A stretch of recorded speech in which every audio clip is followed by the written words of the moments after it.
is MC Evans. We are here courtesy of the Safaricom Hook. And Safaricom Hook are partnering with Kenyatta University. Kenyatta University is the premier university ndani ya Kenya. How many are happy to be here today? Wangapi wako na furaha kuja hapa leo? By show of hands, how many are happy to be here today? Mmefurahia, si ndio? So, here we will be dealing about technology. So you all know what technology is. We will be having AI, we have Google, we have Techno, and we have Infinix as some of the companies or the partners that we are dealing with in the field of technology. Maybe by the show of hands, somebody can define for us technology before we start. Who can define for us technology? Remember sisi watu wa Safaricom ni kusema na kutenda. Technology. Kuna mtu anaweza define technology hapa? Kuna mtu anaweza jaribu kudefine technology? Yes.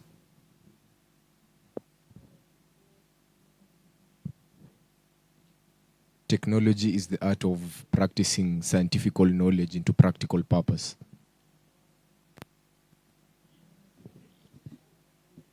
Yes, rudia tena wasikie. Technology is the art of practicing scientific knowledge. The art of practicing scientific knowledge. Yes, wapi makofi yake jamani? You'll be gifted courtesy of the Google company.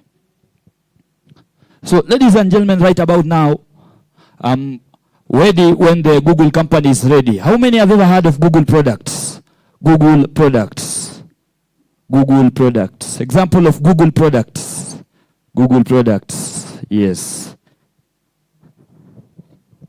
Can I mention the applications, the products too? Okay. Give us the application then. We have the Google Scholar. The Google Scholar. Wapi makofi yake? Who else can try? Google Pixel. Google Pixel ni ile unapiga picha, alafu unafanya nini? Yes, another one. We also have Gemini. Yes, Gemini in the house. You'll get a gift courtesy of Gemini. I'm ready when they are ready. Another example of the Google products. Yes, gender equality. Google Chrome. Wangapi wanajua Google Chrome? Kwa ishara mkono. Yes, another product of Google. Yes. Google AdSense. The Google AdSense. Come again? Google AdSense. Yes. Makofi yake jamani. Another one, your neighbor. We have operating systems. The operating systems. Operating system, OS. Yes. Another one. Google Maps. The Google Maps. Ike ukiingia ukiwa first year lazima upotee, si ndio? Si lazima upotee. Naweza wapatia story yangu. Nikiingia first year, unajua sasa niko 4.2. Nikiingia first year nilikuwa na karu enzori. Siku ya kwanza nimejipata OML. Do you know what happened? Nilibebwa na gari ya disability kutoka OML hadi Ruenzori. Ai. Another one, the last one, yes. Google Analytics. Who will give us the last one kindly? The last one. Na muko wengi. Yes. Google Colab, Google Form, Google Calendar. Amesema zote jamani. Apewe zawadi, apewe asipewe. Yes, utapewa ikikuja. So, ladies and gentlemen, right about now, my boss, I'm ready when you are ready, and the floor is yours.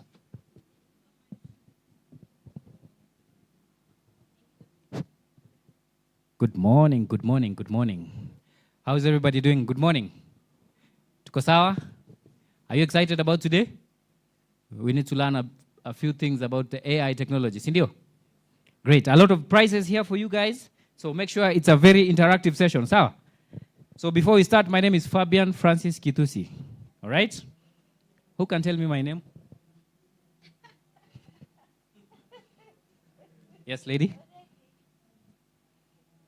No. Lady. All right, my name is Fabian Francis Kitusi, and I'm a trainer with Google. I train matters technology and everything new. So today we're going to be talking about Gemini, and with me here is my partner. Maybe she'll introduce herself. Okay. Good morning, everyone. Good morning.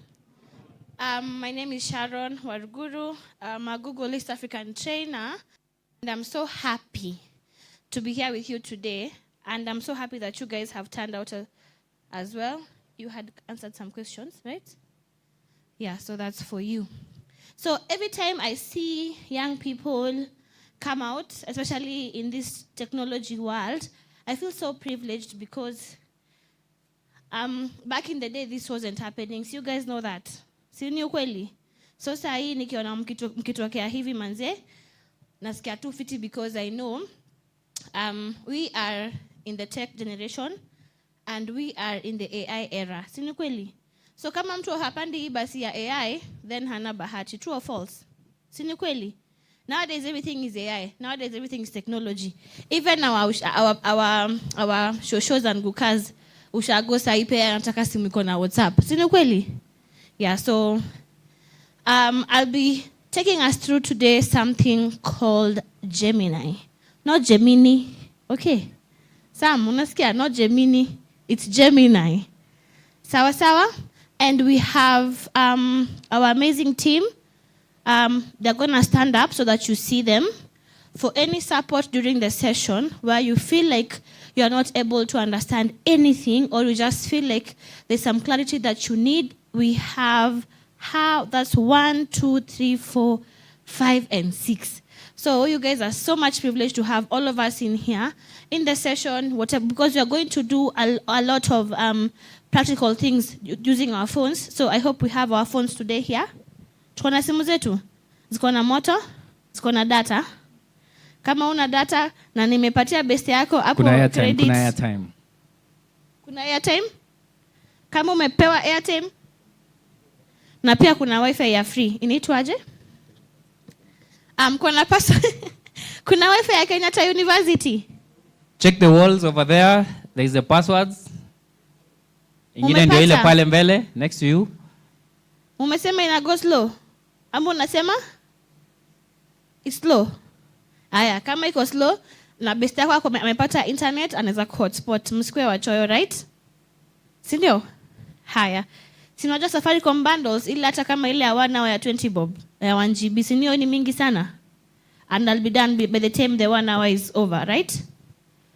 Sawa? Perfect. So I want us to start. And we normally have something called, what do you call it? A survey. Sawa? We normally do a survey in all our trainings across, just to see how good, or rather, if you have an idea of what you guys are about to teach or train you, just to gauge us and see. So, are we ready? Francis, let's get ready with the Mentimeter so that we can proceed. So I want us to get our phones out. All right, as we are taking our phones out, let's have a word from our partner here. Okay. Sorry, we were supposed to check in kuingia hapa. So there is a number you got once you dialed the 487 or you scanned the QR code. See, most of you have it. Yeah? Nane hana? So for those who don't have, we provide a number. The number is *487 *301 *1#. I repeat. So what these guys will do, watazunguka, rather than interrupting the session, watazunguka wakiwa check in. We were supposed to be here to check you in ukiingia hapa so that you know where you attended and all that. Sawa? That's okay with you? Perfect. Okay. So I can give you the number so that you got, so you're supposed to get a message back with a small number. That is the number they are going to use to check you in. Sawa? So you the code, repeating the number? Sure. The 4*. Yeah. 4. And you need to be having at least 0.5 shillings. all 1 cent. So the number is star 487 star 301 star 1 hash. Star 487 star 301 star 1 hash. Anybody having a challenge? You can shoot your hand so that I help you. 1, only 1. Anyone else with a challenge? 2, 3, 4. So the challenge is? Airtime. It's okay. So, do you have internet? No, it's okay. It's okay. It's not an issue per se. Eh? So, do you have internet? No. Okay. Sawa. Those who don't have, maybe will help you out kidogo baadaye. I'll just sambaza you some credo. Sio? Kashili, 1 shilling. Ndio sign in, eh? So, the rest, the guys will help you sign in. Sawa? Just checking you in. Just you tell them your number and they check you. It should take a second or so. Sawa, una credo bado? Hey. Nani ana credo? Nikuwe philanthropic. Nataka tu wawili hapa. Wawili hapa na wawili hapa. Na wawili pale. Si nishakupea. Kama umepatiwa please. No. Please, if you've gotten, let's just be fair. Mtu mwenye hana, because even what we're supposed to do right now with you guys, we'll need airtime for, rather data. So let's do it faster.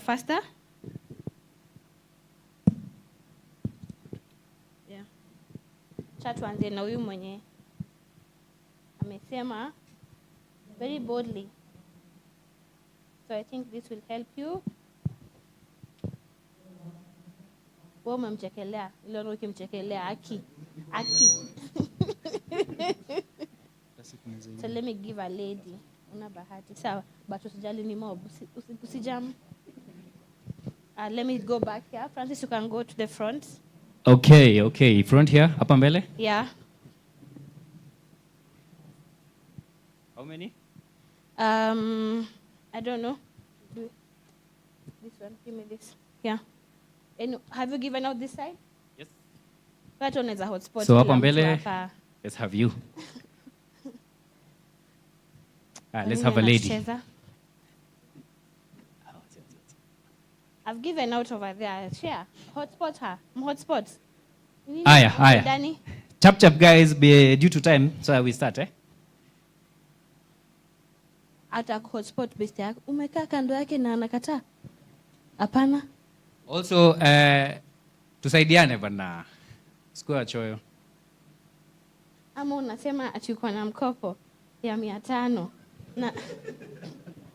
na airtime yangu ni ambao. All right. So as you're loading your airtime, there's something we normally like to start with. All right? As you can see on the screen, there's a QR code. Eh? I need you guys to scan that so that hii tunaitaga chemsha bongo, so that we try and see whether you guys understand something IT-based, AI-based rather. Sawa? So this should take just a minute or two of your time. Take tukisonga, right? Great. And kama kawa, a lot of prizes to be won here today. Make sure umetoka na kitu bana. Tumeanza na airtime, eh? Wait, I want to see what's showing in your screen. Let me see once you scan inakwambia nini. It's supposed to ask you what are... Yes, the first question should be, which of these have you used? Now, my question was supposed to be, have you ever used any AI chatbot? Have you ever used any AI chatbot? Now, because you're shaking your head, tell me which one you've used. I've used ChatGPT and Gemini and Copilot. Awesome. You've used ChatGPT, Gemini, and Copilot. Great. You? ChatGPT, Gemini, and DeepSeek. And DeepSeek. Perfect. What about you?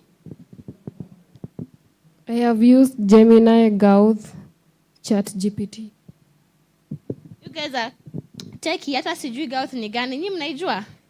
Mimi hata naisikia leo. Aha, let me come this side. So whatever is happening on the screen is important. All of you need to scan that. So we all need to scan that, eh? Whatever is happening on the screen, kindly make sure you scan it. DeepSeek, Grok. Grok najua ni ya Elon. At least najua ni Elon Musk. Yes? Back here. Perplexity. Perplexity, kama mtu wa corporate. all of us need to scan this. Please make sure you answer all those questions. I'm going to give you 5 minutes. So choose whatever thing you have used. I have so many good things to give out. So make sure you scan that. There's these beautiful ladies and gentlemen helping us. If you have any challenge, they're the ones to help you. Sawa. Nani amekwama na kuscan? Great. For the ones coming in, tuchangamke tuketi. Just have a seat. Welcome. We're scanning whatever is on the screen, which is very important. And Right. the first person to finish the questions. Niko na gifts. Who's the first person? Let me see by show of hands. Who's finished? Ukinua mkono tena. Who's finished? Okay, you finished. Perfect. Umemaliza pia wewe? I love it. Do you have them? Great. Bado wewe hujaanza? Umemaliza. Perfect. I love it. I can only see one hand up. Nipatiane gift hapa. Tutakuombea hii mwaka utapata smartphone utoke kwa Katululu. I love it. Yourself, your friend over there, are you done? Hata unaweza share yo. You can come closer, don't mind. Come closer if your phone isn't able to scan. You can just come closer and scan, no problem. Sawa? And the question should be, which of these AI chat box have you ever used? So do we all have that question? If you have a different question, then Great. there's a problem. Wale wametuweka, we need to move. There's a lot of gifts we need to give out, guys. Changamke. Come closer.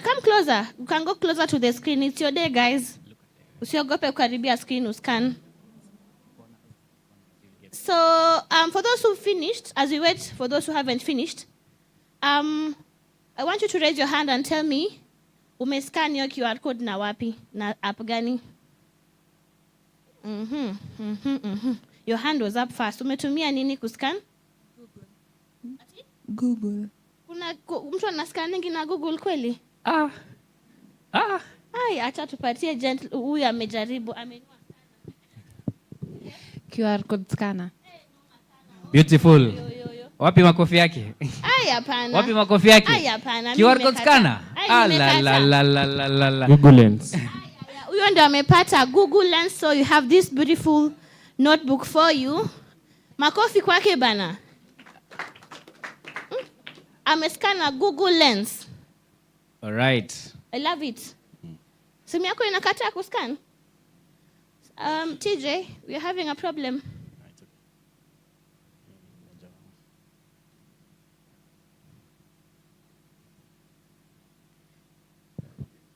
Kindly fix that for us. So as he fixes. All right. So I hope kila mtu amemanage kuscan, si ndio? Nani haja scan? Okay, just a couple of you. Haya. Are we all able to do that? Yes, please answer, then we proceed. All right, it's back on your screens, the ones that have not been able. Thank you so much for zooming it in for us. God Check it bless out. you.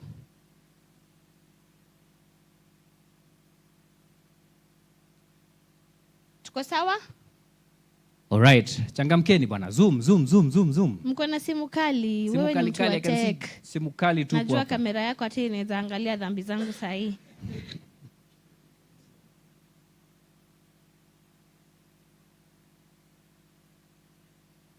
So in 3, 2, 1, nani hajamaliza nimpe zawadi?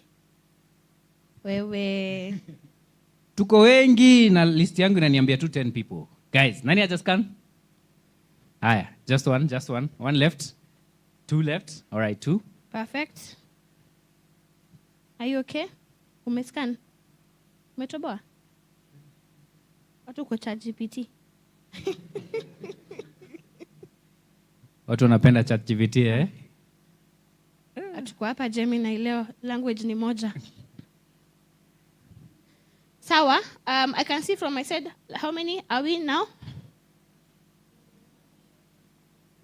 I love it. Perfect. Let's continue. Are you okay? Benson, help the guy here, next to the guy with the Manchester jersey. Help him take his phone closer. Unaweza saidiwa. Don't worry.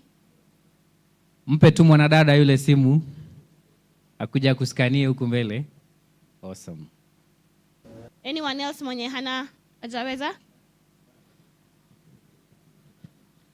Oh, it's not opening. Just make sure you Okay, close kwa wale the wanapata apps. challenge, there's a plan B, yeah?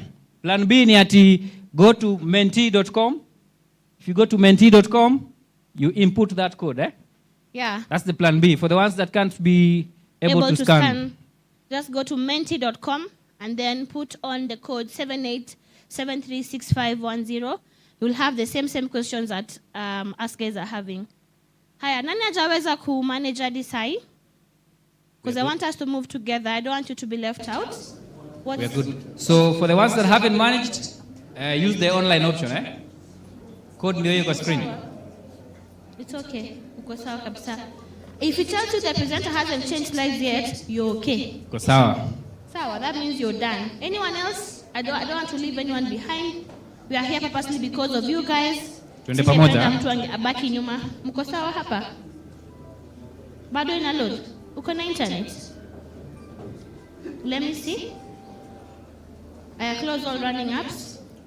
Uko sawa sasa. Hatuwezi kuwa leo na internet mbaya na Safaricom wako area. So, all right, so we need to start, eh? Are we good? Great. Are we good? Perfect. I love it.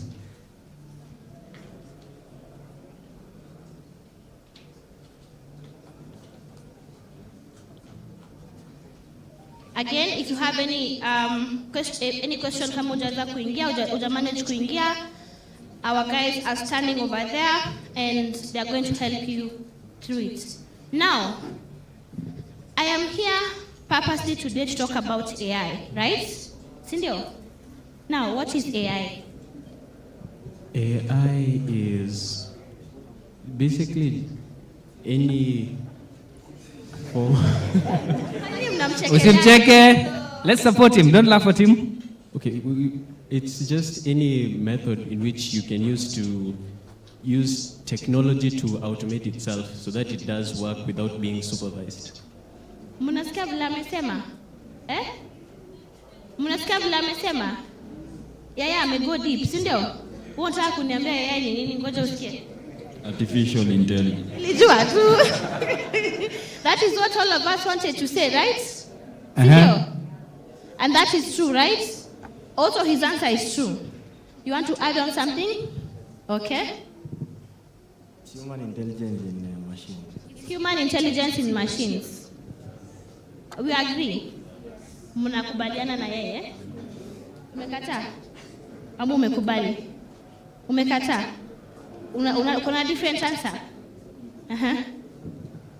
Artificial intelligence is a digital information which is coded inside a simple system to provide answers. Ule nyuma anasikia.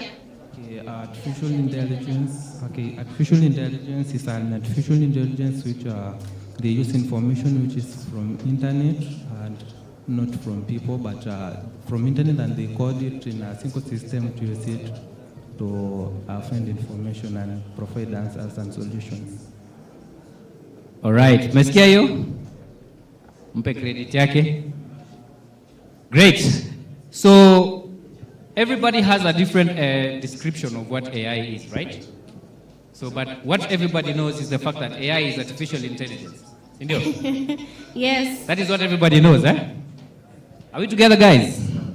Great. So all of you, yes, you have your own understanding of what AI is. So I want just to clarify something and tell you that AI is a computer science field.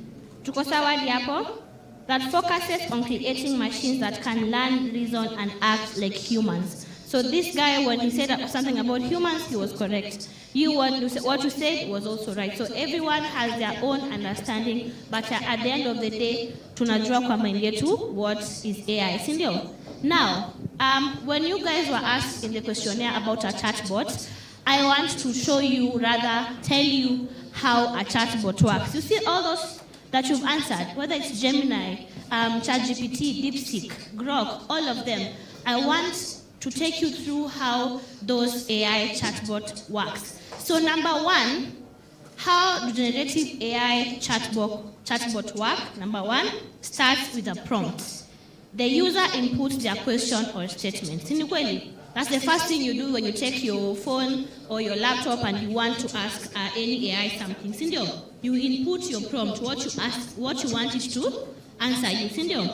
Then the second step, what happens is it understands and then the prediction now happens. So it understands what you type, then what happens next, it predicts the next words based on what it learned. Sawa. So number one, umeandika prompt yako. Number two, imeunderstand na ikapredict, sindio? Then number three, itakupatia response. And that is what, at the end of the day, that is what us guys are always after. True or false? We always want a response, sindio? So it writes a response and fixes the writing to make it sound natural, and then it shows you the results. So we are going to do something, all of us practically, whether you're unatumia Gemini, ChatGPT, or whatever. I want us to do something practically so that you understand where I'm coming from. Tuko pamoja, guys, are we together? Behind here. So amesema nini? For you to be able to interact with the AI technology, you need to prompt it. Sindio? The way you talk to AI is the kind of outcome that you expect. Sindio? So you have to give AI the kind of prompt that you'd like it to give you. Sasa, kama unataka AI kufundishe engineering, si lazima uipatie topic, sindio? And all those details, right? Remember? So I want you to take this into consideration. Whatever you prompt AI is what comes out. Sasa, so what you can see on your screen is the process that you need to take. Kuanza, which is what? Prompting, sindio? Yeah. Ya pili, which is what? Understanding and prediction. And ya tatu? Generating an answer. Sam, please. Sasa, are we together, guys? Next. So tuko sawa hadi hapa understand this is how any chatbot works. Are we together? Now, I want us to do an exercise. Sam, let's go to the next slide. Now, I want you to open any AI that you're using. Naomba tu Mungu 90% of you mtatumia Gemini, but anyway. Nikikupata na ChatGPT naenda na gift zangu zote.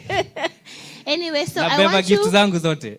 Write this. Write Maria opened there and leave it at that. Maria opened there.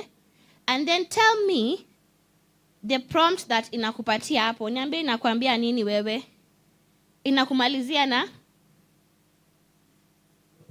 Guys, sioni simu. Guys. Do. Changamkeni, sioni simu. Na wewe? Unatumia Gemini. Maria open the door. There's one hand back there at the far end pale. Yes, you're using Gemini to give you inakupatia a door, a book, a window, a business, an email. Aya. It's giving you all those answers. There's another one here. Let's see. The book. Inanipea the book, the door, the window, the email. Which are you using? Gemini. Anyone with a different generative AI? Anyone with using something different? Watu wa DeepSeek inasemaje? Inasema? Box. Anyone else with a different answer? So mkiangalia, Sam, please. So if you look at the prompt that imekuja, this is now what's going to happen. Itaanza na ya kwanza, yenye sasa ni very likely. Door na window, sio ni kawaida. As in ni obvious, sindio? Maria opened the door, Maria opened the window, and that is what most of us have gotten. Sindio, ni kweli? Say yes. Tuko sawa hadi hapo? And then, the second prompt that you're going to get is, the second part itakuwa, Maria opened the letter, Maria opened the book, or Maria opened the box. So hizi, haziko very likely kutokea kama hizi, true or false? And then ya tatu, yenye itatokea sasa, yenye itakuwa sasa very less likely kutokea ni a laptop, a jar, or a present, or even a business, as you have seen from one of our phones over here. So, mume understand vile a chatbot ina perceive information. Itaanza na the very likely. Ile ni very obvious. Kukupatia, sawa? Then the second itakupatia ni likely, letter, box or book. Then less likely itakupatia hapa ni laptop, jar or present. Mnani understand hadi hapo? Kuna yoyote ambaye ako na swali? So guys, remember this is a very, very interactive session and I would like you to ask as many questions as you can. Sawa? Make sure ukitoka hapa leo, wewe ndo mwalimu kuniliko. All right? Tuko sawa? Are we okay? Perfect. Now, I want to introduce something called Gemini. Kuna mwenye amesema Gemini, tukapigana. Ni Gemini ama ni Gemini? Aya, chemsha bongo haraka haraka. Ni Gemini ama ni Gemini? Ndio hii. Hands. Ladies, where are the ladies? Gentlemen. Gemini. Yes. Let's get something for him. Ako nayo tayari. Oh, it's your lucky day. So I want to introduce Gemini, which is now Google's AI assistant. Mnajua AI assistant? I want someone to tell me what they think an AI assistant is. We all have an AI assistant in our phones. Ama si magic mtaona? An AI assistant is an online platform or an app that helps you either write your emails, generate content, blogs that you can't like generate them personally, but it does for you.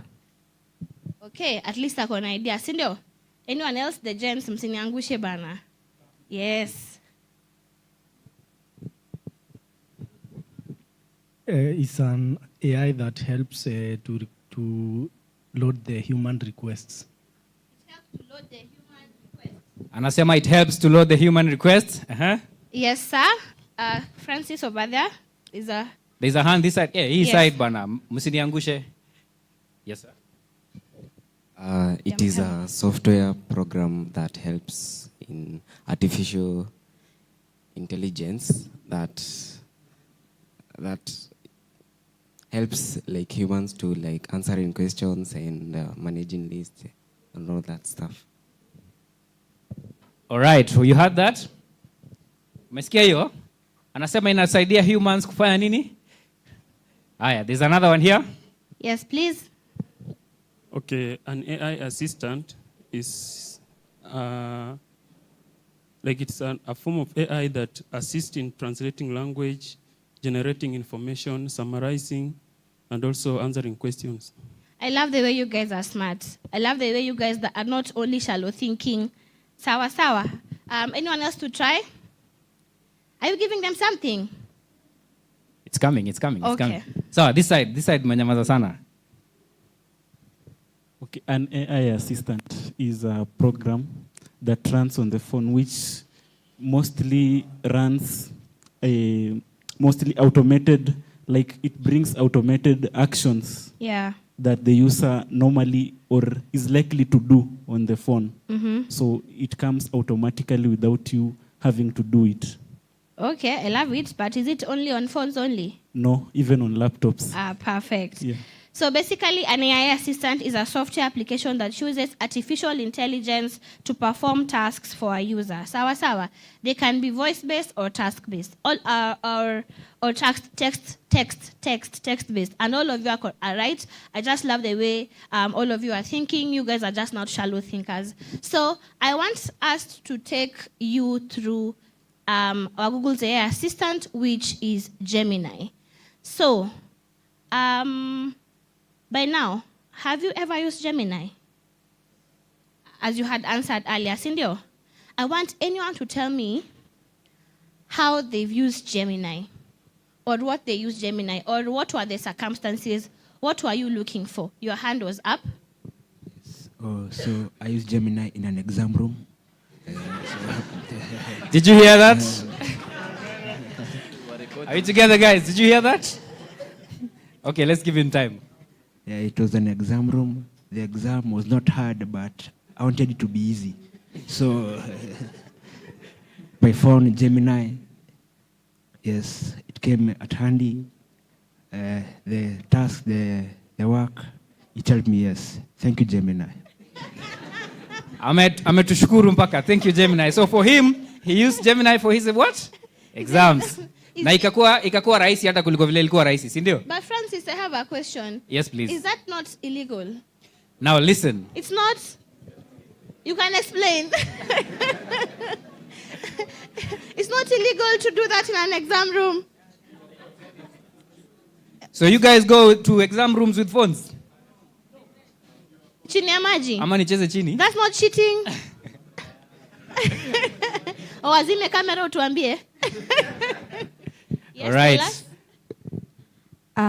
I used Gemini to perform research. So we were given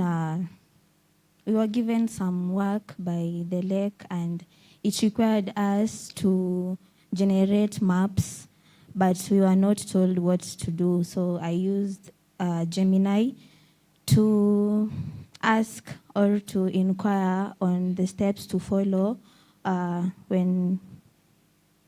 how to go about the work.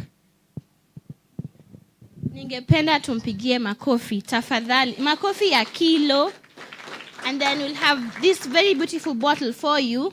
At least you didn't cheat your exams. Like our brother over here. Oh, and our brother, did we give you something? La, pole sana. There you go. Here. Yes. So I want we have our team on ground. I want them to help us through downloading the Gemini app, because I want us to have it by the end of this session. Where are we? Josephat? So for us to be able to experience Gemini, we first have to have it on our devices. Sindio? So first, kama hauna Gemini, this is how it looks like. All right? So you can see my screen, guys. So you can see my screen, eh? Ebu, let me see by a show of hands, nani ana Gemini? Nani? I'll come there and help you personally. Kama app already? Who? Mumesema nisirudi nyumbani na kitu leo. Kwa show nipake mafuta, ebu nione. Uko nayo? Ebu tuone, umekuwa kitumia? Naweza kuwa uko nayo na una prompt. Hujauliza kitu tangu. Ninakuita Tabitha. Kwa nini? Kwa nini? Oh, unatumia email ya Tabitha? Anyone else who? Ushaitumia? Wow, yes. Yeah. Let's get something for him. He has a lot of prompts over here. Let's get something for him. Okay. Yeah. Get his Mnaona size. vile gifts zinaenda? Zawadi zinaenda kuenda. Oh. Yeah. Kuna mwingine hapa. Anaitumia daily. I love it. Give this one to him. Give me that notebook for the lady. You use it once only. Every day. Francis? So guys, make sure by the time we are done, in these 2 days, umetumia kutumia. Okay, who are we giving here? Who are we gifting here? Sharon? Yeah, that guy. Yes, him? Yes. Umetumia mara moja. Umetumia saa hii. Oh, but I can't see the prompts. I need to see. Ramzi, nakuita jina saa hii mara ya kwanza wewe unacheza. Ramzi, usichukue gift zote. The history. Yes, another you. La. Another one? I think this one carries the day. Akona karibu prompts 2000. Wow. What's your name? Davis. Your name is? Davis. Let's get something for Davis. Josephat? Sasa acha nikupatia hii ndio uendelee ku research, unaandika notes hapo. Gemini ikikupatia answers, si ndio? I love it. Oh, so are we all in on Gemini? Wi-Fi iko, nimewapea airtime. Watu wangu kwa ground, ukilemewa watakusaidia. So no more excuses. It's not heavy. Nataka mpaka uende mahali imekuita jina yako. Wewe Tabitha wewe. Now remember, once you install Gemini, all right? Once you install Gemini, it welcomes you in a humanly way, all right? Inajua mpaka jina yako. Umekosa. So everyone should be there. Oh. Hello Dennis, hello Mary. Yes. You know? Imekataa. So, nani simu yake imekataa? It's okay, no problem. We are going to access Gemini through the web. Sawa? Kama simu yako imekataa, kama umeikosa kwa Play Store, chukua tu simu yenyewe tu, Google tu Gemini. Hiyo option ya kwanza, ndio hiyo Gemini tunatafuta. So in other words, Perfect. In other words, you can access Gemini in two ways. Sawa? One is through the application, which is downloadable from the Play Store. Okay? So kama hauna, you go to Play Store and you download Gemini. That is number one. Number two, if your phone is a capacity maybe si mingi, maybe hauna space, you can still use Gemini online. Sawa? Kwa ile browser yako ile unatumiaga, Chrome, remember? You go to Chrome, type in Gemini, and it brings you Gemini. Now remember, you need to log in with your account. Sawa? If you log in into your account, then it recognizes you, since it's your personal account. Tuko sawa? Are we together? Tuko sawa hata mwenye hajaweza kupata app. So no one is left out. Are we together? Tuko pamoja, ya? Perfect. Beautiful, beautiful. Sam? So up to there, hadi mahali tumefika, kuna swali? Hakuna swali. Tuzidi? Tuko sawa? Kabisa Tabitha? Aya, so for the ones that are not able to download Gemini, on the screen there kuna code. Unaweza tumia hiyo code. Alternatively, you see those beautiful ladies and gentlemen walking around? The ones that are in white t-shirts? Those ones will help you personally. Hao ndio ma assistants wako leo. Watumie vile unataka, okay? Tuko sawa, guys? Now this is your landing page. This is where all of us are at. Kama wewe ni John, kama wewe ni Irene, hivi ndio inafaa kukua. Sawa? So this is where you ask for prompts. Unaona hapa penye imeandikwa ask Gemini. Now you can also look at your phones. Penye imeandika ask Gemini, that is where you write your prompts.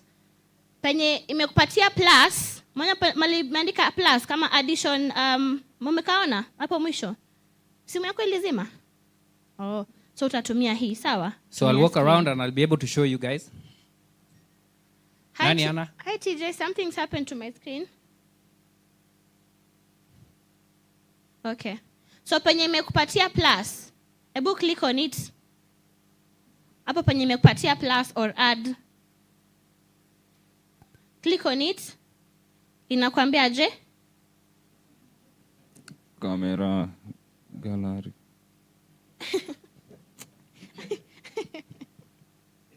Huku kwa ready nimekuambush.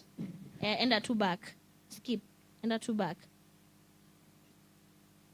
Ask Gemini. Itakupatia hiyo add button.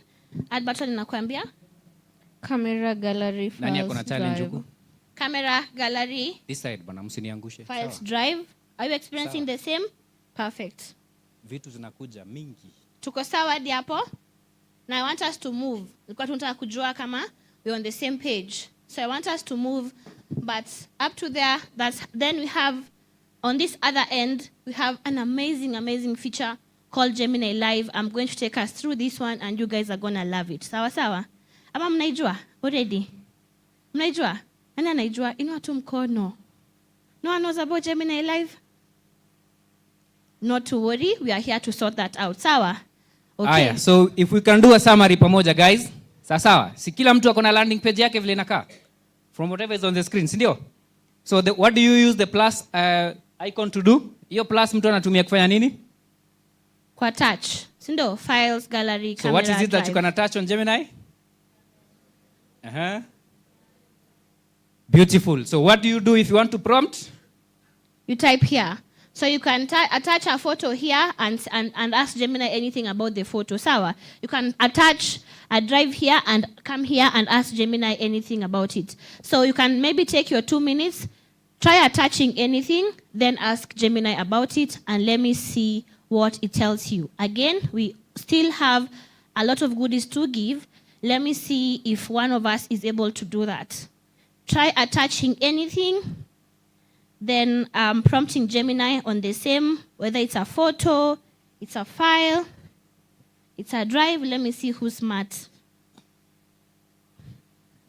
Oh, yeah, and we still have amazing stickers. Aya. Unauliza nini? Aya, who? Tuanze na nani? Ladies. Okay, mimi ni wa gents basi. But ladies go first. Aya, there's one here. Perfect. Tell us your name and what you've been able to find.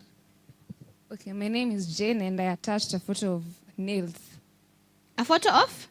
Nails. Nails? Yeah. Okay, nail gali. So, and then? You're supposed to prompt something. Okay, Asha Shindwa. There's a gent here. Aya, gentleman. My name is Alvin. I attached a photo of a Nigerian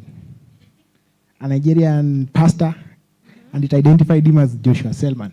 Oh, wow. Awesome. Joshua Selman? Wow, tuko wengi? Awesome. Aya, that side. Msiachwe nyuma sana. You are complaining, acha nikuje. Mpaka nimeona sura, umeikunja. Ndio huyu mimi. Okay, I have attached an image of a written question. It's about the cat, and Gemini has provided the answers. Awesome. I love this. Awesome. Something for you, gentlemen? Yes, please. And then there's a lady on that side. That side.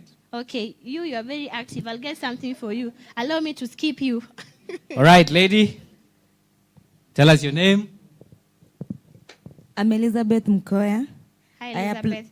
I uploaded it's a product, Dr. Rachel facial product. Okay, skincare. So I've uploaded it and I'm really shocked because the Gemini has been able to tell me the product, the brand, the type, and what it's used, the manufactured date and the expiry date. Makofi kwa Gemini, please. What? Hata wewe umeshtuka. We. Wanasema we. Now. All right. So there's a lot of gifts, Msejali. So you hear, the good thing about Gemini is the fact that if you prompt it, it's able to give you more than you even asked for. For example, for her instance, amepata more than she asked for. So you just need to upload. If you upload anything, be it a document, be it an image, and you need a description about it, Gemini is now able to do that. And we give it up to the power of AI. Are we together? Great. So sidhani kama tunatumia akili sana, Francis. Hata kwa assignment. Are you getting it? Mnanipata? Hata kwa kuandika ni report ama mnaandikanga notes. Life has become very easy. Si imekuwa rahisi. Yeah? So us kids when we were going to school back in the day, sijui kama nyinyi mli experience, we used to carry a lot of books. Mnakumbuka? As in bag, mimi ni mdogo hivi, niko na sijui miaka 10, lakini bag naenda hivi. By the time I get home, my shoulders are aching. Si ndio? But is it the case right now? Is it the case? As long as you have these things that gives us solution like Gemini. Si nyinyi mko mbele? You guys are so privileged. Sam? To the next slide, please. So we were supposed to play a video to show you how to download Gemini and how it works, but I think we've done that already. For the interest of time, we can just skip that. Then we can move to the next slide. Yes, Sam? Thank you. Now, what can you do with Gemini? We have seen, we have tested, we have tried some of these things with you guys, but this is what it can roughly do. Number 1, generate images. Sawa sawa. You can ask Gemini to generate any image, sawa sawa, and then it's going to do that for you. For example, here we ask it to give us an image of a futuristic car driving through an old mountain road surrounded by nature. I want the first person that will ask Gemini to give them or generate for them a photo. I have something amazing for you. In the next 3 minutes. Are you done? The first one. Uko nyuma? Yes, sir. Show me. Uko nyuma? Come on. Let me see. Gemini has so much powers. Let me see. Pia inalingana na vile ameuliza. Remember what I told you? Oh, what you ask for is what you get. Okay? Wait for it. You know what he has asked? He has asked, generate an image of Raila in Pope's apparel. Come on. No, we are not political. Okay. No, that is very political, and that is very wrong. Aya, let's try hapa katikati. Oh, okay. I've seen someone else here. She's given me an answer. She's just asked Gemini to generate a photo for her. I don't want this one, but I like it. I want mtu ameweka vitu precise. Give us something. Kitu kona uzito. We'll get it. Here, come in front here. She's tried. Aya, huyu amesema generate a photo of a mountain road. And it's done it. Beautiful. Aya, nataka sasa mtu ame-overthink. Ame-overthink kabisa. Yes. Okay, imezima screen, nifungulie nikiangalia ya huyu. Generate one of students laughing at a lecture for falling in class. So he's asked Gemini to generate a photo of students laughing at a teacher because the teacher has fallen in class. And you know what? The kids, the students are actually laughing, and some of them on the floor. Yes, it's given him. Okay. You guys are funny. I want to see who has the best prompt. Generate for me a photo in Gemini. No, I want you to think. You remember, you have to be specific with Gemini, right? Yes. You tell it what you want exactly, and it gives you that. A photo of a Brabus car driven in a mountain. Umenibia pale That's Mwakenya wewe. Generate image of a person climbing. Not yet. A video from Gemini advertising. Okay. Unataka sasa kutupaka mafuta. Generate a photo of antelope on a nice bag. Okay, I like it. Aya, contender number 1 ndio huyo tumepata. Somebody else with something very interesting? Yes, we can't have this as well. So, who wins? Who do you think takes the day? Who has the best prompt? I'm coming back to you. Don't worry. Give me an image of a future modern building. No, not yet. Yata screen iko white. Sioni. Aya, you need to come to this side as well. Yeah. Let's see what this side has. An image of a person teaching others, showing how to use Gemini. Unexpect kuona picha yangu? Wajaniweka bado. We are make generate a photo of a cat choosing milk instead of a mouse. Oh. So there's a cat. I love it. So there's a cat, and then there's a bowl of milk, and then there's a rat in a plate. So, but the cat is drinking the milk. Let's give him something. Yes. All right. So, gentlemen, what's your name? Oh, skyscraper. I love it. Tell us your name. Johnson. Yeah. So that's how amazing. Have you given him something? Yes. So Johnson takes the notebook. Beautiful. Okay, so now we are done with generating the photos. Mko sawa hapo? Yes? Yes. Yes, here you go. Okay. I'm Elizabeth Mkoya once more. Based on the course I'm taking, I've tried to tell Gemini to generate. Okay, I'm studying special needs, disabilities. So I've told Gemini generate any photo of a child with cerebral palsy, but it has not been able to generate.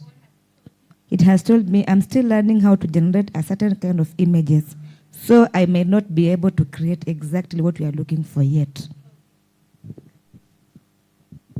Sawa, I'm getting there when I'm going to ask to answer on how we take the task and then the reference and the context. Sawa. So just hold on to that. Anyone else over here? Back there, backbencher. Muko sawa. Tumepita hapo kwa picha. Nyuma. Okay, sawa. Muko sawa. So I have you for the cerebral palsy and the other guy for Raila. You guy.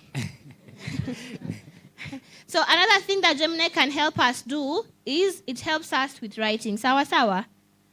Are you guys together? This one should be very relevant for everyone. So you are all scholars, eh? It's him not relate. Anything that you want to write, whether it's notes you want to do, whether it's an email you want to draft, whatever thing you want to write, just go to Gemini, prompt it. But now I'm going to show you the perfect way so that Gemini gives you the answers that you're looking for. Sawa sawa. You just don't go asking Gemini, nipatie hii. Lazima kukuwe na mikakati. And then lastly, we have something that we call exploring information. So what Gemini, again, will help you here. It helps you to explore more information. Tuko sawa? All right, let's have one meeting. Okay. So for example here, we've said, give me a list of 5 well-known sci-fi books and show the results in a table with descriptions. And it's going to do exactly that. Sawa sawa. So this is one, probably one of the many things that Gemini can help us with. So we are going to look at them individually as well, just like what we have done, as well as once I'm now introducing you to something called Gemini Live. Just before we go to Gemini Live, could you go back one slide, kindly? So, summary. Who can tell me what they've taken away from this? Who can tell me? So what can Gemini do for you? Backbenchers. Yes, sir. What have you learned from that particular lesson? Aya, another backbencher. That one is not ready. Yes, sir. Who's answered? Yeah, my name is Moody Munga Clinton. Yeah. So what I've learned is that Gemini can do anything, even the simplest task that you asked it. All right, so he has learned that Gemini can do even the simplest what? Tasks. Aya, a t-shirt for him. Another one? One more person? Let's have a lady. That was a gentleman. Let's have a lady. Let's have a lady back over there. Here. Okay. After her, we can. Yes, lady. No, the lady's not ready. Another lady here. Yeah. I have one here. Okay, go first. My name is Faith, and Hi, I've learned that Gemini can help you in generating images. Yes. Yeah. I love it. All right. Something for the lady. Yeah. Tuendele. My name is Doreen, and I've learned that the accuracy of the answer of Gemini depends on the prompt you've given it. Sorry, come again? The accuracy of the answer depends on the prompt. I love that answer. The accuracy of the answer depends on the prompt. Okay. Yes. Josephat, give her something. She's very correct on that. Okay. Now let's move on to.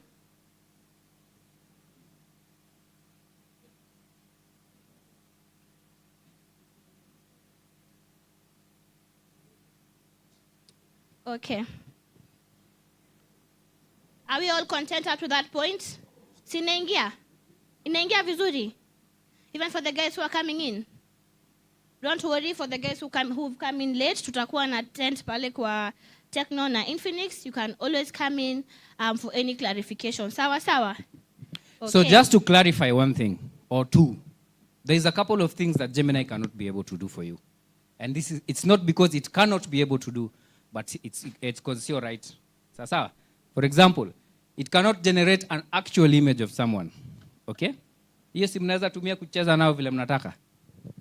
Are we together? So you'll realize that if you ask Gemini to generate a photorealistic image of somebody, itakupiga chenga kidogo. Si ndio? So we are yet to get there. All right? And this is due to security concerns. Utasema tutoe hapa picha ya Raila akifanya mambo yake huko. Which is not right. Si ndio? That is number one. The other thing is the Gemini will not give you sexual or explicit content.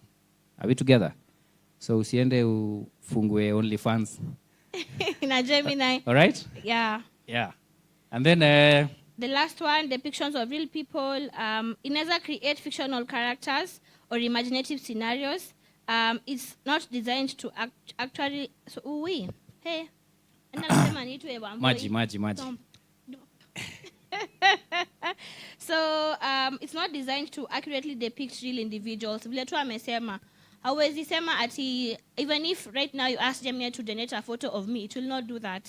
Sawa, because hatuwezi pita hiyo part ya security. That will not be okay. Sawa. Okay. Now we want to do some magic. All right? We want to do some magic. Sasa, let's see the next slide. We have something called Gemini Live. So this is what we are going to do with Gemini Live. We are going to do these things practically so that you get to enjoy it. Apo kando ya Gemini. Let's go back to our app. Apo kando. Washa up. Washa up. Quickly. Who can tell me what Gemini Live is? Who has any idea? By now mngekuwa msha Google. Zawadi kama kawa. Who? Mngekuwa mmesha Google. Kuna mtu atachukua zawadi zenyu zote hapa mbele. Guys. Nani amegoogle basi hata angalau basi. Is there anyone who can tell us what Gemini Live is? Yes, you have an answer here. Anyone? Yes, nimegoogle. All these Safaricom goodies here. Okay. Yes, sir. Nimegoogle nimesema as a large language model, I don't live in the sense of having physical presence or consciousness. Gemini Live, really? Okay, this is what happened. It's just written on Gemini Live. Remember what we said. Whatever you prompt is what you get. So you need to give Gemini a very detailed prompt if you want better results. I want to give something beautiful to a lady. I want a lady. Yes, let me come back here. Me Google basi tuambie. Okay, Google basi. It is a mobile conversational experience. That's enough. It's a mobile experience. Powered by? Gemini. Yes, powered by Gemini. It's a mobile conversation experience powered by Gemini. So, I'll get you something. Let's get something for her. Thank you so much. Ni Gen Z, ama? Ni Gen Z. Unaona hapo kando ya Gemini tumeifungua? Mumona mali kuko na plus. Have to look cool. Why? Alafu hapo kando kuna kitu inakaa kama microphone. Sorry, like a recording. That is what we call Gemini Live. Sawa sawa? So how do we get to Gemini Live, guys? Quickly. Nani ataniambia vile tunafika kwa Gemini Live? Now that you've understood? Yes, sir. Show me. Hi,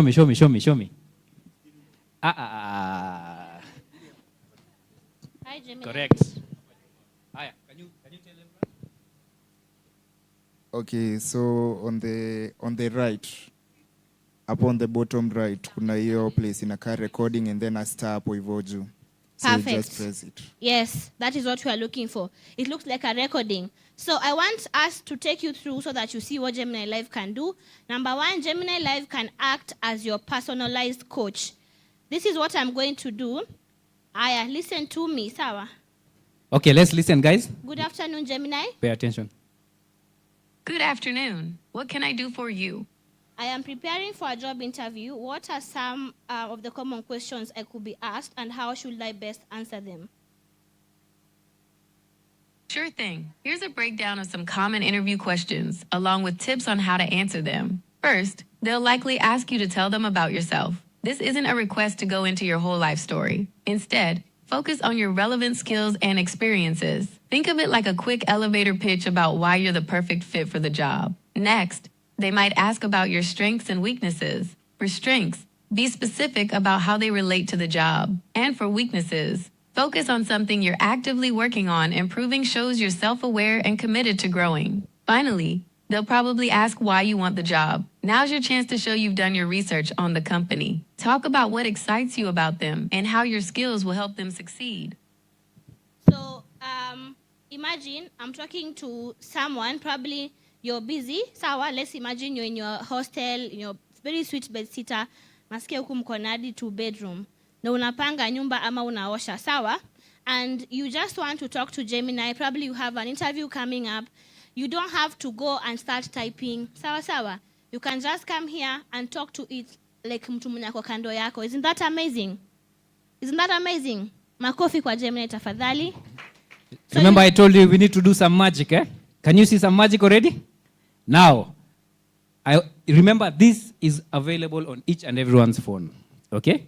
So now I want to give out gifts based on what your conversation with your phone is. Sawa sawa. So si umesikia yake?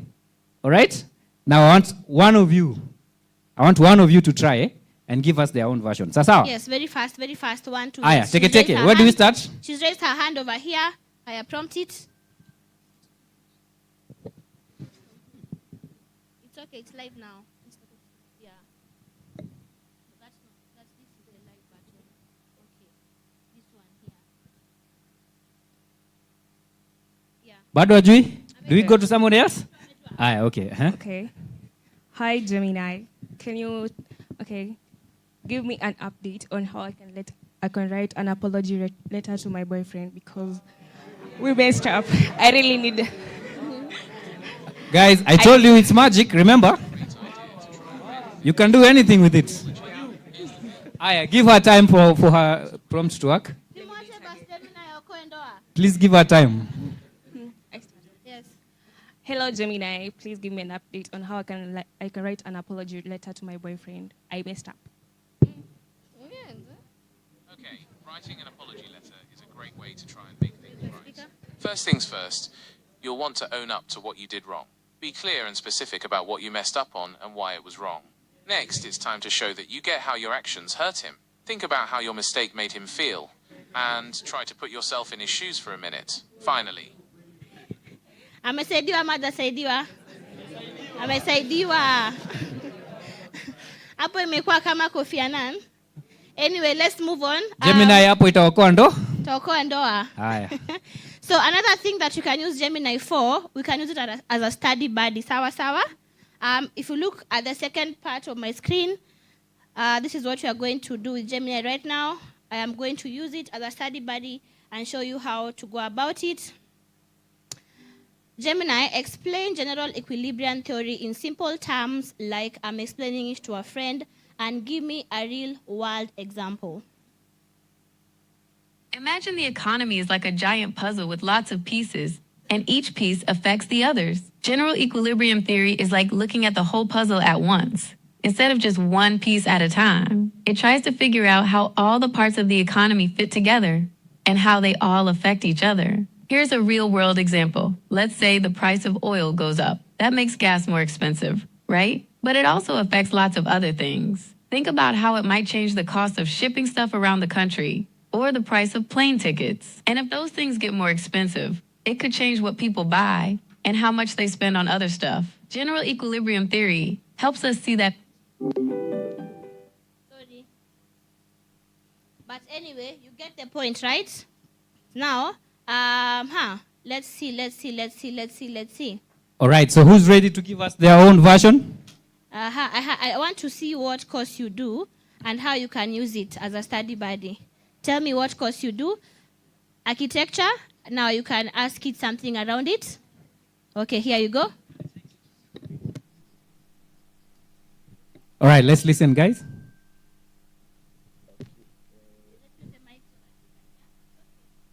Hello, Gemini. I wanted you to help me generate how I can come up with a plan for a design flat roof.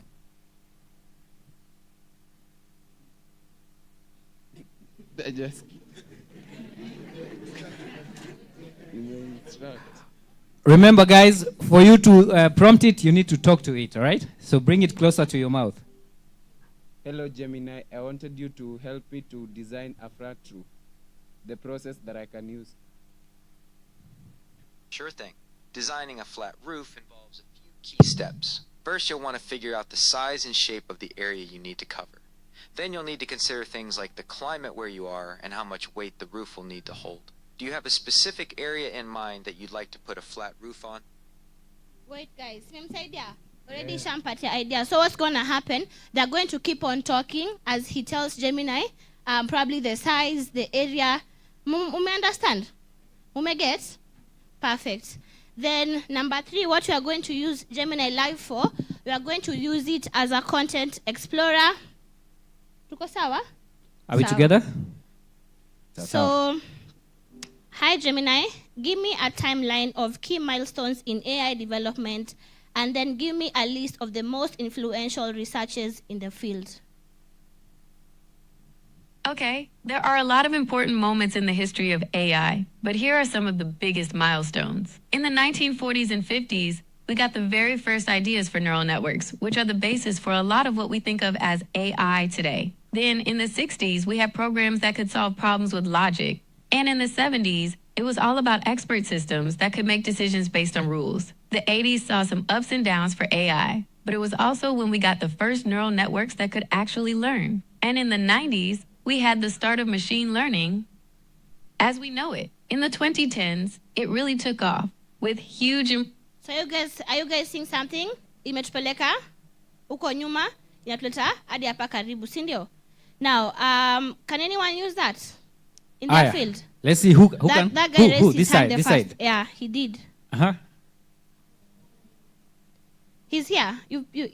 Yeah. All right, gentlemen. Your name? Yes, I'm Weissman. Yeah, I'm Weissman. So,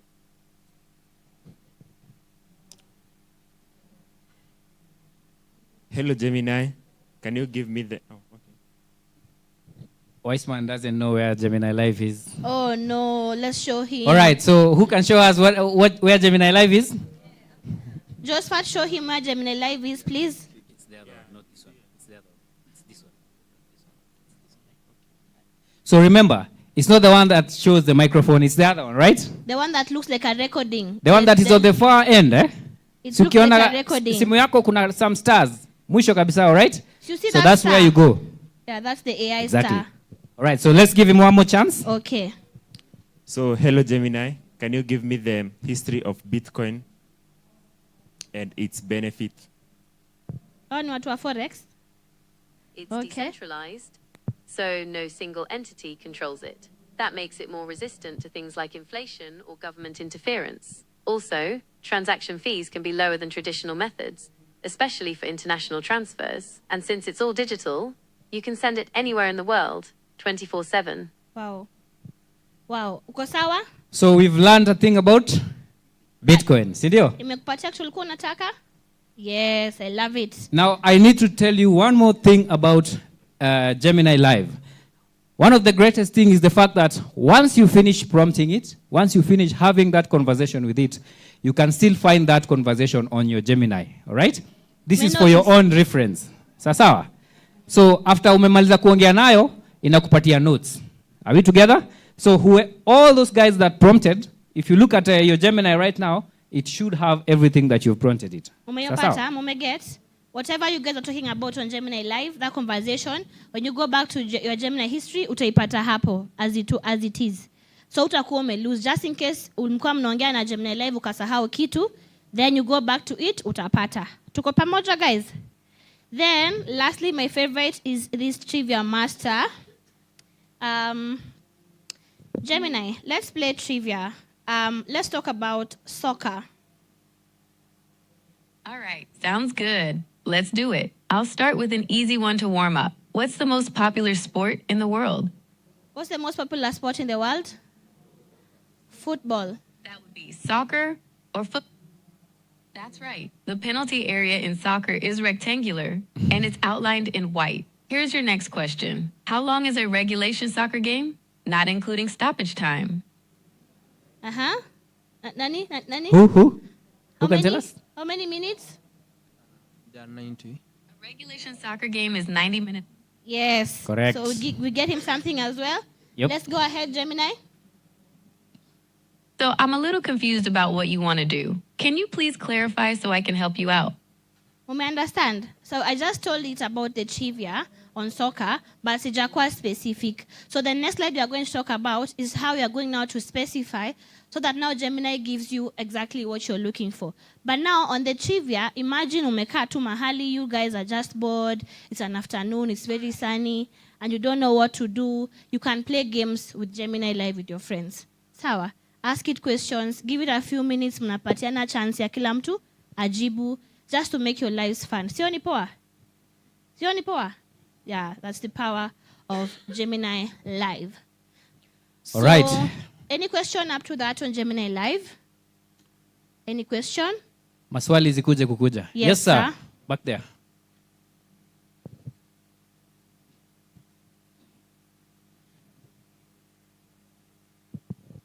Okay, my question is on its integration into other softwares. Like, for example, if I want to integrate it into a smart home system, is that possible? Yes, it's very possible. So guys, Gemini has unlimited powers. So you can take advantage of it to the most of your knowledge. How much you want to take advantage of Gemini, wewe tu ndio utajilimit. All right? So yes, you can be able to do that. Just to add on your question, we have an amazing speaker from Techno Tranjon. Just lift up your hand for them to see you. He's going to take you through AI on Android and the applications. So sit back for you to be able to learn more on the same. Sawa Sawa, his name is Joshua. He's a very nice gentleman. He will take you through that process as well. Sawa. So all questions that you have, you're not going to leave this room without the knowledge. Perfect? So to add on top of it, yes, Gemini can be able to do all that for you. Something else you guys need to know is that there is free Gemini and there is premium Gemini. All right? Yeah. Premium Gemini is the paid version, whereby you get unlimited possibilities. So you can link it to your home system, smart homes. You can link it to your Google Workspace, connect it to your email. Everything you feel like you can be able to do with Gemini, Gemini Advanced will be there for you.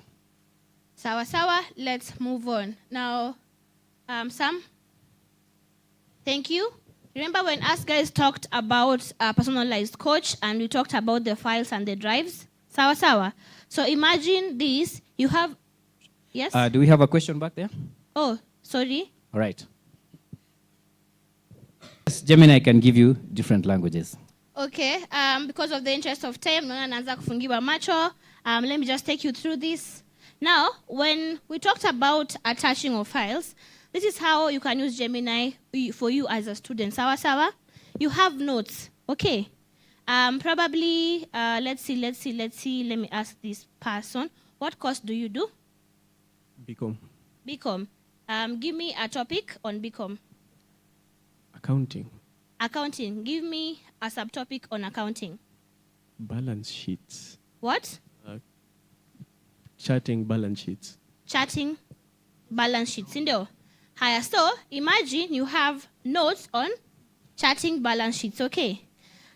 You have your own notes. This is what you are going to do. You are going to come here, and then you have your notes in the drive. You are going to come here. You are going to add your notes, and imagine you can ask Gemini to quiz you on the notes. Sawa?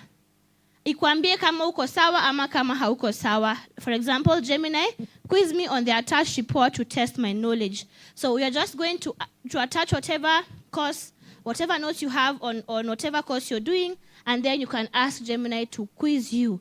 And that is what exactly Gemini is going to do, so that hata wewe uone penye knowledge yako imefika. So please make use of this. Sawa sawa? Are we okay up to that point? Perfect. And then lastly, I want to take us through how we prompt Gemini perfectly. Yes, Sam?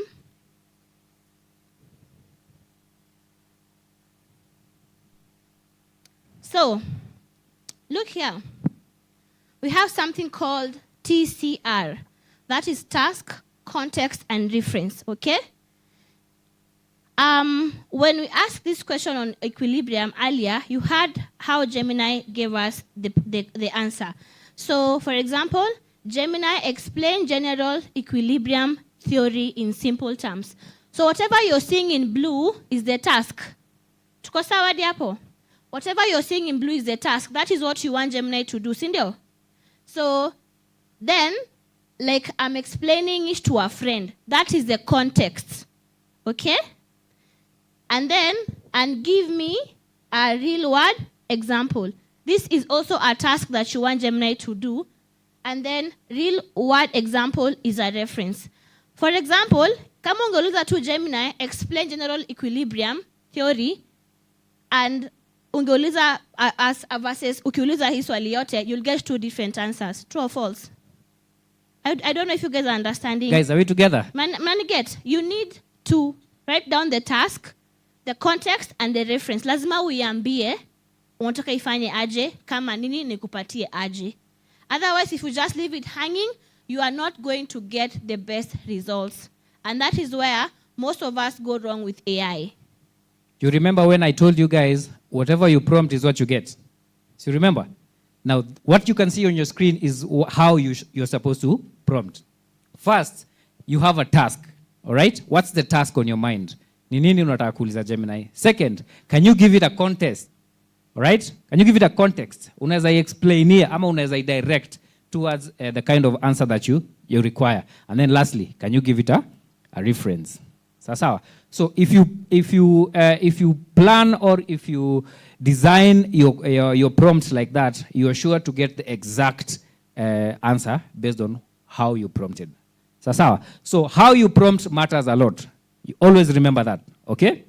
So give it a task, you also give it a context, and then lastly, you give it a reference. And then make sure all this is in that one sentence that you're trying to put across. Understand vizuri? So don't just ask it for a task, alafu useme Gemini kukusaidia. Sawa? You need to be very, very specific. Unataka ikufanyie nini, unataka ikufanyie aje. Okay? Let's move on some. So this is just to show us the best practice when it comes to prompting. Gemini is Google's AI assistant. And again, what's happening here, we're just taking you through what you have learned. Sawa? We are almost done. So Gemini is Google's AI assistant, and you can use it on your computer or phone. It can help you to prep for job interviews, study, learn new stuff, just like what you have seen. You've even played games with it. Sinu kweli? So these are your key takeaways. Then number 2, the power of Gemini hiyo jina mnaiona? Multimodal. Mnaiona? Mnaisoma? Kidogo ulimi ni mzito. With Gemini Live, you can have a conversation about anything. You can upload images, PDFs, and even other attachments as part of your input, and even ask Gemini to quiz you about it. Have we done that? Sindio? And then lastly here, this is very, very important. To get the most out of generative AI chatbots, apply prompting best practice. Remember task, context, and reference. Always. Sawa? Always. Hata kama ni una search for an exam, for a card, for anything, you need to have this at the back of your mind so that you get the best of the best results. Sawa? Yeah. Then, yes, Next. Sam? We have these two as well. We have something called Notebook LM. Then we have Gemini Code Assist. Probably next time when us guys have much time, we'll go through them. But if we can just brush. Yes, please. Who can tell us what Code Assist is? Nani akona idea? Yes, sir. Umechangamka. Very nice. This guy will take all the gifts today. Gemini Code Assist. Gemini Code Assist. It assists coders or programmers to generate strings for their work, like text on those strings for coding. Like when you're using Python and there's some code you want to generate, like you don't have the idea, it can give you. And Gemini will help you do that. Yes. Amazing. Hey, umeenda home na kila kitu leo. Are we together? Be careful. The guy will take all the gifts. Anyone else? Anyone else? Back there. Ladies. I can see ladies. Okay, anakuja. I can see some ladies hapa nyuma.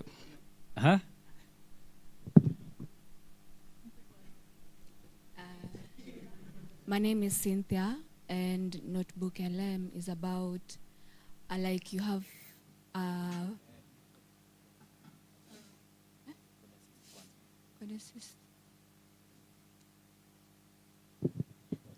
all right. Yeah, Mesha Rush. Aya. I want to answer for. But you had talked. Somebody else? You talked. The question. Well, what can you tell us about Code Assist?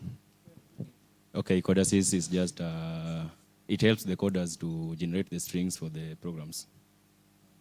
All right, so it's more or less the same, right? So it's one of the best features that coders can use to take advantage of their coding process. Sindio? Yeah. Aya. Finally, tunamalizia na Notebook LM. Can anyone tell us what Notebook LM is and how it works? You guys are the best. Uko nyuma, nyuma hapa. Who? Yes, sir. Hello, I'm Clinton. So it analyzes and write, then make suggestions. Okay, for the interest of time, let me just take you through what Notebook LM is. All of you can even go to Google right now and search for it. Just search. Take advantage Notebook of your LM. Gemini already. Sawa. So this one, what happens is you upload, if you have notes, you upload notes probably for the course that you're doing. Once you upload it, itapiga story ni kama ni podcast. Kama ukuelewa kitu kwa class, ukiupload hiyo file kama ni in terms of drive or whatever, itacheza kama ni podcast, watu wawili wanaongea. So kama ukushika kitu kwa class na exam inakam, you just upload, unaweka simu kando, unasikia watu wakiongea wawili kama podcast. Sio ni amazing? So just go to Google, then search Notebook LM. When you get a chance next time, we are going to go through it a bit more further. Yeah, so as usual, kama vile tulianza tu, there is this code that we are supposed to scan. So let's do that in the next. Wait fast. I'm going to let you know when. Just a minute before you scan, guys. Okay. All right, so let's scan that as we finish. You scanned. Remember, I told you there's two ways. You can either use the QR code or you can go the online way, all right? Wait fast. Let's do it. Let's scan it. Perfect. Yeah, let me see what your phones are showing. You can come closer, guys, and scan. I told you it's your day, it's your room, it's your screen. So if you cannot scan, just go online, type menti.com, and then there's that code that you can use. This should take a minute of your time, then tumemaliza hii story. Sindio? The first person to finish also gets something. Who's the first person to finish? Come on. Just swipe this way. Mwingine ameinua mkono na bado yuko kwa simu. Yeah, you've not done it. You relax, bana. You want to take everything home. Swipe, you can songesha. You've not answered. Ushamaliza. You need to finish. Whether it's 1, 2, 3, 4, 5. You need to. Adi kuambia sign up for Mentimeter. Kikwambia sign up for Mentimeter. We're done. Najua umemaliza. Ushamaliza? Memaliza?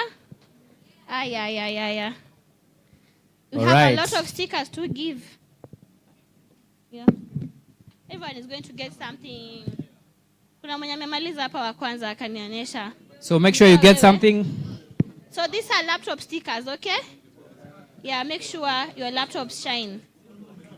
Hatujawalimit, unatuonea.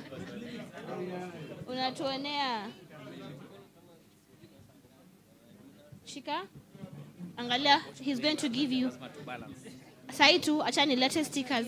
Now, once we are done, make sure you submit.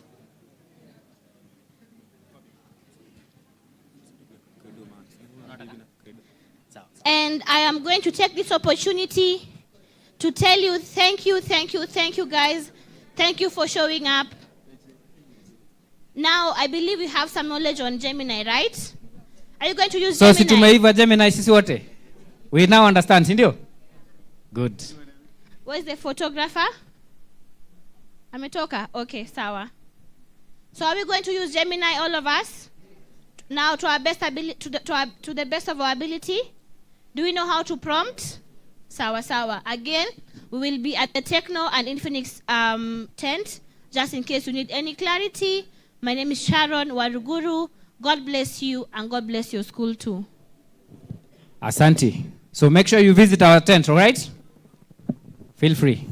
Yes, a round of applause for our KU. We can do it in a better way. Goja, we can do it in a better way. Tengeneza vizuri. Unakumbuka ile ya primary?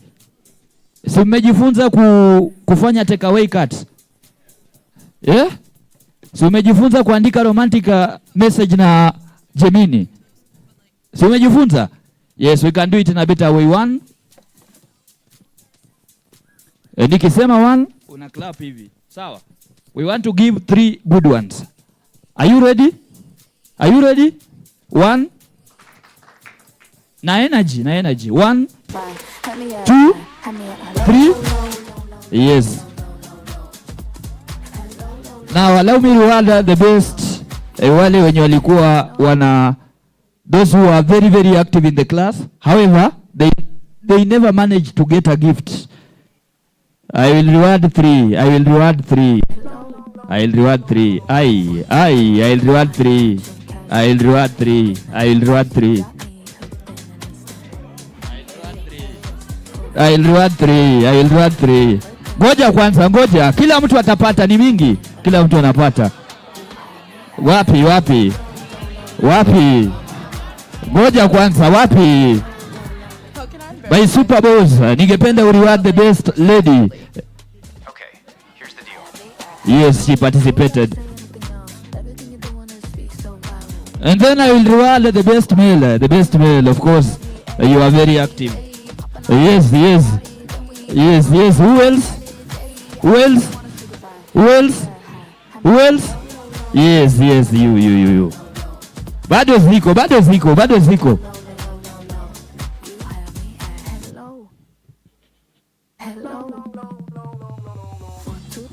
Shati testing, shati testing. Shati testing, shati testing. Shati testing, shati waist testing.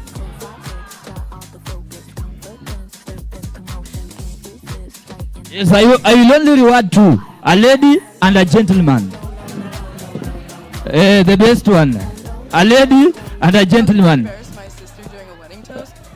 Ngoja kwanza, wangapi wanasema apewe?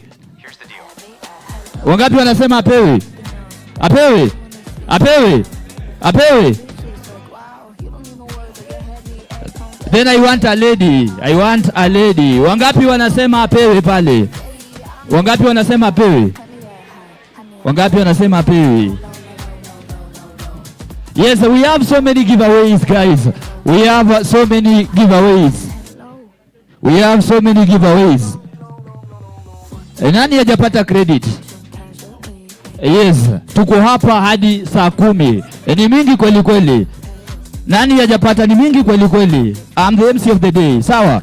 So, ladies and gentlemen, at this juncture, allow me bring the Techno and the Infinix company for the next session, and then we will rush for lunch, alafu turejee tuweze kupata simu na so many giveaways. Sawa? Yes.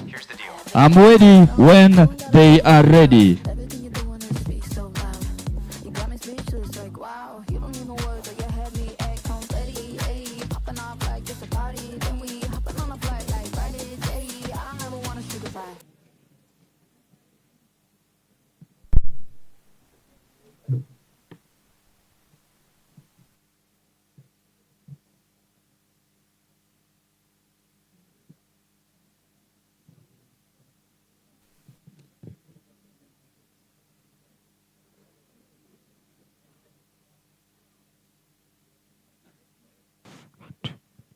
Good afternoon.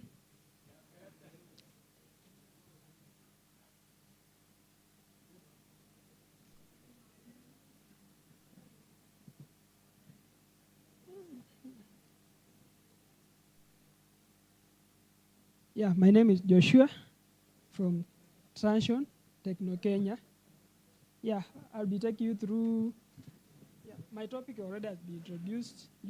You've heard of Gemini and the entire AI. Yeah, my topic already has been introduced. So I'll be talking of enhancing Android apps with on-device AI. That's AI on the device. Yeah. Yeah, as I said, I'm Joshua. I'll be taking you through enhancing your apps. I'm at the mobile phone with AI. So, yeah. Yeah, sure. Back, Cassie.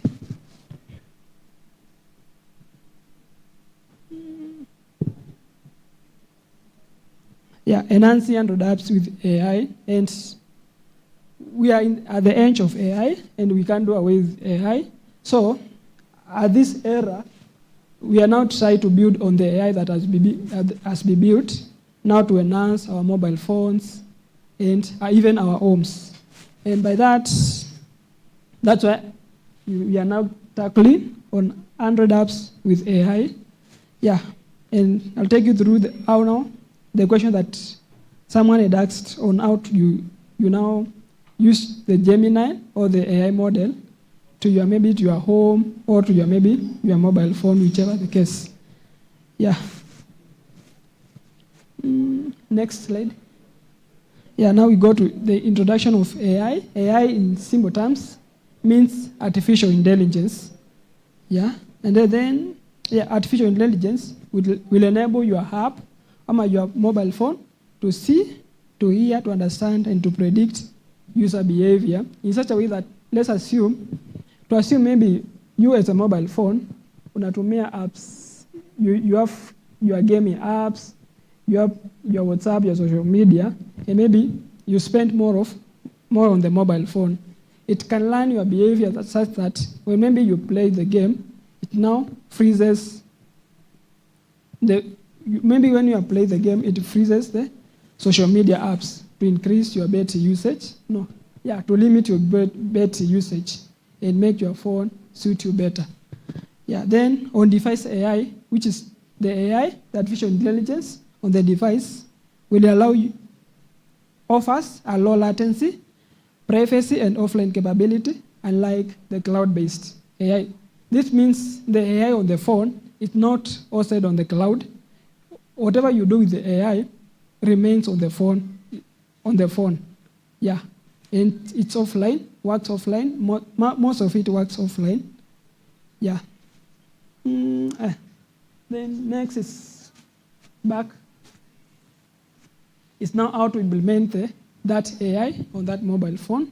Then all these are Google stacks, and the reason why they are Google stack is because Android ni hiyo software na run kwa phone yako, and it's a Google product, by the way, if maybe you don't know. Then Google has made it easier that you can even use that AI. That as a developer, you can use it. You can use that model, that Gemini, that ChatGPT, that DeepSeek to enhance that app that you're building to make it more user-friendly and more beneficial to the user. Then how you do it is, it has 3 stacks for the same. We have a ML kit that pre-built AI solutions, easy to use. That means someone has built AI model to maybe optimize the battery usage. What you do, you as an Android developer, you add that dependency, the ML kit dependency, then you use that AI model to your app. Then the other one is the TensorFlow Lite. Same with the ML kit, but this is more advanced for deep learning models for Android. Then the other one is Gemini Nano. Yeah, product of the Gemini that we'll be talking about. That's a Google latest on device generative AI model, faster and more powerful.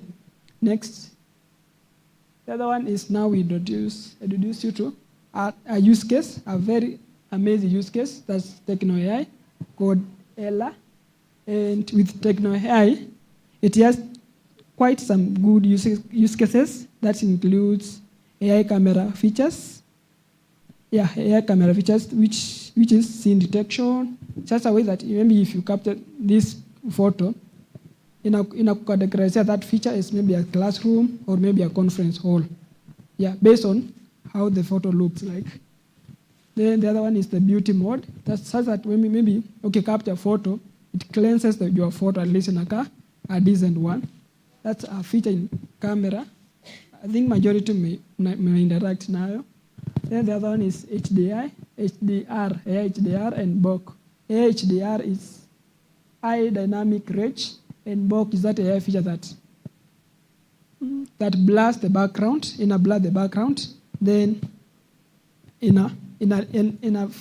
lighten the picture, such that it concentrates on the photo, not the background or the surrounding. Next.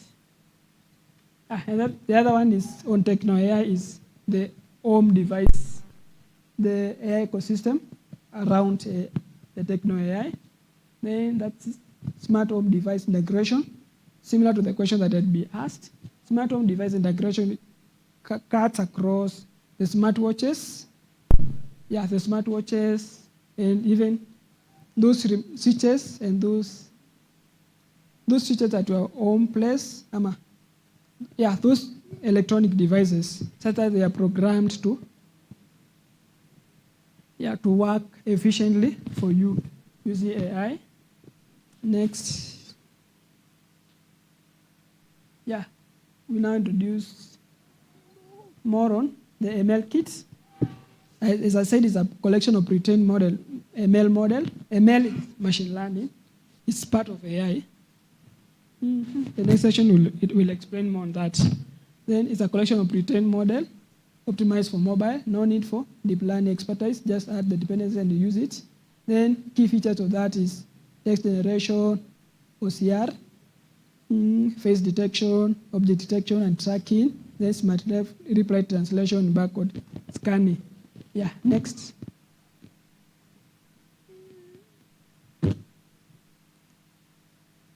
Yeah, then we have, the other one is TensorFlow Lite for deep learning model.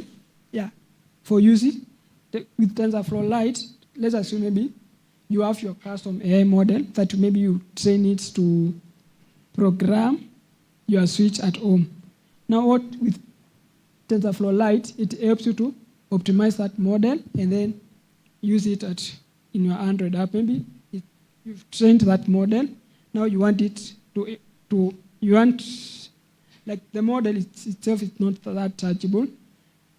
You want to use it with maybe a UI, that may be an Android app. That's when now you call that model to your app, and then you interact with it in a physical touch, with a physical touch. Then supports image classification, speech recognition, and object detection. And model as with TensorFlow Lite, model are lightweight and optimized for low power consumption. Yeah, haitumii moto yako ya simu sana. Then next. Yeah, then an amazing feature is Gemini Nano. That's now where you use Gemini to your, as a developer, or as an Android engineer, or whichever the case, to now enhance your app. The same way, now, the same use case is the Techno AI. Now out that model imetumika for the Techno phones to enhance the user experience. Then Gemini Nano, to explain a bit, is a small efficient AI model from Google, optimized for Android, specifically to be used on Android phones. Then it enables on-device generative AI, like summarization, smart replies, and more. And then example of it, it's used in Pixel 8 Pro for AI-powered auto replies and writing and summarization. It's still used in other apps, not just Pixel 8. Yeah, next. Yeah, now a brief summarization of the same. Yeah, with all these stacks, you now use what best suits you. For example, if you want to use pre-trained model, you'll go for ML Kit and Gemini Nano to use them. If you want custom model, you'll go for TensorFlow Lite. If you want offline support, you'll go for both of them. They both support offline support.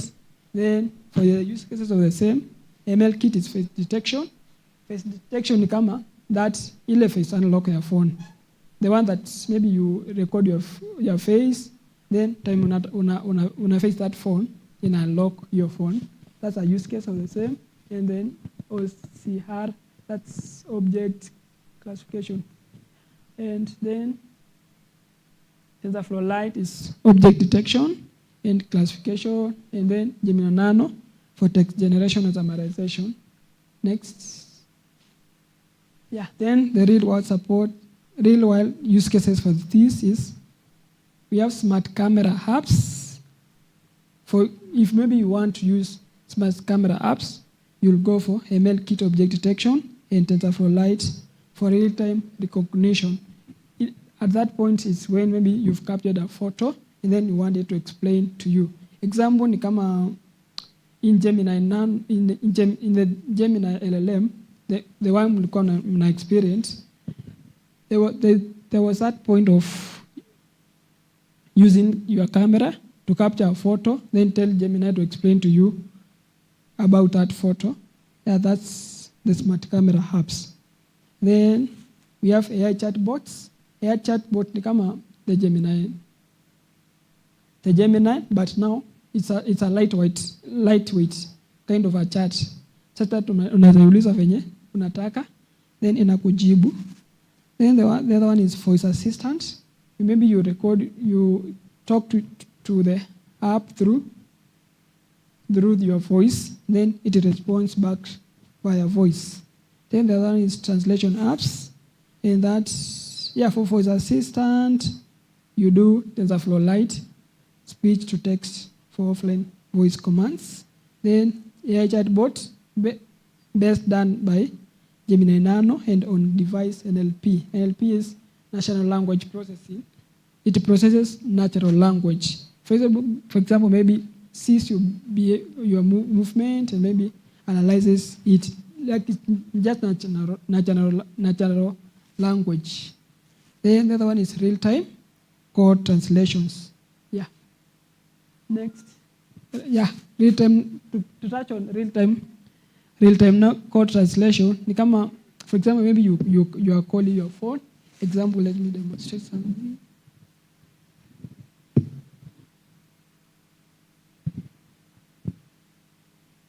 Real-time code translation ni kama something of this sort. Yeah, this one. You see, ukiongea ina translate that voice to text. That's now what we call real-time translation. Yeah. The next, now to the challenges and best practices for now using AI and for the AI on Android. One of the challenges is model size performance. Sometimes when you train that model, sometimes that Gemini might be too much intense for the mobile phone, considering that the mobile phone RAM is limited and even the storage. But now that comes the solution that you optimize the TensorFlow Lite models using quantization. Yeah, you quantize that model to a lightweight model done by TensorFlow Lite. Yeah, TensorFlow Lite. Then we have battery consumption. Then for the solution of that is now reduce AI computations using lazy loading done in Android. Then we have privacy and security. That's on-device apps sending data to on-device apps avoid sending data to the cloud. Yeah, kwa wale wase wenye maybe unaogopa data yenu inaweza tumika maybe na DCI or any kind of for malicious reasons. AI on device is something for you because hakuna data inaenda kwa cloud, it's all on your device.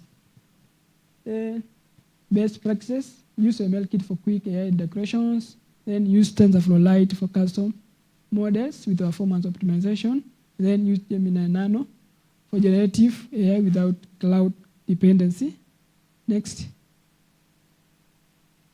Then, thank you for questions. I'll open that floor for questions. Na kuna some goodies for the same. Good afternoon. Good afternoon. Why are you guys all dull? Was the talk a bit too technical? It was too technical. Not technical. Okay, my name is Richard. And Joshua is my colleague. I'm also an Android developer at Techno, Transion. And I am an alumni of KU. So, you guys don't let me down. We have a lot of goodies. And the questions are very simple. Okay? Wajua huko wanawambiaga vile KU kuko na machopi bana. Okay? First of all, anyone with a question based on the presentation? Yes. Rise up, rise.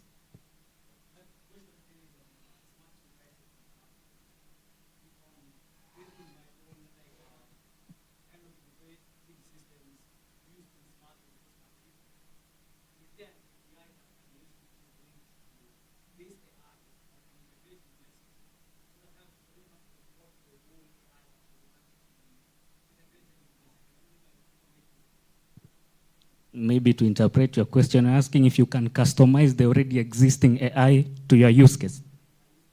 Yes, it's possible, but not at the moment with the Ella. But with the Gemini, with ChatGPT, you can train them. Any other question? Oh, by the way, you got yourself some goodie. Should motivate anyone else who want to ask a question.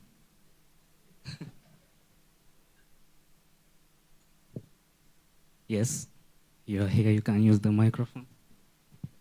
The one you talked about, the voice translator, can you explain how it works? Yeah. How the voice translator works is when maybe you are calling someone, and maybe you want to msikizani vizuri, you can now press the voice translator, then whatever that person is speaking, now translate that voice to text. So that unaweza soma maybe mkiongea tu bado. That's the use case for that is maybe for the deaf for the deaf when you are ski, so that unaweza ongea from your end, then the other party now instead like car ski and I read what now you talking about. Yeah.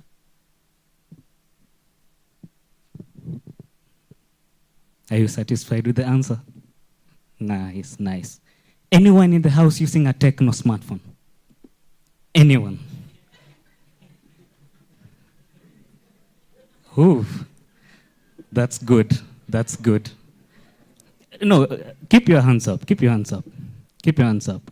Out of all of you, I just want a gent and a lady. A gent and a lady. Just rise. One gent and one lady. Okay, it's fine. Just stand. Remain standing. Well, first of all, I'm going to ask you something small. A very small question. Out of this whole technical stuff and machine learning, how many technophone models can you name? How many can you name? Ladies first. Technospark. How many techno models can you name? The answer should be a number. It's that simple.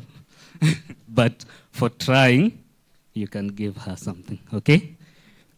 Acha twende nyuma kwanza. Okay, so you don't answer how many you can name. You just go straight to naming them. Techno Pop 7. Yes. Techno Camon. Spark.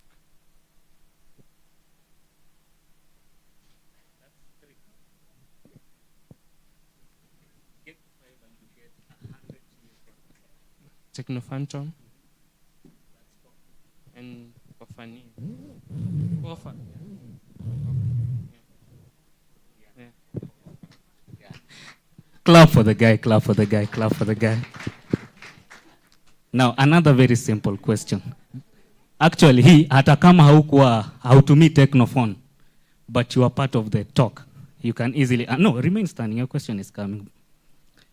What is the name of the techno AI? Free pass to you because you're already standing. What is the name of the techno AI?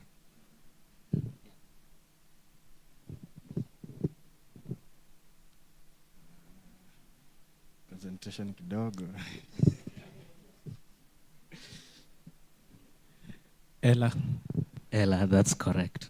That's correct. Now, this is a simple question for you. It was also part of the presentation. When Joshua started the presentation, he introduced himself as an Android developer. I also came aboard and introduced myself as Richard, an Android developer. What does an Android developer do?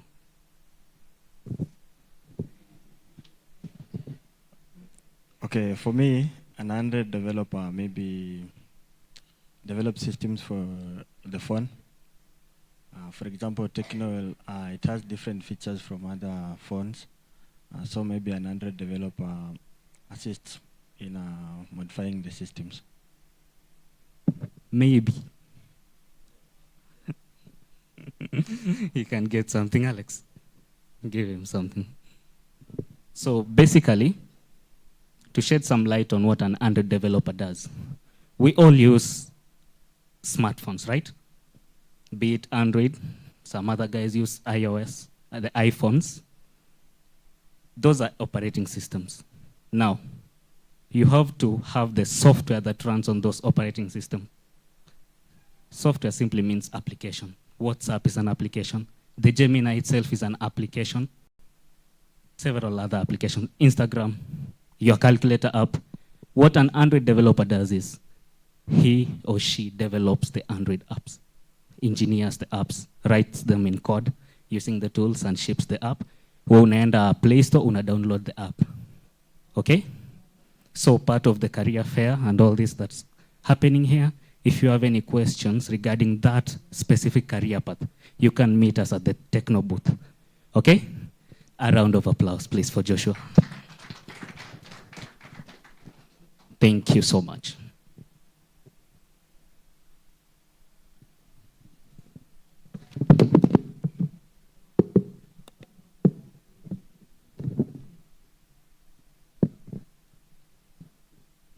Good afternoon. So my name is Alex from Infinix. I work as a field application engineer. I'll be taking you through the bit of ML. So nitaanza na maswali pia.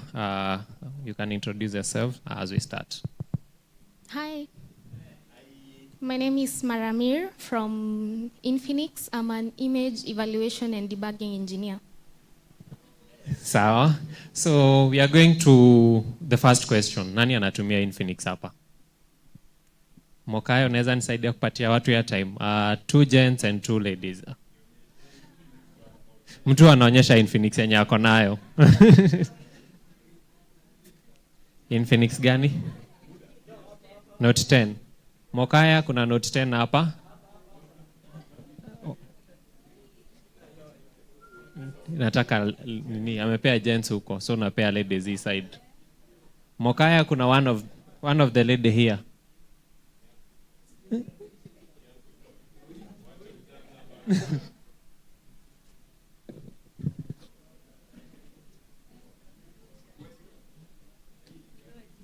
T-shirt. Nitakuongezea.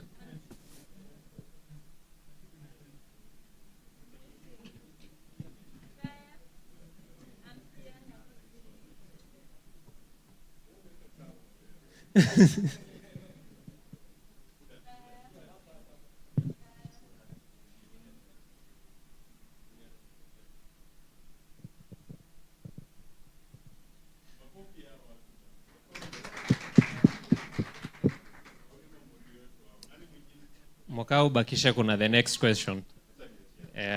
So what has been talked about is about Gemini, Ella. So there is a reason those AI tool work. So maybe kuna mtu anaweza niambia the reason those AI tool work. Ama how do you come up with the concept of Gemini? How do you come up with the concept of what Techno has talked about on Ella? So the whole bit of that is something called machine learning. Nani anajua machine learning ama ML ni nini? That dev guy, sitaki that dev guy. I want another person. Mwenye anajua machine learning ni nini? Can go to that guy.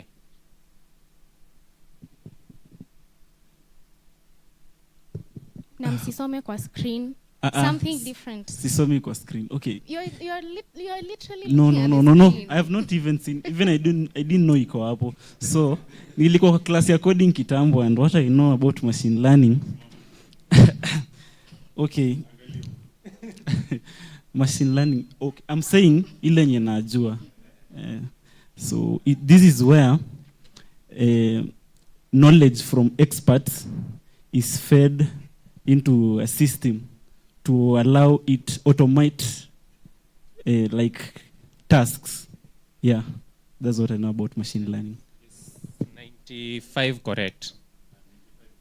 So I'll take you through ML. So ML is a subset of artificial intelligence where you give an AI or you give a program some data, then the tool is supposed to learn on its own as from the data that you have given it. So that's where we are going to say ML is a subset of artificial intelligence. It focuses on building systems that can learn from data and improve their performance over time without being explicitly programmed. So acha niwape scenario kama Gemini that has been discussed. So Gemini umeiambia generate for me an image. So ukitaka another image maybe of a car, it already has an image of a car, but you don't want a futuristic car.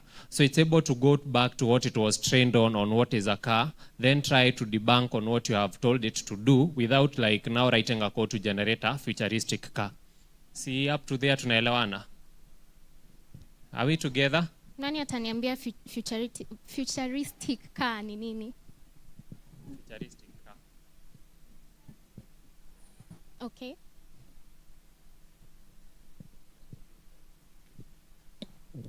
A futuristic car is the newest models of cars which advanced technology. Advanced car technology inventions and technology which is linked with digital technologies.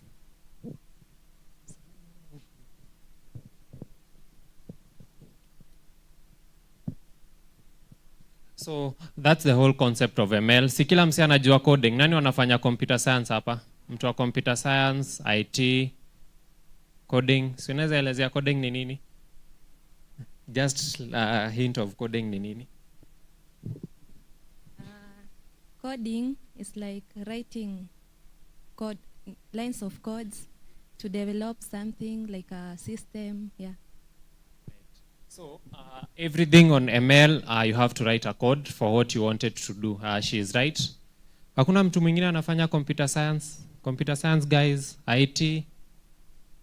Very nice. Dev, computer science ama IT? Communication. Thank you. So we can proceed to the next slide.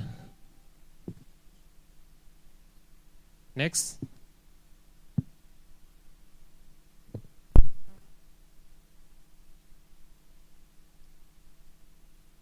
Sam.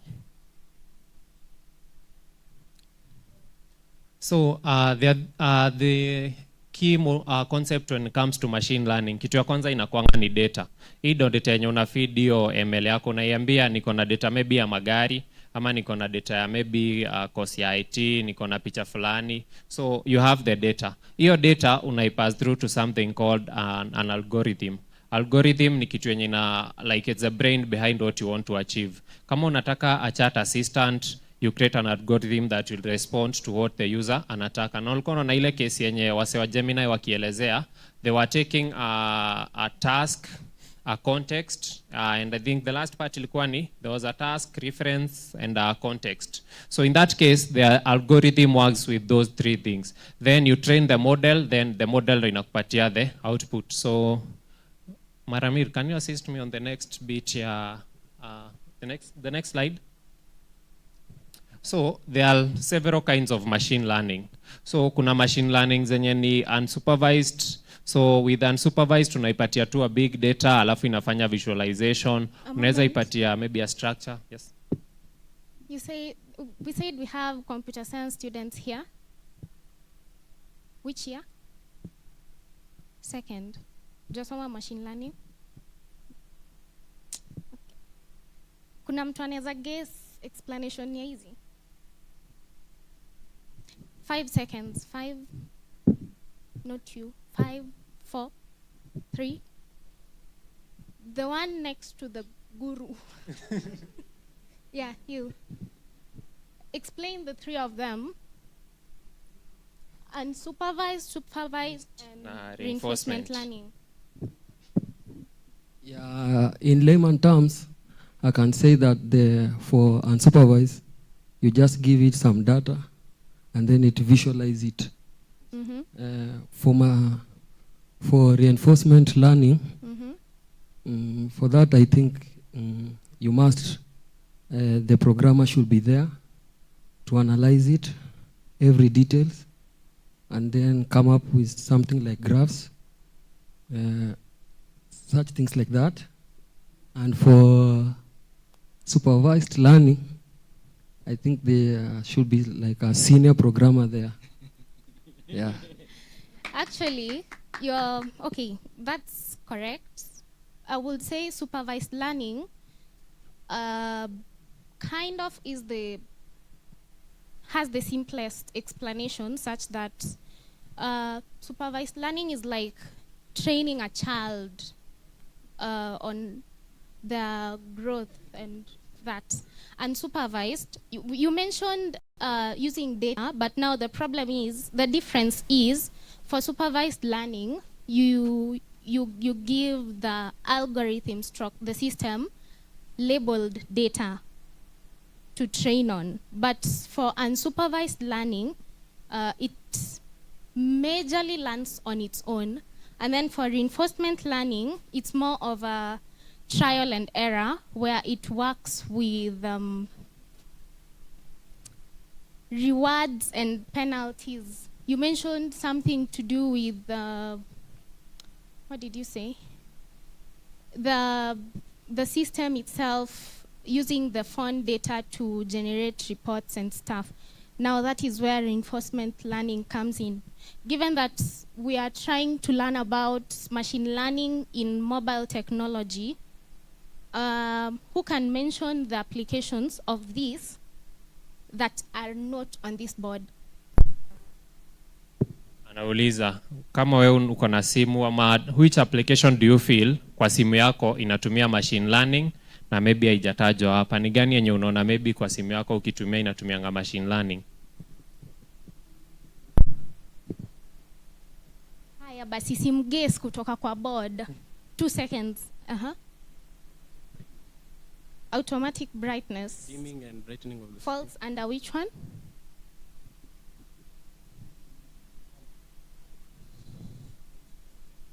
Unsupervised.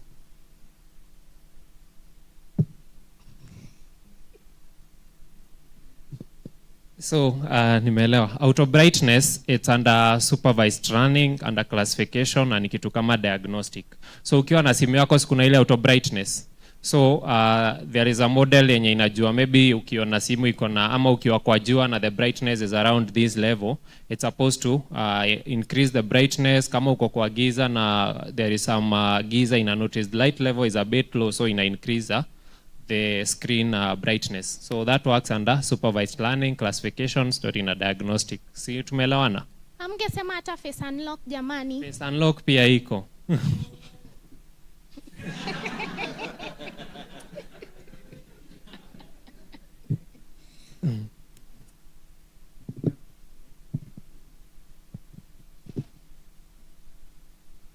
Yeah, we also have weather forecasting, the one that predicts the weather on the phone.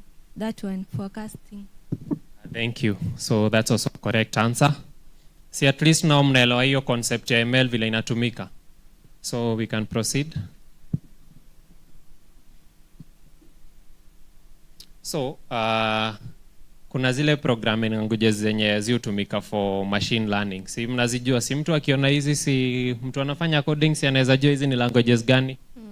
So, I'll ask the first one. That was too simple. That was simple. Airtime. Airtime. Yes. The next one. You said R? You're correct. The next one? Okay. And now the final one? No. The final one? Logo ya Java inakaa hivyo. Exactly. The lady na yellow top? No. Hisi logo ya C++. 5 seconds. Acheni kugoogle wewe na kuona na Google Lens. 5, 4, 3, 2, 1. Huh? Ati? S what? Nah. Who has ever heard of Octave? So this is Octave. So si Python wasa wanajua inafanyanga nini, data analysis, hizo vitu zote. R inatumika na watu wa statistics, wala watu wenye ni mathematics guru ndo anatumia MATLAB. Kama wewe ni msee mwenye unataka kufanya model za aviation, tumia MATLAB. Octave, statistics pia. So if you want to build on models based on the context that you are going to be working on, these are the languages that you are going to find. The most common is Python and R. MATLAB is more heavily on mathematics with a deeper adoption in aviation. Then the final is Octave, also mostly on mathematics. Next. So tumeongelea hiyo story yote nao ya machine learning. Na sasa how do we come up with the engineering ya machine learning? So the first bit ya machine learning inakuanga ni story na data. You have the data that you want to feed to your model, ndo ilan ama kuitrain. So the moment you have the data, unaifanya cleaning, ndo isikuwe na outliers. Outliers are those features that make your data ikuwe na biased results. So the moment you have the data, it's now here. You can do a versioning. Maybe uko na data 1, umecollect. Let's take a scenario. Unataka in our context kama Infinix, tunatumianga ML story na camera. Si mnajua camera vile unaweza piga camera utoe the background image. So nimeenda field, nimepiga picha za watu kama 100 zenye mostly kuna background za miti, kuna background za nyumba, kuna background za magari. So that's the data I have here. Tumeelewana mpaka hapo. Then for the data, naenda kwa model na generate model yenye nataka inanitolea ama ina blur the background in an image. So I train my model to kutoa hizo background, the background on the image. Then the moment I do that, na evaluate, naangalia nikipatia picha yenye iko na mtu, alafu maybe hapo nyuma kuna mti, is my phone able to like kutoa hiyo part ya background? So that's what you do. You make sure that your model is working correctly under model evaluation. Then the final thing inakuanga ni kupackage your model ndo ingie kama ni kwa simu. So si usha code pale kwa laptop yako, but now you need your model you work kwa simu kama zetu za Infinix. So you package the model then unaiweka kwa simu. Ndo mtu kama mimi akinunua simu ya Infinix, uko able like kutumia hiyo option ya kublur the image. The other thing we use at Infinix story na machine learning ni battery optimization. Maybe kuna watu wameona AI charging kwa simu. Kani anajua AI charging? AI charging? Nani ashaiona AI charging? Atueleze AI charging ni nini? 5 seconds. 3. Na waona mna Google. 2, 1. No one? Okay. That guy ni vile anaogopa. Huyu mwenye ako nyuma huyu jamaa wa Man U.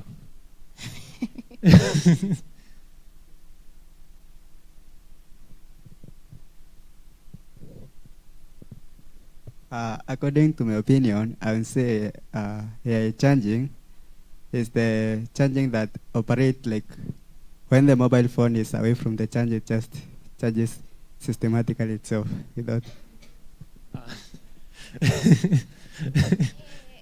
Wrong. Maybe in future. Future. AI charging for me, I think is mostly it can apply in electrical vehicles where it like it can charge itself from the like the way it's running, then it can charge itself. No. Kinda. Acha tujaribu. Wewe umejibu sana. Acha njaribu this guy. Charging ni ikifika 100% na disconnect. Almost. Nani mwingine? This guy? Okay, I can say that just the way he has said that it disconnects itself, then you have another, like it's of more of an app that when your phone is running low, then you can just open that app, then it's the phone, like it has a solar, then it starts charging itself. Amejibu sana. Let's get this lady. Okay, so in the morning your phone charges quickly. At night when you are not using it, it learns your patterns and your behavior on how you use your phone. So when you're not using it, maybe like during the night and you've left it in the charger, it will charge slower. And during the morning when you're more likely to be using it and its battery finishes quickly, it will charge more quickly.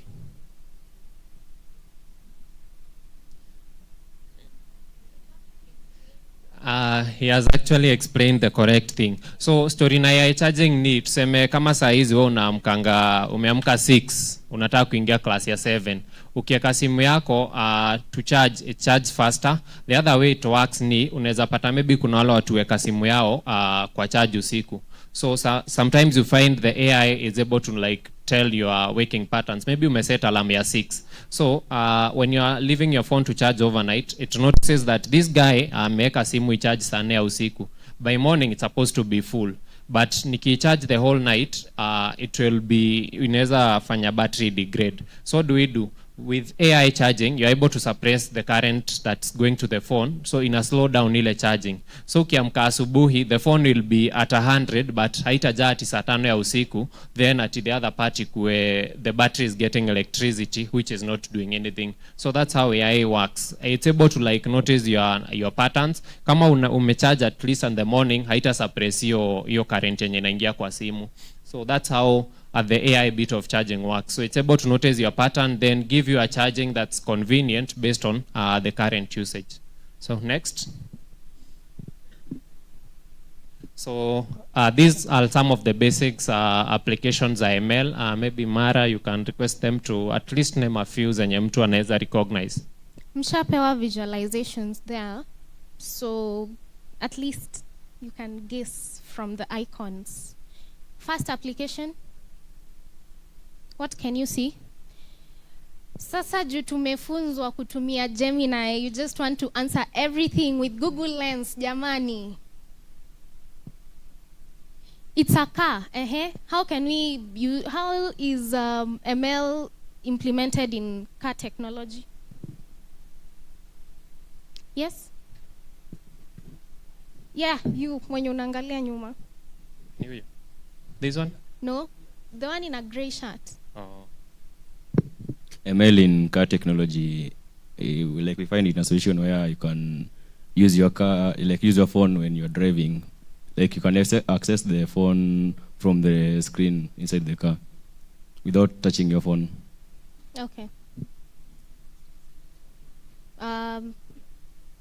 Okay.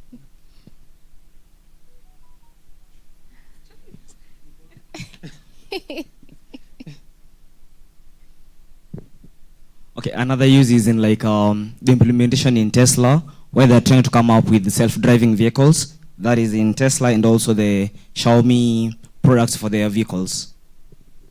Okay, that's interesting. Yeah, correct. Next one. Healthcare. I have one on me right now. I want you to identify whatever device I'm using in terms of healthcare.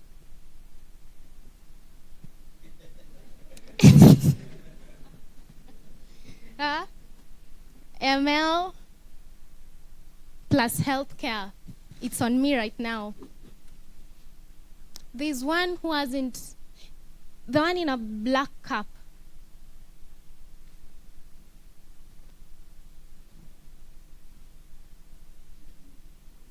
No, umempita.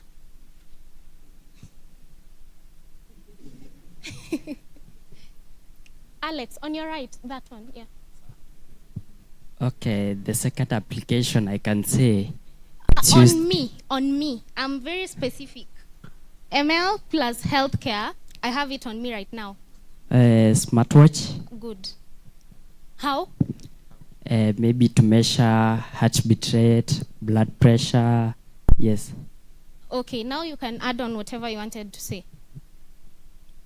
Okay, I just wanted to say used in devices like smartwatches. Before uende kwa smartwatches ulikuwa unataka kusema kitu. That application.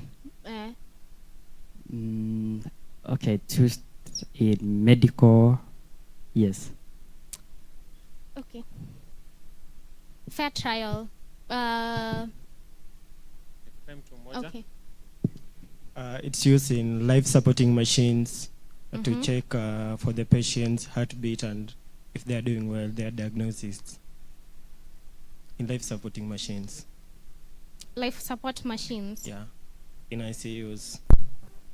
Okay. Moving on to, what's the next icon? What's the next icon? You? Online bank. Okay, online. Online banking. Online banking na email zinapatana wapi?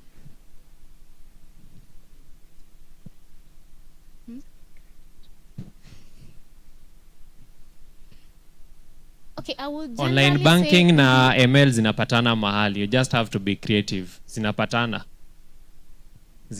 mahali. Kasi forex. Remember the kuna mtu definition anasema of hapo email? aviator. Asi aviator. Remember the definition of ML? Systems learning patterns to make predictions. How is that applied in online banking and finance? Okay, I think it's applied in online banking and finance, whereby you're able to like evaluate different stock values and be able to like make decisions concerning that. Like the AI evaluates the stock values and gives you the predictions like for the next possible stock values, and also you can apply it in fintech to like help with saving techniques and also other ways of like investments and everything. Yes. Too bad you have way too much merchandise, but you're correct. Uko You're sawa. correct. Hatuwezi muongeza, itakuwa lazima tu balance, but that guy is smart. That guy is smart. Unafanya course gani? Telecom. Which Telecom. year? Third year. Sheesh. Project yako ya third year ni? Fourth year. Research proposal.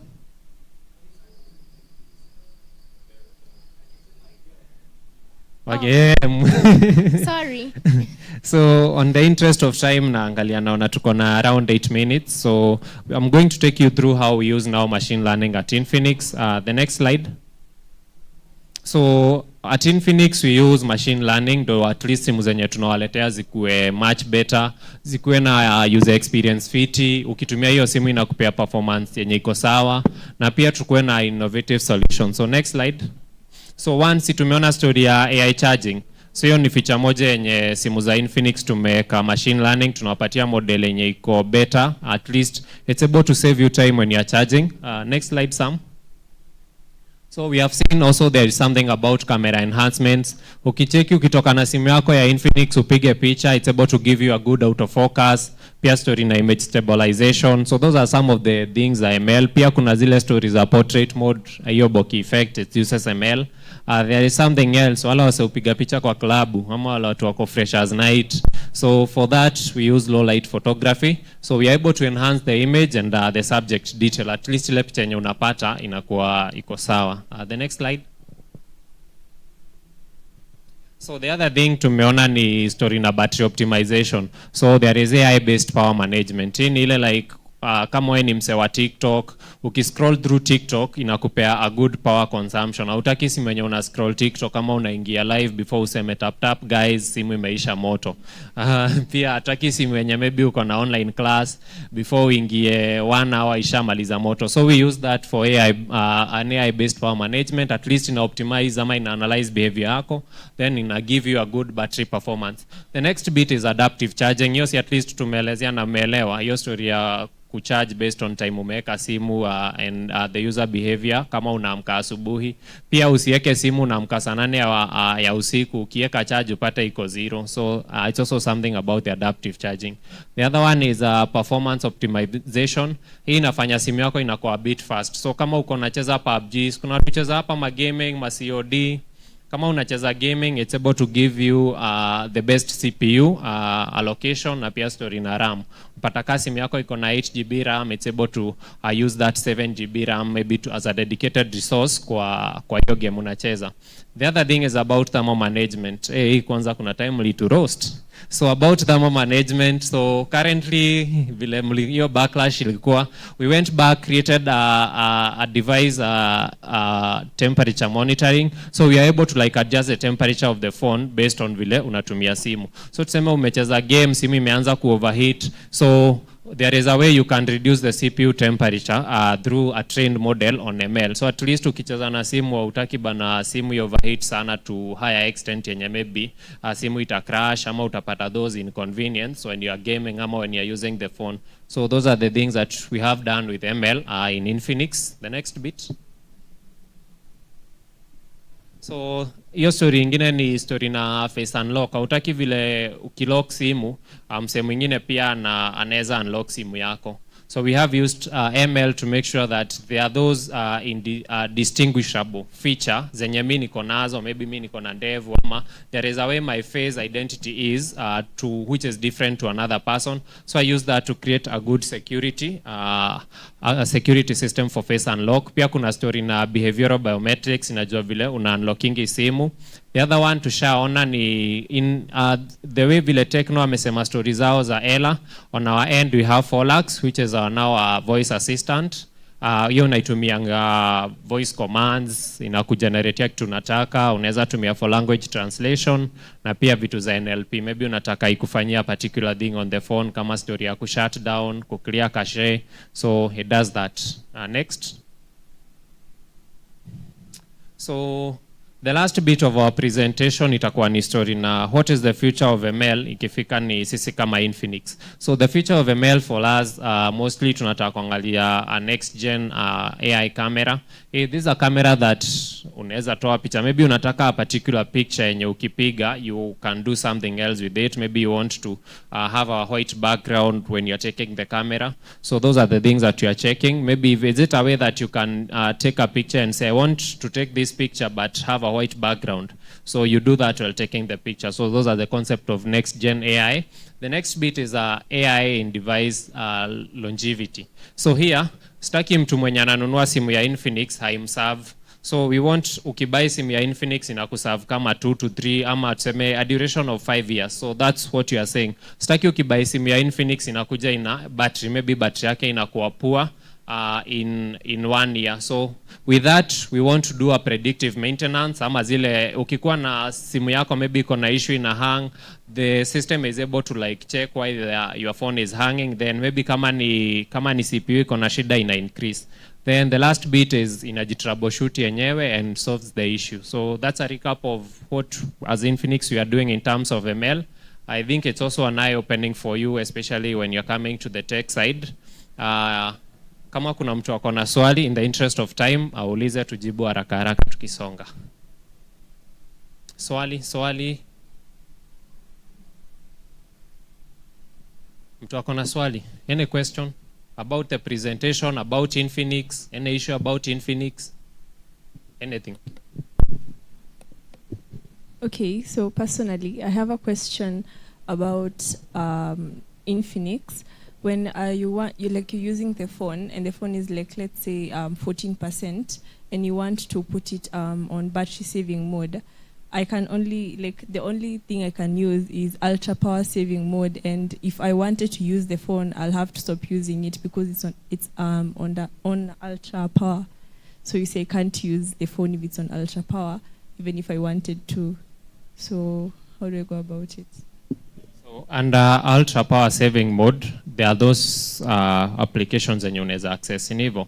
Mostly of them they come as limited. Unaweza pata, unaweza tumia tu maybe the phone, the messages. So the concept behind it is kama unajaribu kusave moto isizime, the basic application natumia ni phone ama messages, in hivyo kupiga tu simu. So under ultra saving mode, it only gives you those limited application. Some of them kuna saizi with the current feature, you're able to edit the application you need. And also ina kill all the other background processes, at least inakusavia the moto ya simu. But you can be able to edit some of the application in our new models. So kama unatumia TikTok, Facebook, you can be able to add them as one of the listed applications that ultra power saving mode. Answered? Any other question?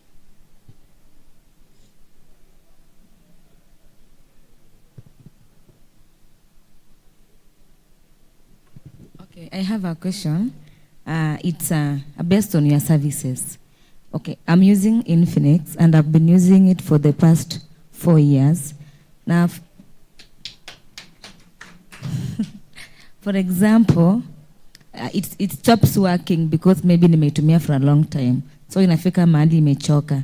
When I come into your shop, do you do your, like, when I want to purchase another one, mutanipunguzia on a discount because I've been using it, or mutanicharge the price yenye iko? Ama secondly, mnafanya ile ku exchange? Mukaya, answer that.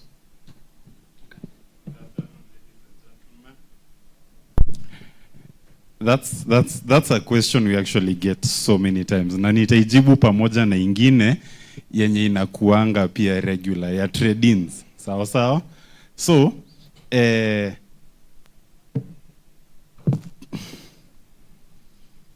directly, no.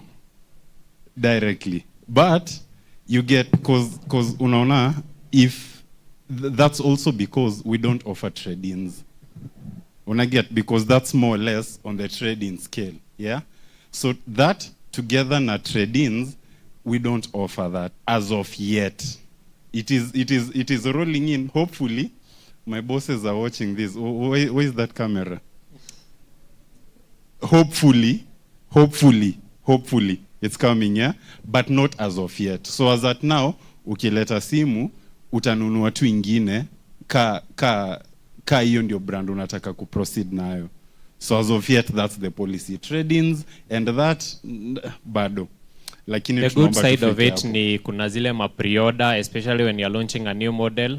Currently, we have a new phone coming. So you be unaangalia hizo social media zetu pre-order. Then kama siku kama ya leo, we have an Infinix booth huko nje. They are selling the phones at a discounted price, very good price for students. So ukienda hapo kwa booth ya Infinix, kuna very good phones.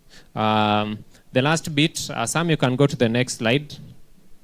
So this one, Steve will explain what this QR is for. It's something good for you people. If you're interested, I think it's something that can work. So Steve, take 1 minute. So good afternoon, guys. My name is Steve. I work with Infinix. I'm the PR manager. And as we all know, ESUK is all about empowering the youth. Sindio? Now, as one of the partners, tumesema pia Usiwachwe tukuje to empower the youth. Sindio? For now, you can scan this QR code. If you scan, this is a recruitment, it will lead to a recruitment form.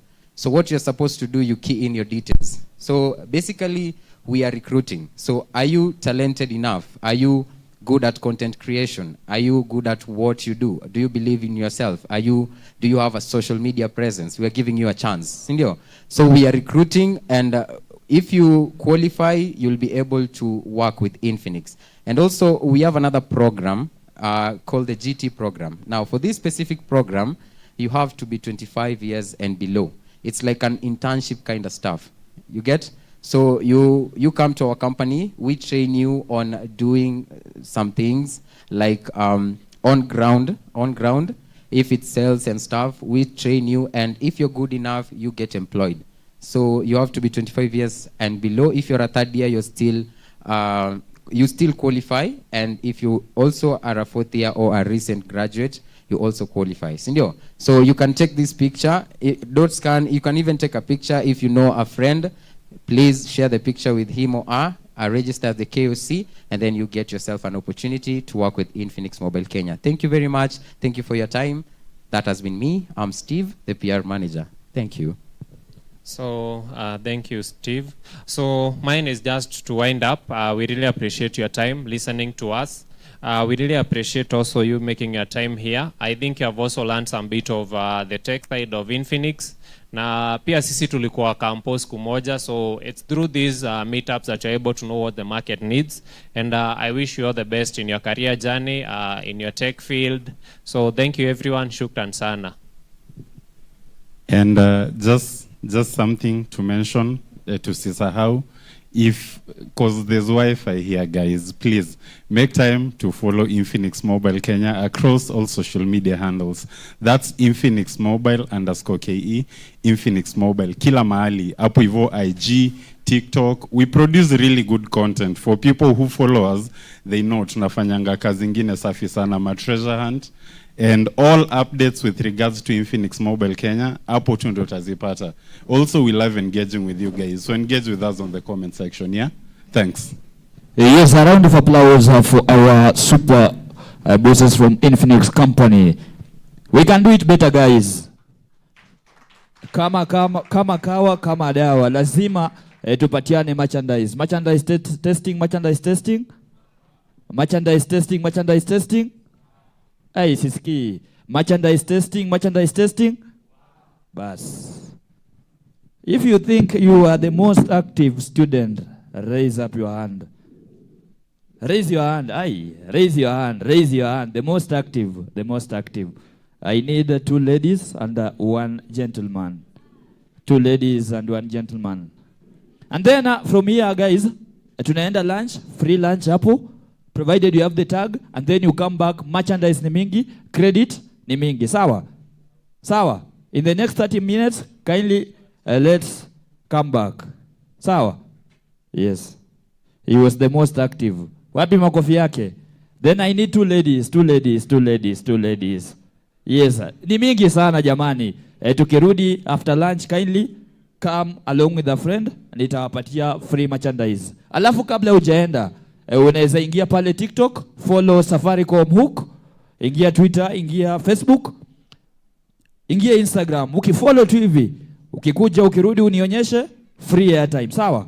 We can break for the lunch and then we come back in the shortest time possible for the next classes. Otherwise, have a nice lunch. My super DJ, I'm ready when you are ready. Leta burdan.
Sending money around the world is still too hard for too many.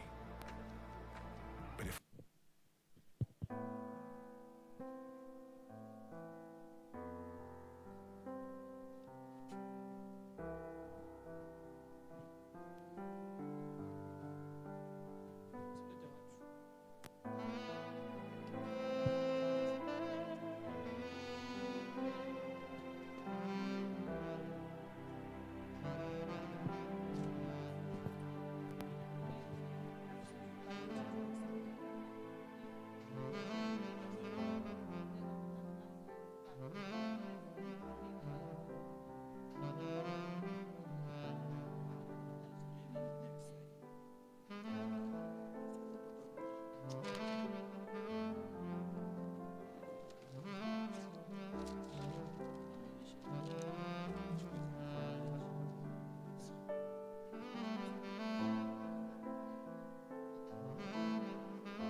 Hi, KU, hello.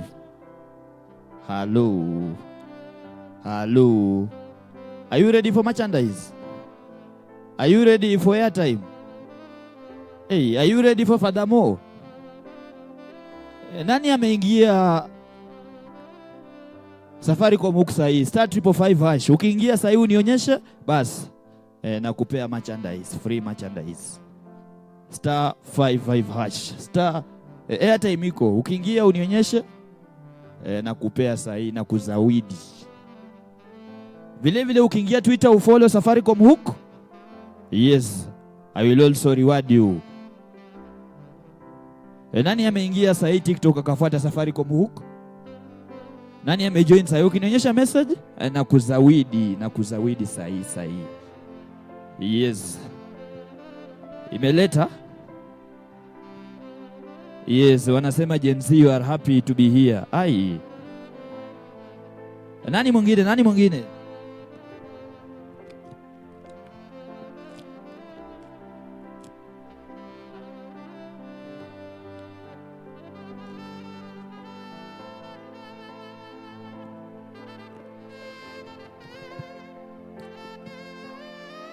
Check 1 2.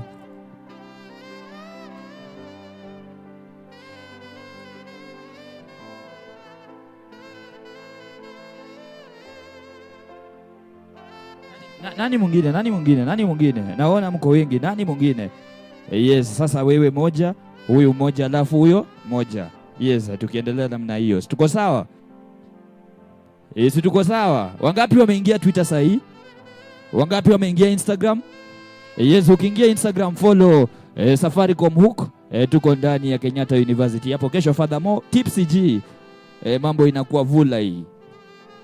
Are you ready for the afternoon session? Merchandise ni mingi, tutulie, merchandise ni mingi. Mnasema mnataka airtime. You want airtime, si ndio?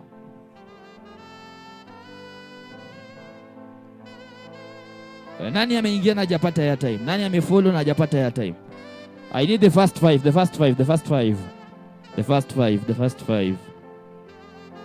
Kuna watu wa Twitter? Kuna watu wa Twitter?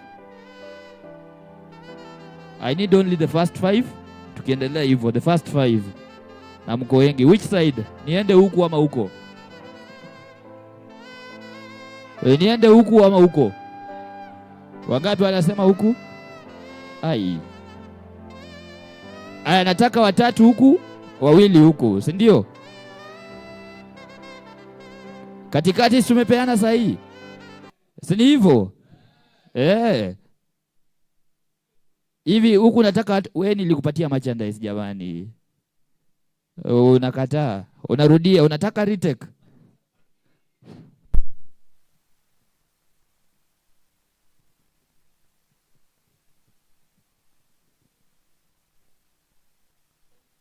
Yes, keep following the Twitter handles, the Instagram, TikTok, courtesy of Safaricom hook.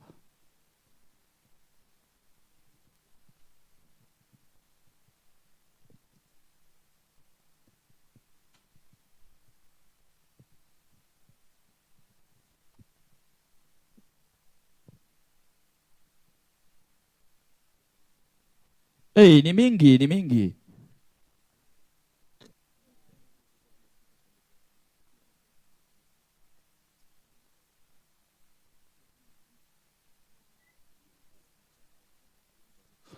Ziko mingi jamani, tutulie. Ai, guys. Haraka ni ya nini? Tutulie. TikTok ushafollow? Umepiga comment?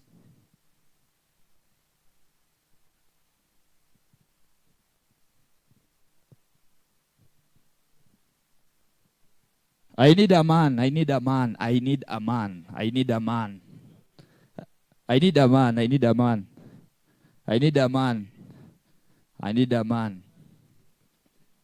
You are a man? Umetufuata pale TikTok? Twitter?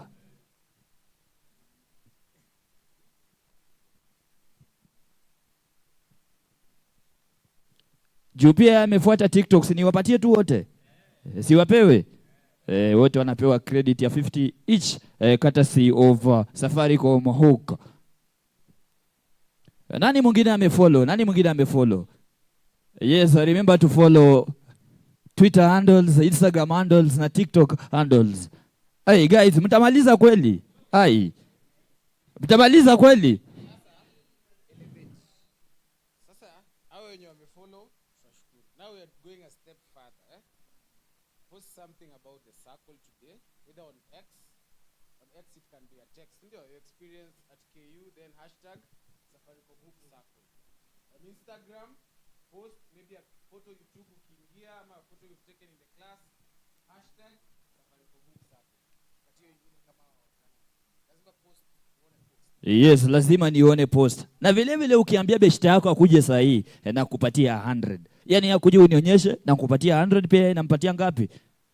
Yes. Aya, piga post unionyeshe jamani, piga post. Piga post, ingia Twitter, ingia Instagram, ingia TikTok, upige post unionyeshe niweze kuzawidi. Kuna Wi-Fi, conference, AABB, CC, DD, EE. FF haiko. Nani amepost? Nani huyo amepost? Unajua unakuanga digital influencer, wewe ni mkora. Yes, huyu ashapiga post jamani. Alafu kuna wewe utaki kulipa ukoa.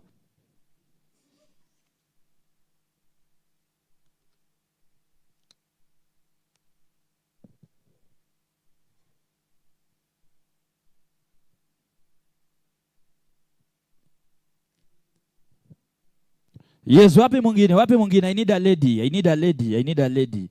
Yes, gender equality. Gender equality. Wapi mwingine? I need a lady. Ukiona sikufikia unaweza kuja mbio mbio unionyeshe.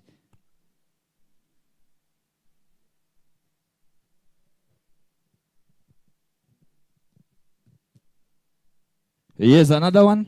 Another one. Unanionyesha wa mwamba.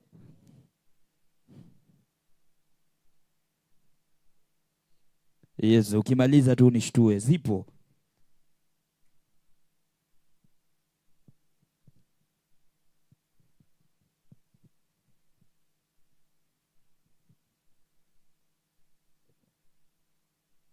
Nani mwingine hapa? Nani mwingine hapa? I need a. Nani mwingine ameweka? Yes, you three, you get 50 bob each courtesy of Safaricom Hook. Yes, umeleta mtu? Yes, nyinyi wote mnapewa credit courtesy of Safaricom Hook. Ukipost unanionyesha, ukipost unanionyesha. Ukipost unanionyesha. Ukipost unanionyesha. Hey, na mnaibia jamani. Na usinipost huko. Ai.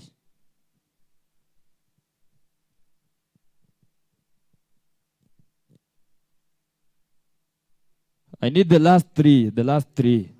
Wapi? Wapi? Wapi?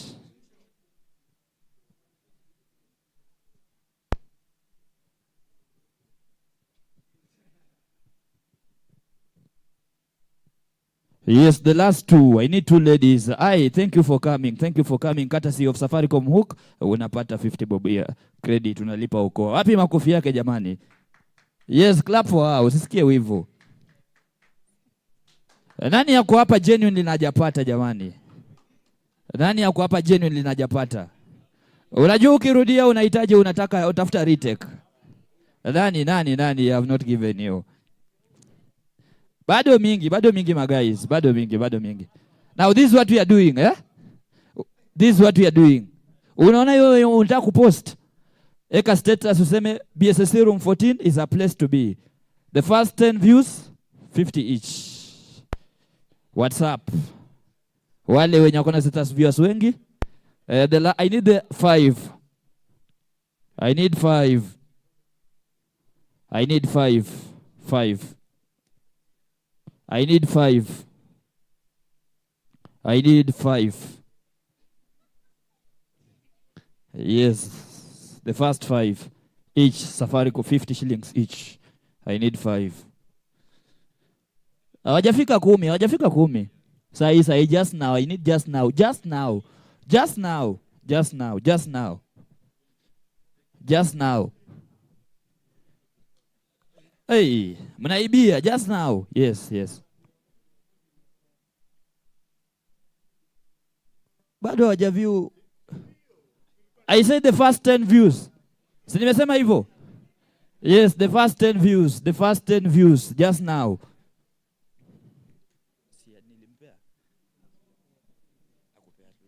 The first 10 views. The first 10 views. The first 10 views.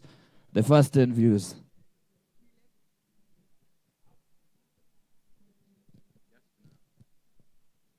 Yes, yes. Wangapi? Nani mwingine? Nani mwingine? Nani mwingine? The first 10 views. Kwani hamuna status viewers?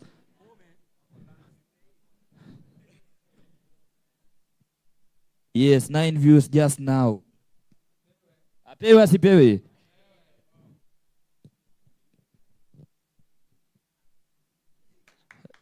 Two ladies. Kwani hamna Simpsons kwa lady pale DM? Ai. Wameenda lunch. Yes, huyu amepata 10 views. Apewe asipewe?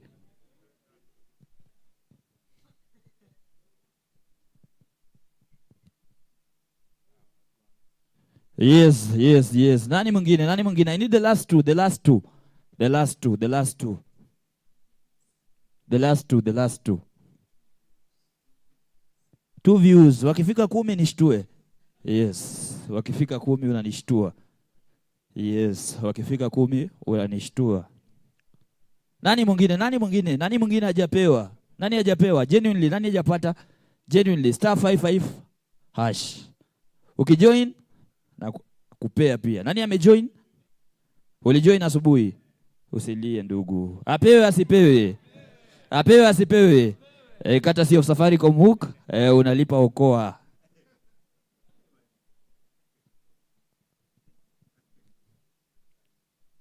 Yes, the last one.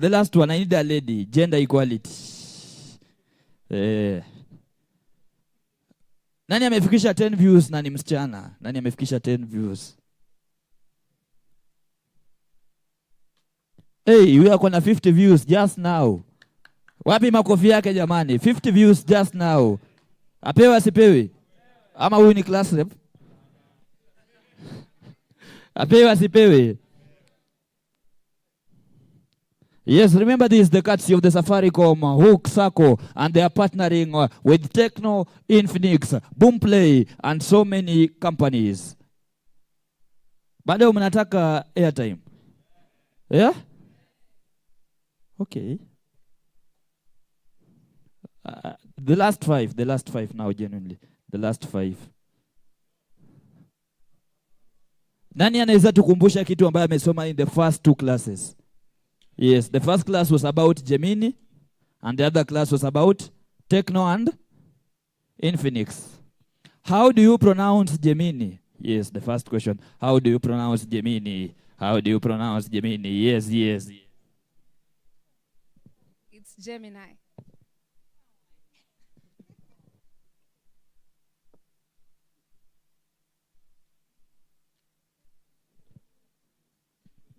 Yes, the second question.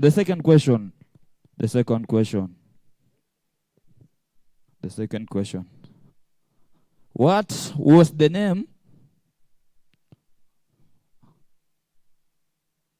What is the name written behind my back? Yes, behind my back. Behind my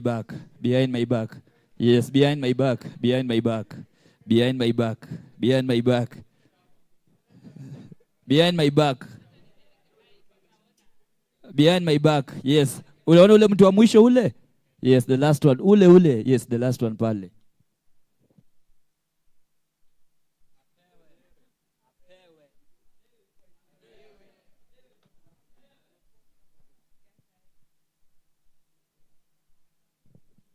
Tugonyere.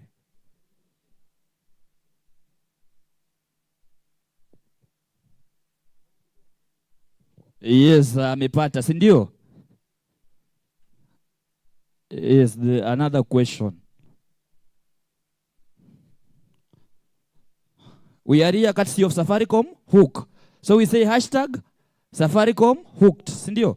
Who can spell for us hooked? Hiyo yenye the hashtag of today, the hashtag of today, hooked. Yes, the hashtag of today, the hashtag of today. The hashtag of today. I need a lady. Gender equality. Yes, you there. Yes. Amtaka kulipa fuliza na okoa, si ndio? Amtaka kulipa?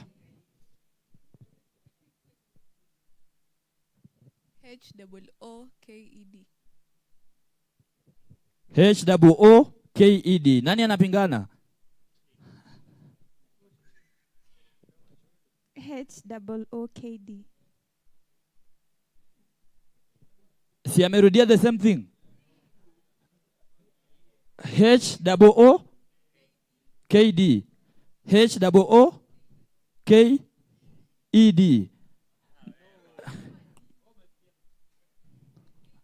KD, wapewe wasipewe?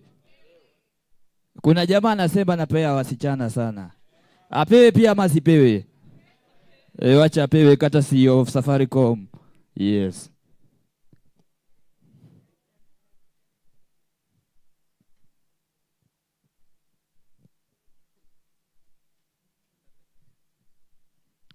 Nasikia mnataka tisho. Nani anataka tisho?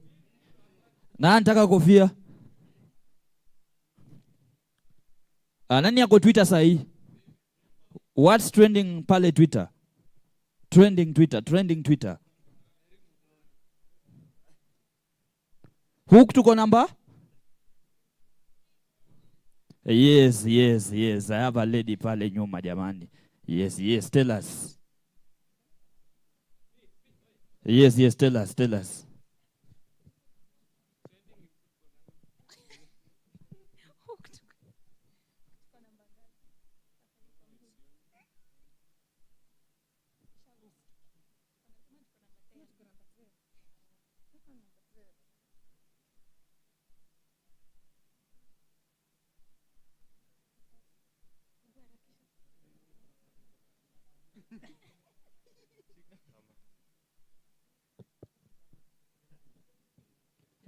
Alisema kweli? Apewe asipewe? Yes, atapewa kofia ina few. Now clap for yourself. Kuna second year hapa ndani? Kuna first year kama mimi? Fourth year? Wapi fourth year? Third year? Nikisema first year we clap once, sawa? Second year? Twice. Third year? Fourth year? First year? So nikisema you clap, sawa? First year? Fourth year? Ngoja kwanza. First year? Third year? Second year? And finally the finalist. Wajue shida ya kuwa fourth year ni moja. Sasa miezi zimebaki ngapi? Kitu ambayo ina hit ni unamaliza shule unaenda wapi? But all in all, Safaricom who get us covered, wanasema they have sweet Gen Z offers. Unaingia pale unaweza pata vitu mzuri.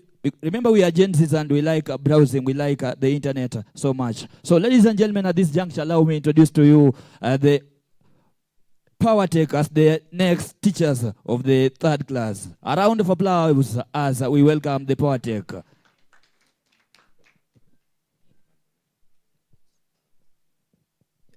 Yeah, a round of applause for everyone. Thank you so much, bro. Yeah, I hope you guys are good today. Salama. Yeah, today we've had very immersive sessions. We've spoken about Gemini, we've spoken about artificial intelligence. Today we want to provide, and speak about an entry point into technology. We're going to walk you through also some inbuilt chatbots that we've built as an organization. Share a bit of what we do, why we do it, why we're passionate about technology. Yeah. So, yeah, my name is Eric. First of all, Eric Moreidi. I am a software engineer. I'm a liaison officer at the Powerland Project Academy. And our goal is to train 1 million developers across Africa. Has anyone here heard of PLP? Anyone here who's heard of PLP?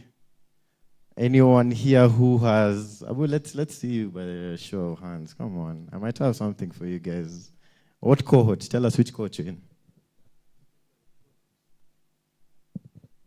Hello, everyone. My name is Ryan. I'm in the February cohort for 2025. Excellent. I think we have something for this guy. Ndio Monene. We have something for him, yeah? I want to hear from a lady. You said you've also joined, you've heard of PLP. Tell us what PLP is. I think what PLP is, it's a wanafunzanga online courses za digital learning, and tuko hapo pia mimi ni wa February 2025 cohort. Yeah, we just had the orientation just the other day. Yeah, love it. Munene, 2 people here kindly. So yeah, I'm actually joined by my team. We have Munene here, Dennis Munene. He represents the community. He's a junior community manager.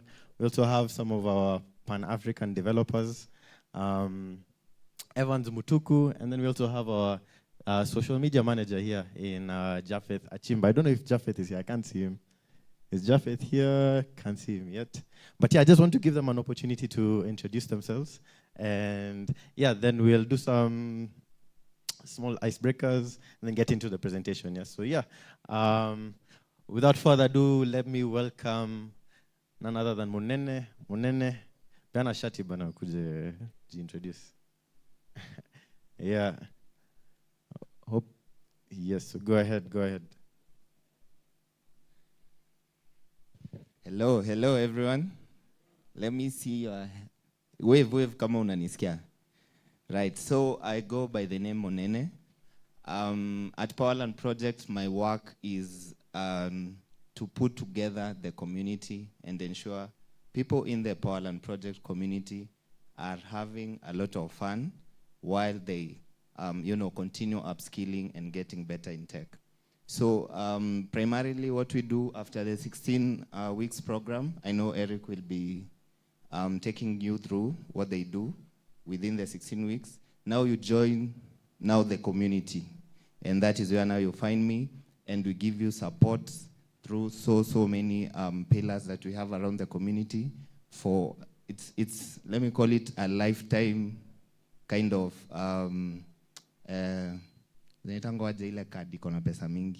black card.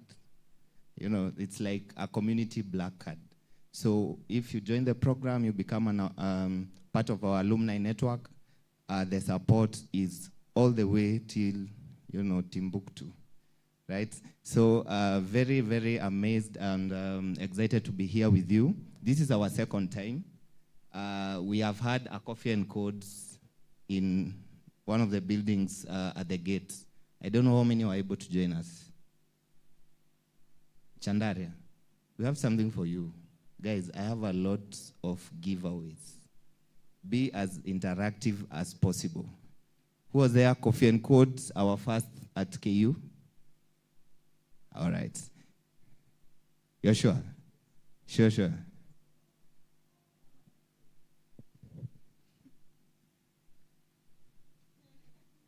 Okay, I was there for like about an hour, then left to go and attend another thing. Yes. Jack Siso. Yes. All right, so we have something for you at Akamo Litoka Mapema. So you'll be seeing a lot of activities from Powerland Project, even as the year grows older. It's campuses, it's institutions, it's in-person events at our HQ. It's just a lot of things that you can benefit. All you need to do is join the PLP community. And with that, who knows how to join the PLP community? Who knows where our community is? I wish we had another mic.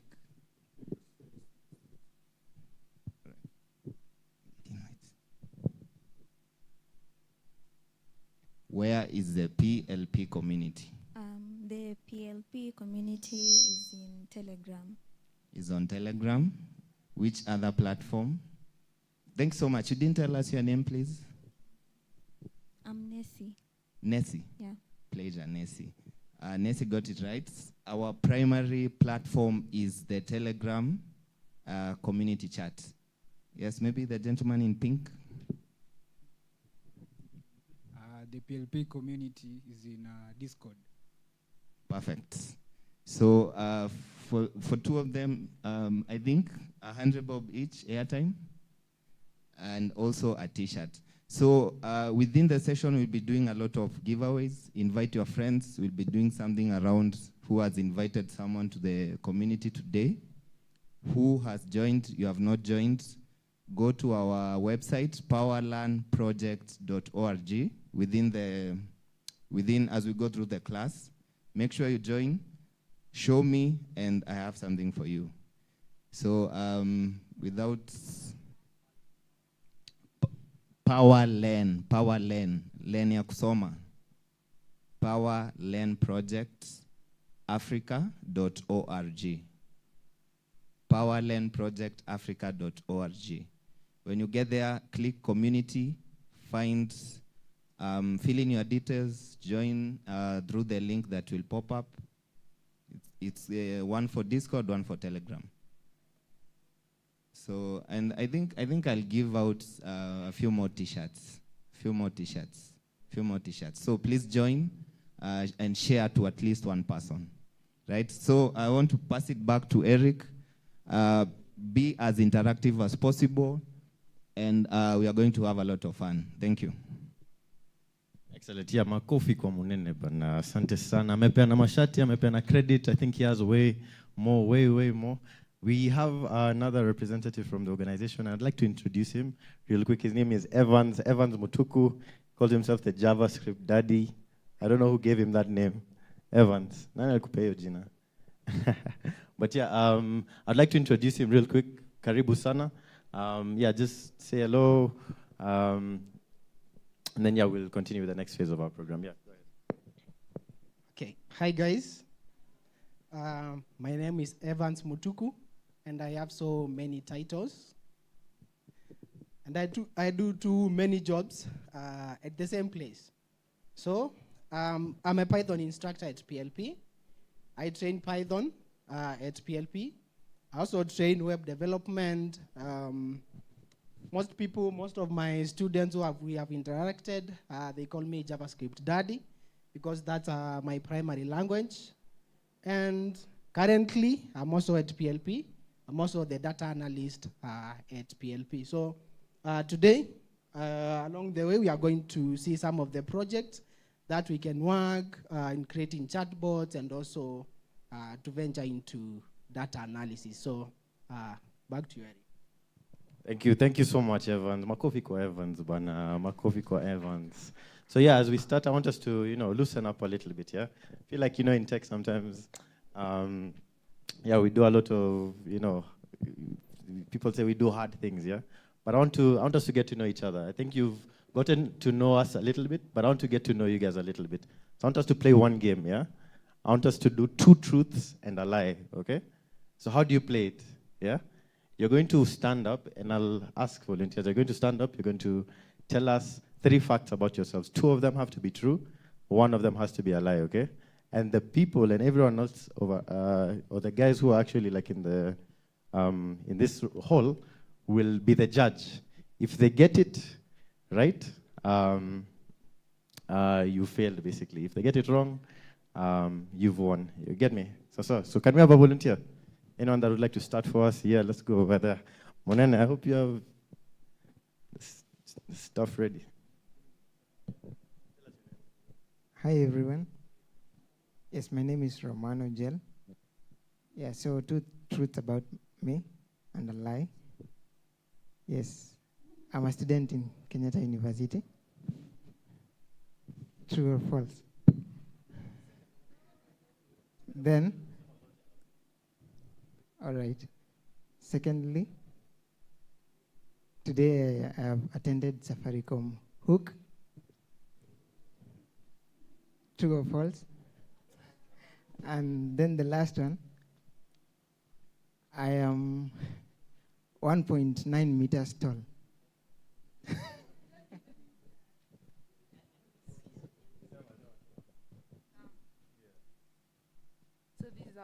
work. So I'll just say 3 statements, then you tell me which one is false and the 2 truths that I have. Tell us which one is the lie, guys. Which one do you think is the lie?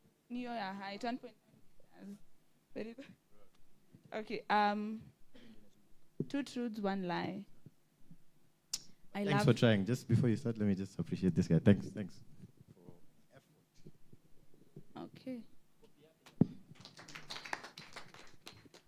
Oh, my name is Mary Wairimu. I'm a 4th year in the School of Economics. 2 truths, 1 lie. I love swimming. 2, I love exploring, like traveling or something of the sort. And 3, I'm in a political kind of space. Which one do you think it is? Which one do you think it is? Selma, say, go ahead. Huh? What? Is it? Zombie? I will defend her. She is in politics, hapa KU.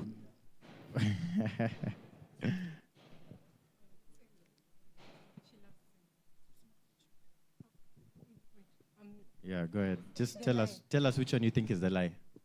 The one she said she loves swimming. She loves swimming. That's the lie. Nice. Makofi kwake bana. Munene, can we have a shot here for this lady?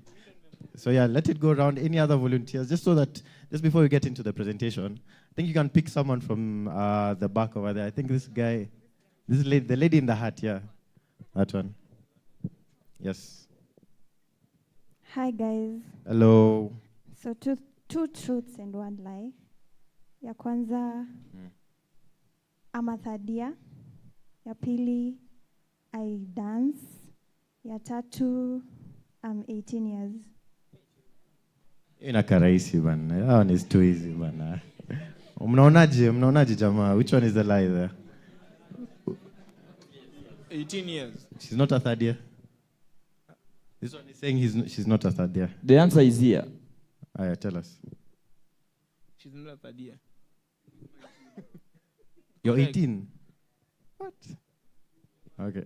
So, Munene, please, over here, appreciate this guy right here and the lady at the back as well. So, awesome. So, yeah, at least we're getting to know each other a little bit better. Any other volunteers? I think over here to just... yeah, go ahead. Hello, everyone. Okay. Hi. My name is Sylvia. Hi, Sylvia. Hi. Okay. I love dancing. A 4th year. Yeah. Sylvia, I love dancing and you're a 4th year. Yeah. Okay, those are 2. I think those are 2 facts about yourself. Tell us another one. Okay. I'm tall. You guys are making it too easy. Yeah, tell us. Ujamaa tuambie. Yeah. She is a 4th year. That's the lie? Yes. That one was too easy. Come on. Which one was the lie? But there are 2 lies there.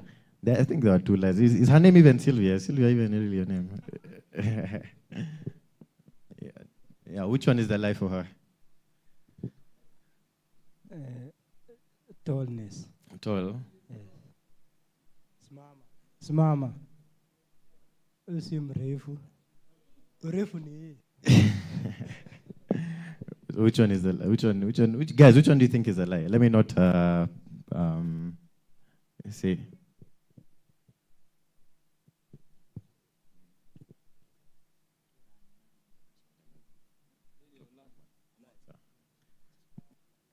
Yeah, which one is a lie?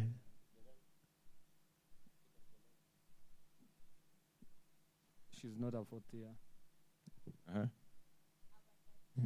Munene Evans, please, over here for these 2 guys. So yeah, let's have one other volunteer before we get into the presentation. Over here in the middle. I think this guy in the white shirt has really been asking.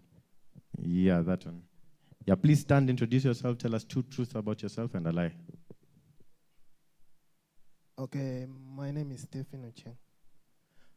And my two truths and 1 lie are as follows. I'm a Muslim. I go to church. I'm a Muslim. I go to church every Friday. And pork is my favorite meal. Hey, hiyo ni kali. Deadly, ai. Moto kama pasi hiyo. Chagua mse. One lie is he loves a pork. Loves pork. Amesema he loves pork. Hey. Hey. Who? Yes, you. He goes to church every Friday. Hey, mnaonaje? Is that the lie? Guys, Abu decide for us, please. He goes to church every Friday. Ni uongo ama? Wangapi wanasema ni uongo? Ishara mkono. Nani yako na jibu? Nani? Who? Watu wa huku wako sideline sana. Watu wa huku. Yes, watu wa huku. Kiboko Pixels. Yes, tuambie kitu. Yeah, the lie is he loves pork. Pork is the favorite meat. Tell us bro, which one is Yes, nani atatuambia ukweli? He loves pork. Amesema hiyo ndo uongo. Hiyo ndo uongo. So you're a Muslim and you go to church on every Friday? Yes, mwenyewe atuambie, si ndio? Haya, atuambie bana. I think Master is supposed to say mosque. So the correct answer should be pork. I love pork. Wale wa pork wajipigie makofi. Wale wa pork wajipigie makofi. Jipigie makofi jamani. Mpe shati. I like that example, man. Give him a shot. Unakuwa creative tu kidogo KU. Yeah.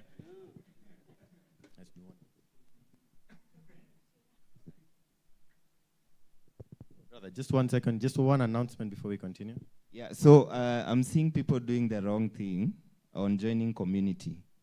So, quickly, if you go to the URL, go to our community tab. Don't go to Academy and sign up. I've seen people signing up on the Academy. Go to our community. That's where you find that onboarding list. Fill that list, then you'll get the links to 1 Discord and 2 Telegram. Then I'm still going rounds. Yeah, karibu. Yeah, let's have one more. Now for real, the last example. 2 truths and a lie. At the back over there, that lady, please. And then you, come on. Yes, ako wapi? The lady, yeah. Yeah, the one in the black. Yeah, go ahead. My name is Alice. Hi, Alice. Hi. My 2 truths and 1 lie is I am 5'4".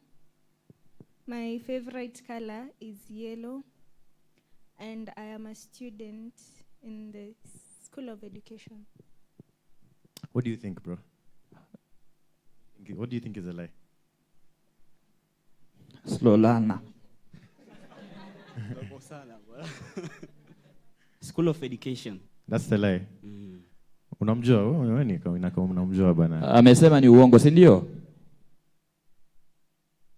Hiyo ni ukweli. We are identifying the lie. Wapi? Nani? Don't be a slolana jamani. Nani? Wapi? Watu nani hajapata merchandise? Who?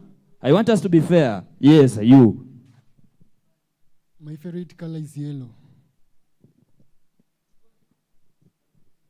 Amevalia yellow. Ai. I love the creativity. KU hello. Hey, nani anajiamini? Nani? Who? The lie is she's 5'4". The lie is 5'4", lakini umepewa shati. Wapi makofi yake jamani? Yes, to appreciate kwa creative. Yeah, give her the shirt, and then there's a guy over here in blue, man. He wants to tell us about himself. Please pass the mic to him, and then we get into the presentation. Now for real. Wapi yule mtu wa blue? Good jamaa. Yeah.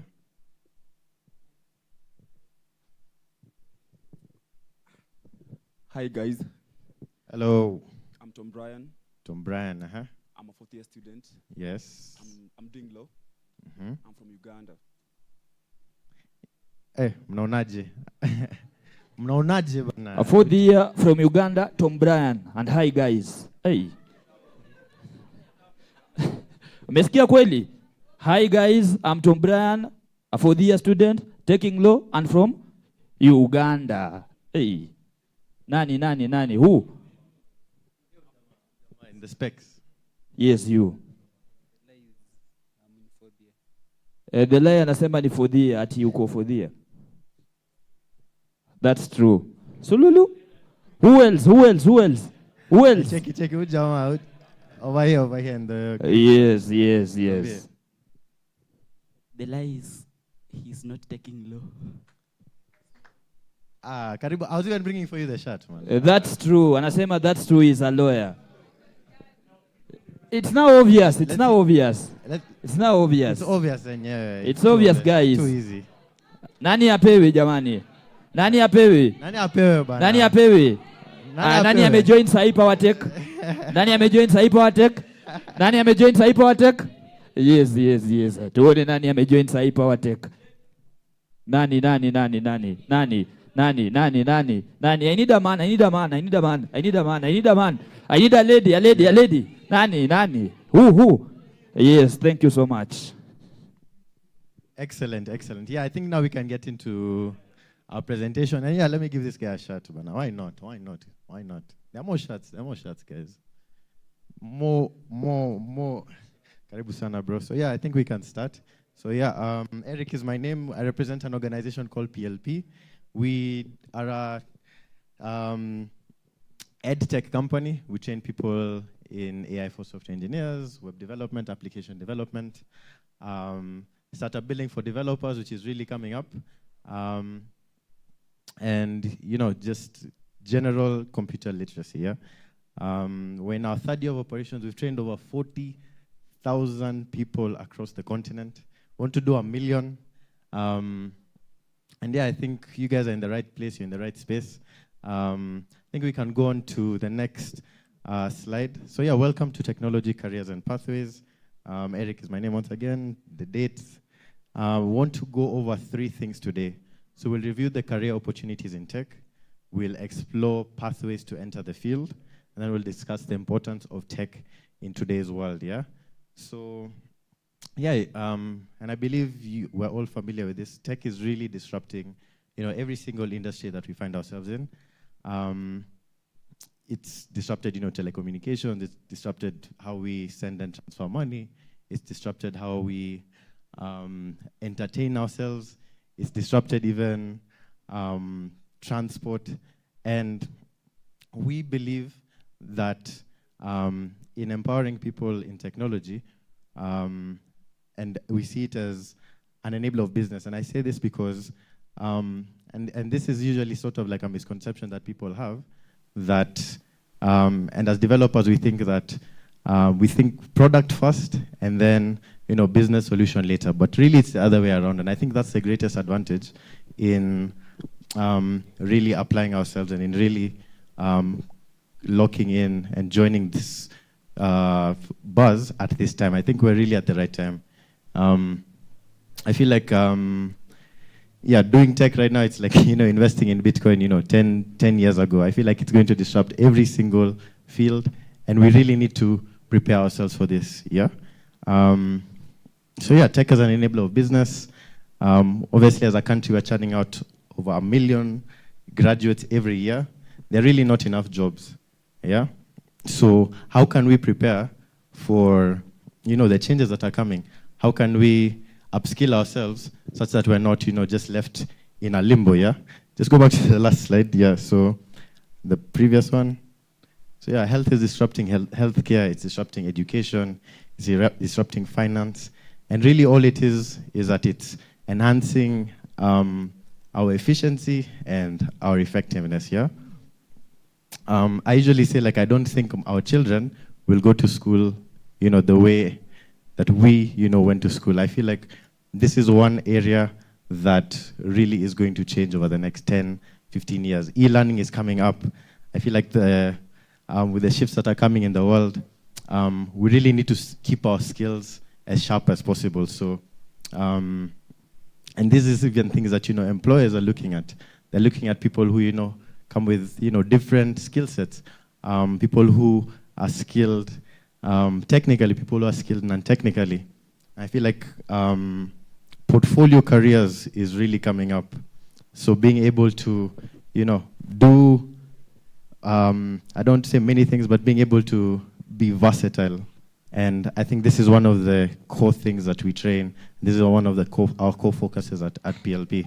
Really just skilling for the future, right?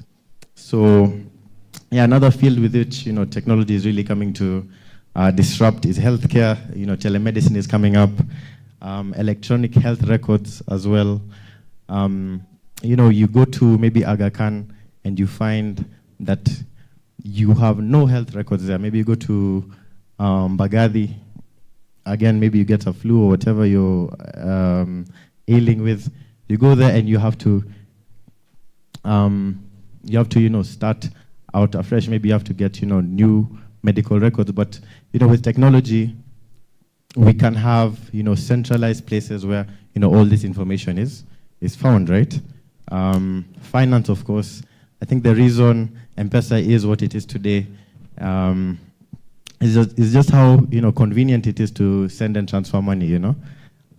Think about, you know, friends, family, and the opportunities, you know, it brings, just being able to make a digital transfer, and in no time, you know, someone in Wajir, someone in Nyeri or wherever we can actually exchange value with them. So yeah, technology, and I said this at the beginning, technology follows business, but the underlying thing is it's a business problem, which is sending and receiving money, but it's being solved using technology. And these are the things we want to really drive home, yeah? So, yeah, allow us to go to the next slide, please. Yeah, so what are the common roles in tech? Of course, we have software developers, we have UI, UX designers, we have product managers, we have DevOps engineers, we have QA engineers as well, data scientists. So there are many, many diverse opportunities in the ecosystem. I think you find even in the companies that I work for, people, it's opened up opportunities for people who are skilled, you know, communicators, people who are skilled in social media management, people who are skilled in HR, amongst other things. Yeah. So it's not just limited to, you know, the technical, the building actually technical products, but it's opened up opportunities for many different, kinds of people who studied many different things. Yeah. So allow us to go to the next slide, please. So what are the pathways to a career in tech? Of course, we have online courses, and this is exactly what we're doing. We're skilling for the future, you know, where you can learn at your own pace, intensive boot camps, team trainings, of course, traditional colleges, degrees, and then also, you know, certifications. So validating your skills in specific technologies. These are some of the educational paths towards a career in technology. And yeah, and we'll speak about PLP and exactly what we do. So we do a small computer literacy test. Once you get through that, it's fully funded. In fact, we're doing a project as we speak with Safaricom. We're training about 356 people drawn from across the country in these technical skills. And it's something I think you guys, if you're really looking out for, if you're looking to upskill, if you're looking for a course, you know, that, you know, can take your skills to the next level. I actually am a beneficiary of the program. And you find a lot of the times, and I think we're a couple of computer scientists here. I think we're generally tech professionals here, looking for a hands-on course, looking for a program, you know, that can take you, that can allow you, you know, to make that leap. I think really, really consider this. I did a computer science degree and a software engineering diploma. And I would find, and I did that in about 2019, I would find that the technologies that they be trading us on are, you know, things that are outdated, things that are literally from like 2014, obsolete things, you know, things that really were not industry relevant. And because it's, you know, changing so much, I think even where we were as an ecosystem last year is not the same place we're at today. I think right now the whole buzz around a lot of what we're talking about is, you know, around chatbots, we're talking about AI agents, and it's constantly evolving. So you need to keep your skills sharp. Yeah, people hire you based on, and this is the beautiful thing about technology, people will hire you based on your output, yeah? Which is why I go to work with, you know, these dreads, wear whatever I want, you know? Not really anything I want, but you get the point. So yeah, you're hired and you're appraised based on the value that you provide to the organization, not necessarily your degree. And I think this is the advantage of, you know, really plugging in to these kinds of opportunities, yeah? So, you know, build multiple skill sets. I think we've discussed, you know, portfolio careers, relevance, and we've also discussed, you know, technology as an enabler of business. We said that 1 million graduates are being churned out every year. I usually say that 21st century graduates are not job seekers necessarily, but they're job creators. So what can we do as young people? What can we do to actually create these opportunities for ourselves, yeah? Because the reality is no one is coming to create these opportunities for us. It's only us. Sisi ndio Tuko, you know?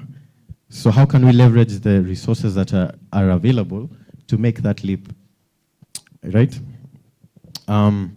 Yeah, so that's the first bit of our presentation. We want to talk about AI chatbots, and we've already discussed Gemini today, yeah? Discussed Gemini, Transion by Infinix, Transion by Techno. I want to discuss, you know, some of the projects we do because our program is very, very hands-on. We built a tool, and right about now I'm going to, you know, welcome one of our Pan-African trainers, Evans Mutuku, and he's just going to give a quick overview of what, and we'll show a bit of, we'll actually showcase a bit of code, and we'll walk you through line by line exactly what it does. Of course, there are several chatbots. Of course, these are things that, you know, you can commercialize. But what are the steps that we can take to, you know, build one out for ourselves? So you'll notice that we have a bit of, obviously it's a simple front end in, you know, HTML, CSS, JavaScript. I think we'll also have time for a bit of a trivia. But yeah, HTML, CSS, JavaScript, the back end, I think we can get a little bit technical. The back end shall be in Node.js, and then obviously we'll discuss APIs and, you know, how we can integrate, you know, open AIs. Of course, we'll discuss Gemini today, but for this specific use case, we'll be, you know, integrating with open AIs. So yeah, right about now, yeah, I'll introduce Evans. So he'll talk about this right here, chatbot, which is a software application that uses AI to simulate human conversation. Can respond to users' input via text or voice. What's the advantage in this? Of course, if you're running a digital platform with, you know, thousands and thousands of users, it can be a little bit, you know, tricky to keep track of every single request. So this is, you know, a particular use case that, you know, can be one particular use case, which is in customer service. If you can, you know, just load up a bunch of repetitive questions into a document, feed it into your bot, and then whatever the user prompts actually gets, you know, read out, can save time, resources, and these are the things we're talking about here. You know, actually accelerating manual processes using technology, and AI with chatbots does exactly that. And how can we build, you know, unique products for us here? So yeah, why use them? It automates that, provides instant responses, and then also enhances, you know, user experience. I'll request we go to the next slide. And yeah, and here I'll just welcome our friend Evans. He's at the back.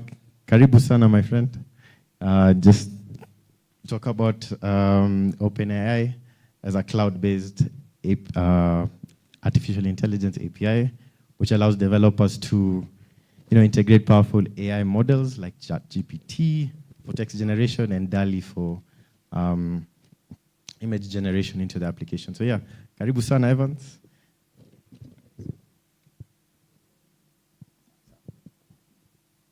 Yes, guys, a round of applause for our new speaker.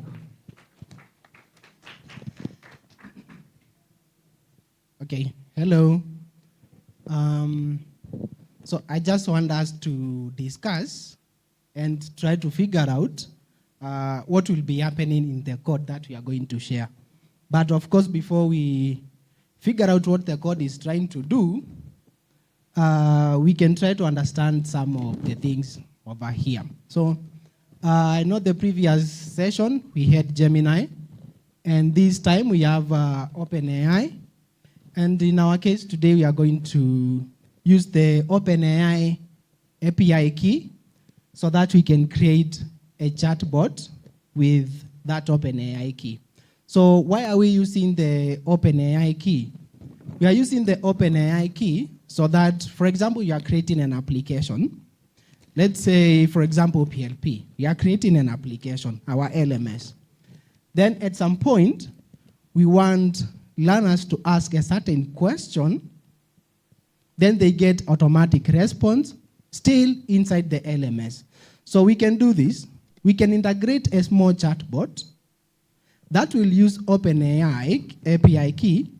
Then the OpenAI API key can read through some of our content that we have in the LMS, then can answer a student according to what they have asked.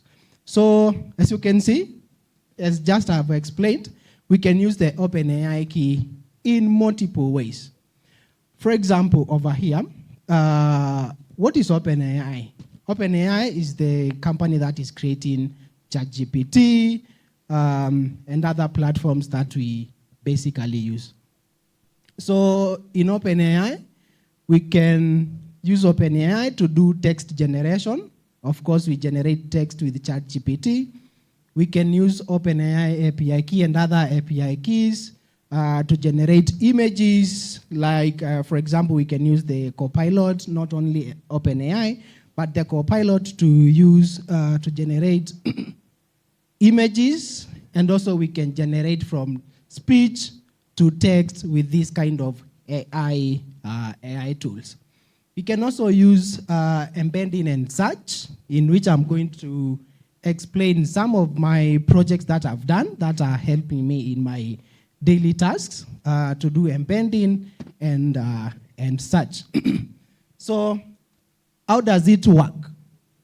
So how does this program work?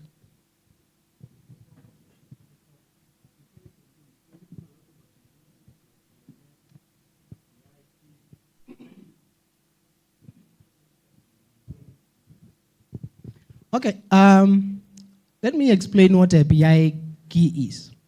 For example, I'm trying to share a document with you, right? So there's that link that you get.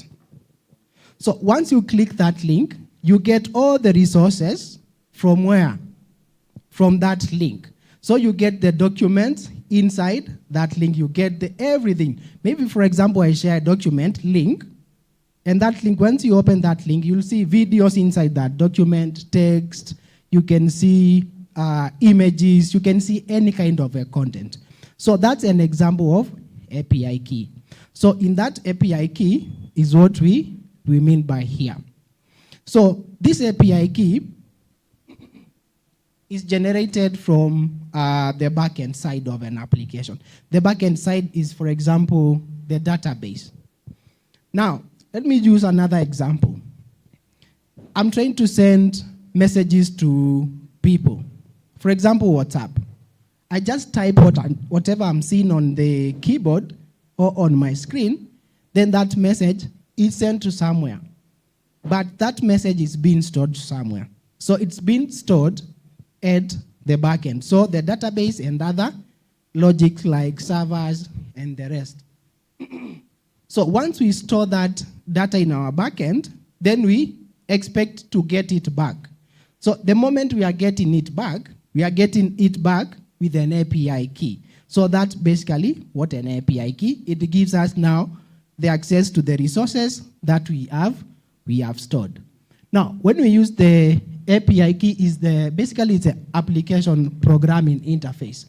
So once we use the Open API key for OpenAI, now we get access to all those resources that we have in OpenAI. Text generation, image, speech, and other services that we can get from OpenAI key.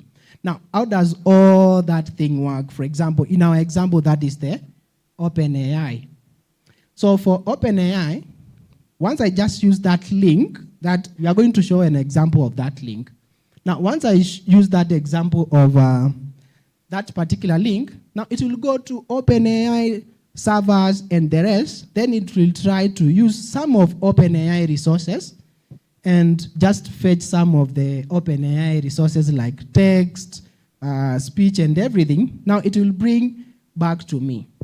Now, how can we integrate now that into a system like a chatbot and the rest? Now that's where we go deeper and try to figure out.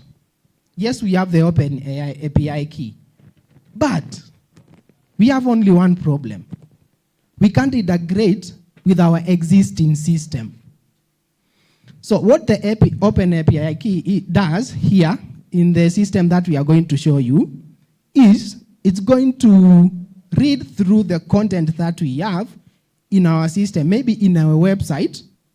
Then after it reads the content in the website, it already understands that content by default. Now, what if I ask a question in that system that I've integrated the chatbot in? Now, it will just go listen with these models. It will listen. What kind of question have you asked? What data do we have in OpenAI servers? Now, what do I see in this website that I have? For example, in my website. Now, it will read all through those segments, then it will understand the kind of response to give you. So basically, that's what we are going to show you some of the things. It's very easy. We just have to write some few lines of code. Maybe you can go to the next slide.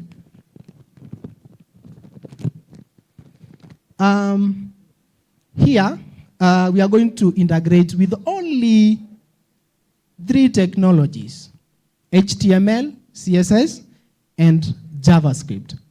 Because we are not creating our own models, we are not creating our own AI, we are using existing AI. We don't need to go deeper, use Python, create our own models, and the rest. We don't need that. We only need 3 technologies for now just to use it.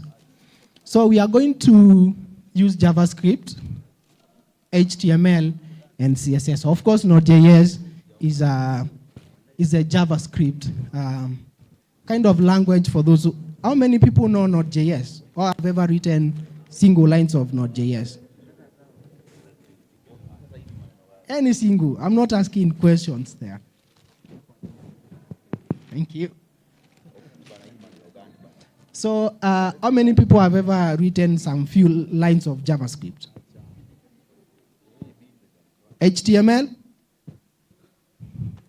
Good. So don't worry, we are just going to learn through. Maybe you can go to the next slide. Okay, thank you. So we are just going to check some of these codes here, then we try to understand what it does. I know most of you, maybe you won't get it right away, but we are going to see it through. So over here, in a chatbot, we have that input. So of course, you know that input where now you put your text and then you enter and you tell ChatGPT now to figure out. So the first line of code here, what it does, it just takes or checks whatever the user inputs. Then, after it checks whatever the user inputs, Maybe you have tried to enter certain words in which the system is not understanding. Maybe the certain words, maybe you have just written some random words, blah, blah, blah, blah. What is going to do here, it's also going to figure out whatever we are trying to write here, whatever you are trying to mean, whether you're using Swahili, English, maybe it's just some random presses on your keyboard, it will try to understand whatever you are trying to search over here. Then, of course, over here, it's going to send the data. Then it will request the bots now to do their thing. It's just the first thing. Maybe you can go to the next slide. Then we are going to get back over here. Okay. So now, over here is how you integrate now the API key. So the first line of code here is going to get the generative AI, in which maybe you can use the models that have been stored in Google servers or whatever you want to use. So here, maybe let me talk about something we call servers. So in servers, maybe if you are creating a system, you can have multiple applications, multiple instances where you can store. For example, I don't know how Safaricom operates, but you see we have different services in Safaricom. We have the M-Pesa, maybe it's independent. We have the calls, maybe it's independent. We have the hook, maybe it's independent. So you see all those kind of services. Maybe, let's say, each of them is independent. Now, in OpenAI or in software, you can create certain service. You can either store certain services in different locations, like servers.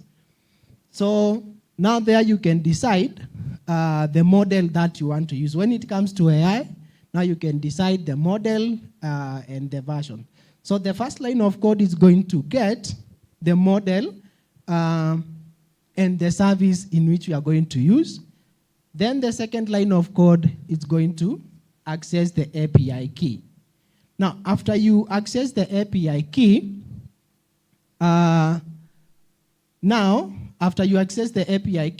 now the rest can send the message, then receive the message back. So maybe it looks complex at this point, but generally this code, what it's doing is just going to fetch the API key.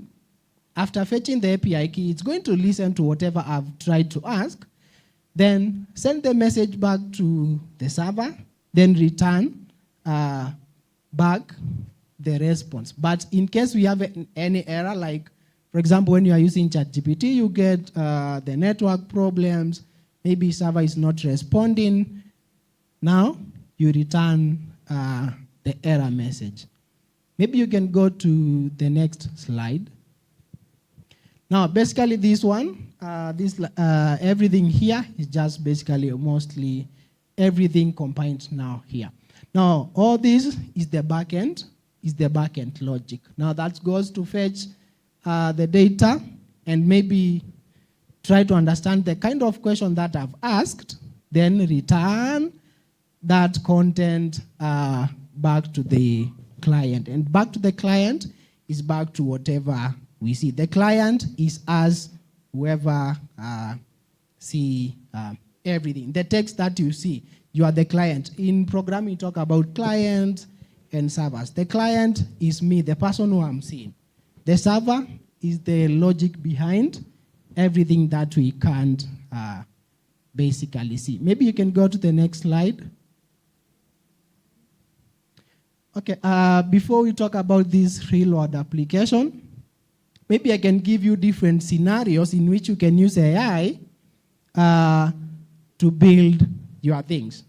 For example, I'm a data analyst, and the kind of questions that I get most of the time is, can you do this kind of data and maybe give me the data? For example, someone can ask you, how many people were here at this event? And maybe you collected that data in a Google form, okay?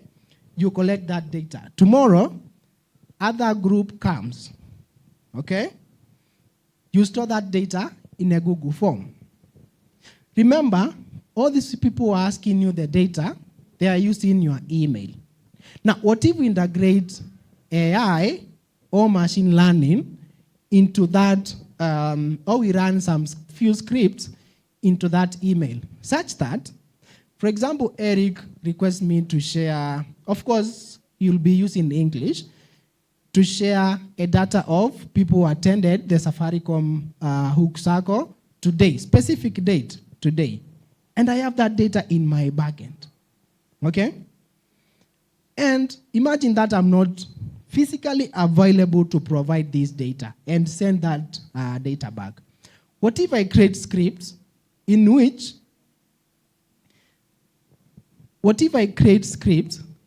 they are going to understand whatever this person is trying to do, then it goes to my Google Drive, okay? Then checks whatever text Eric was asking, analyze the whole email. Do we have this data in my Google Drive? Yes or no? If we have that data, can this AI read through the data and see if it matches all the descriptions that Eric needed? If yes, now take that data and compose an email, then return back to Eric. Let's say I created that task or that data yesterday, or some few or a year back, but I also don't remember that data, how I named that data or what that data was doing. Now that AI has done it for me automatically without having to struggle. You see, that's a real world example of how you can integrate AI and models into any system. And for example, that one has helped me. So if I do some tasks today, maybe my manager will request me to share that data. I don't have to worry sharing. I just have to worry how I name my files. I just have to worry. Maybe we'll send an email, then they will be sent back. Now, what if another instance here? What if we were trying to find that particular data, but we couldn't find that data? Why can't I take it further and also integrate that AI into my personal calendar? Then, if that data is not available, now force a notification to me and say, apart from the email that you received from a certain person asking that data, it will force me now to check my phone and see certain person has requested for that data, and it will analyze and tell me, I found a related data, but you have to confirm if that data is real before we send it back. So that's how, personally, I've used AI and AI models and utilized the API keys from OpenAI, and basically it has made my work easier. For example, I've just checked my notification some minutes ago. Then I found that my AI has been working for me all day. They have sent like 3 emails back. Then I have found another notification back here. And I'm still sitting here. And I will still have some more time to have fun after the event. Yeah. So that's what we had. And I have 100 shillings airtime. To the first person who will tell me my nickname. And I just mentioned some few.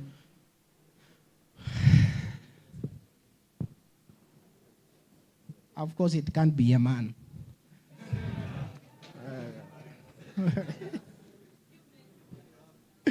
Okay.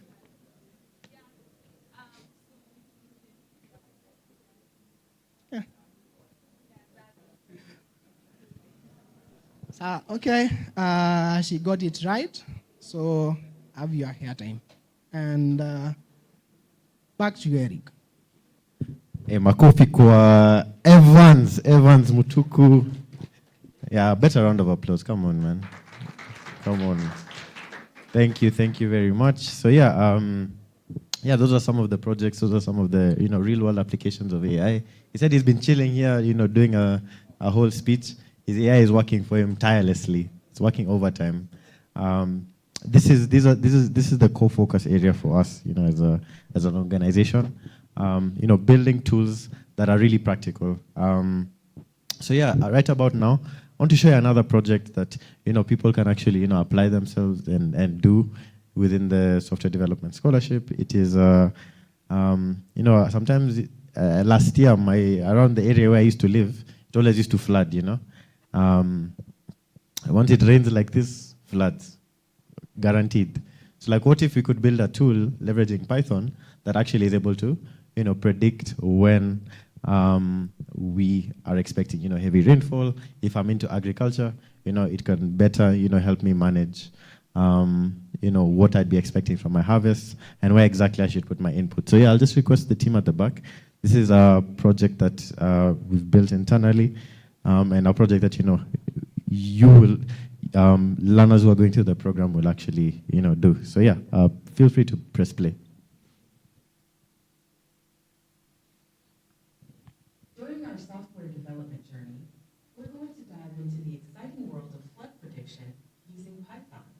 Floods can have devastating consequences, but with the power of Python, we can build tools like this that predict floods in certain location and alert residents.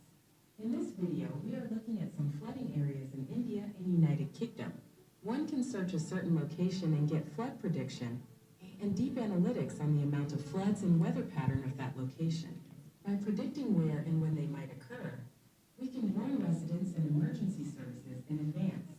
Imagine the lives we could potentially save. The video showcases some of the cool things our Python program will be able to do, like analyzing rainfall data and creating flood risk maps. It'll give you a taste of the amazing potential this project holds. We will learn on how to build features such as search, registering weather patterns of certain locations, and incorporate weather APIs and many more. We will also learn on how to create dashboards that give real-time data and accurate information among other features. Wish you a great learning. Excellent. Yeah, thank you so much. Yeah, I think we can go to the next slide. We're going to dive into the exciting... Yeah. Awesome. So, yeah, before we continue, I want to ask one question. And this one I'll give a shot for. Tell us, how long is the software development scholarship at PLP? Yeah, at the back. That. Let's hear from her. Yeah. 16 weeks. Too easy. I need to ask her the questions. But yeah, we're just about to conclude this presentation. Walked you through, so what we do within the program. We walked you, through some technical applications of artificial intelligence. Walked you through, a project that actually, learners engage themselves in as they do the program. Want to do some, and we want to show you, some testimonials actually from people who've gone through the program. Yeah. So I think I'll just request the next slide to be put up, and then hopefully, if it's ready, we also have a trivia, a tech trivia that I hope will be ready by the time we get there. So yeah, let's listen to this guy. Yeah, I think you can just click the link. We just watch it in a new slide, in a new tab.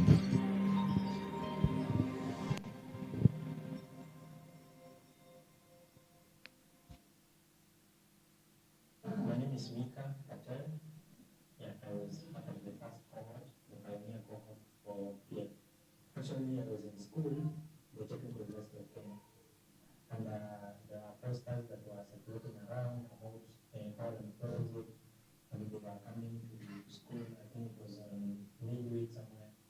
Then we just assembled to the hall, and then we met the PLP team. Yeah, first of all, I applied for the scholarship, that is.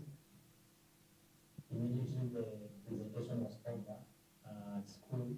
There were posters that had the QR code, and you have to scan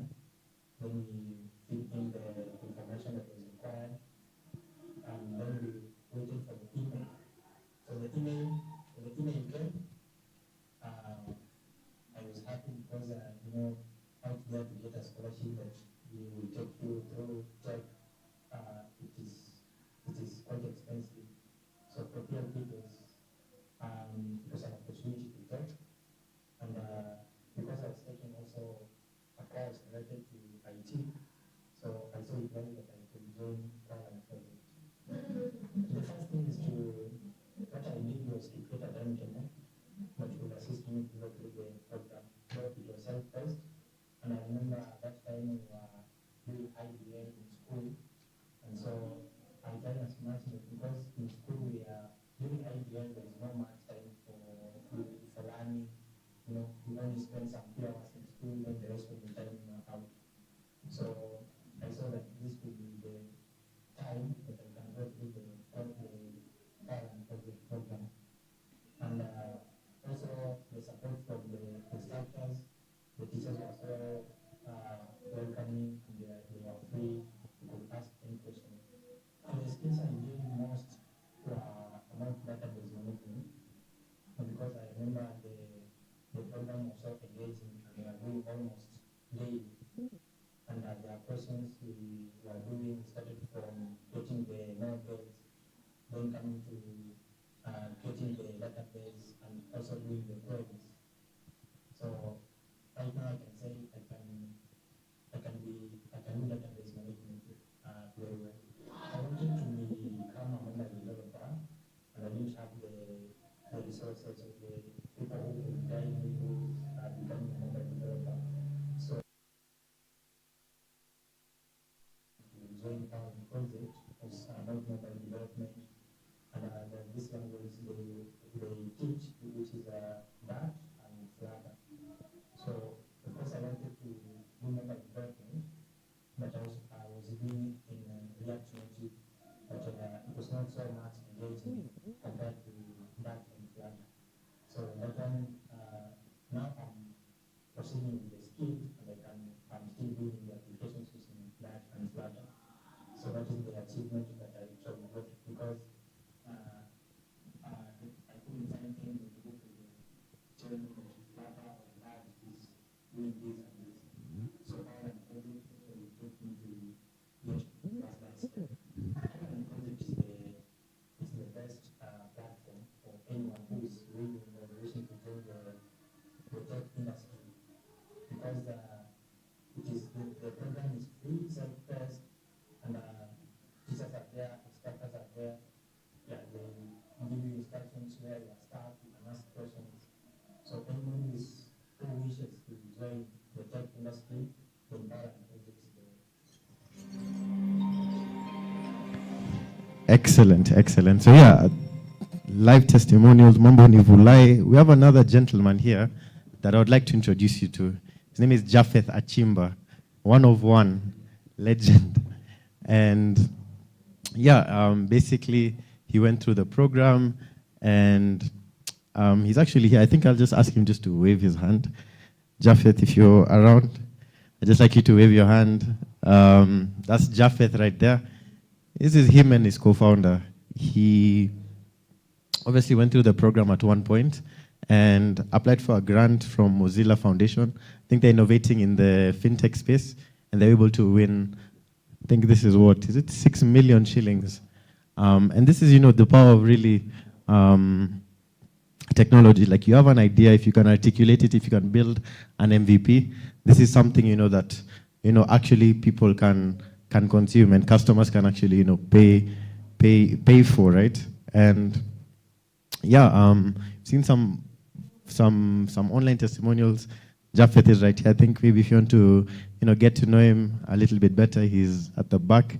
I think he's a bit shy today, Japheth.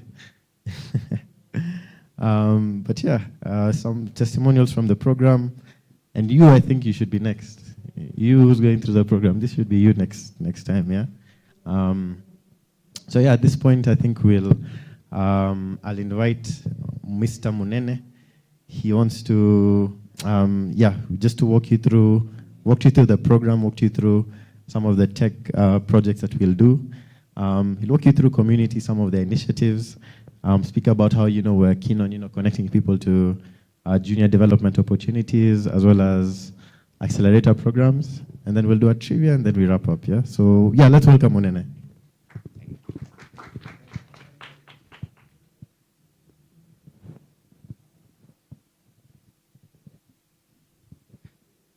Again, nani amepata merchandise?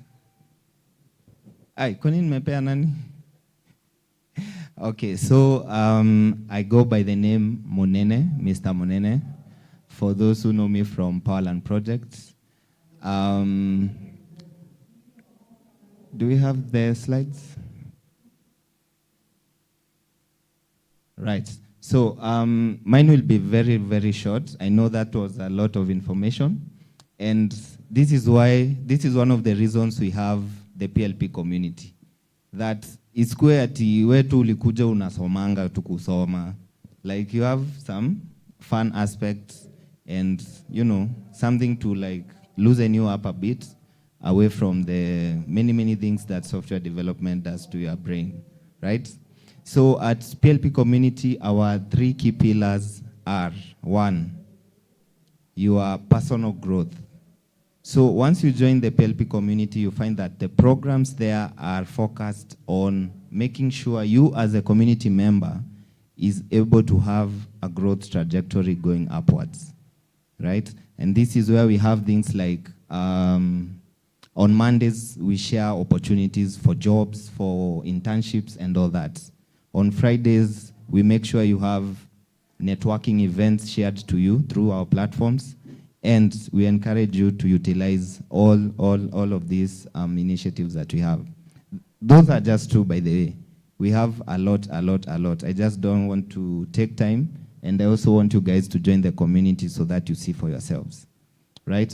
So number 2, pillar of our community is mental wellness, right? I know this is a very sensitive area for people in tech. So we also take note of that, and we have programs to support your mental wellness throughout being part of the PLP community, right? So those are 2. Number 3 is events, and on events we have hackathons, right? So what hackathons can do for you is you get to have what I can call a global stage to showcase the idea that you have. So you can imagine Evans was at Kempinski in the climate summit introducing his idea. Maybe someone from the crowd would be like, I want to be part of this, right? And that is what we see culminating from our hackathons. We usually have a big prize pool of $1,000 USD. Away from that, we also have one big hackathon every year called Power Hacks. So this is something you can look up to, especially the people who have joined the program in February. Start building something towards Power Hacks, present it, right?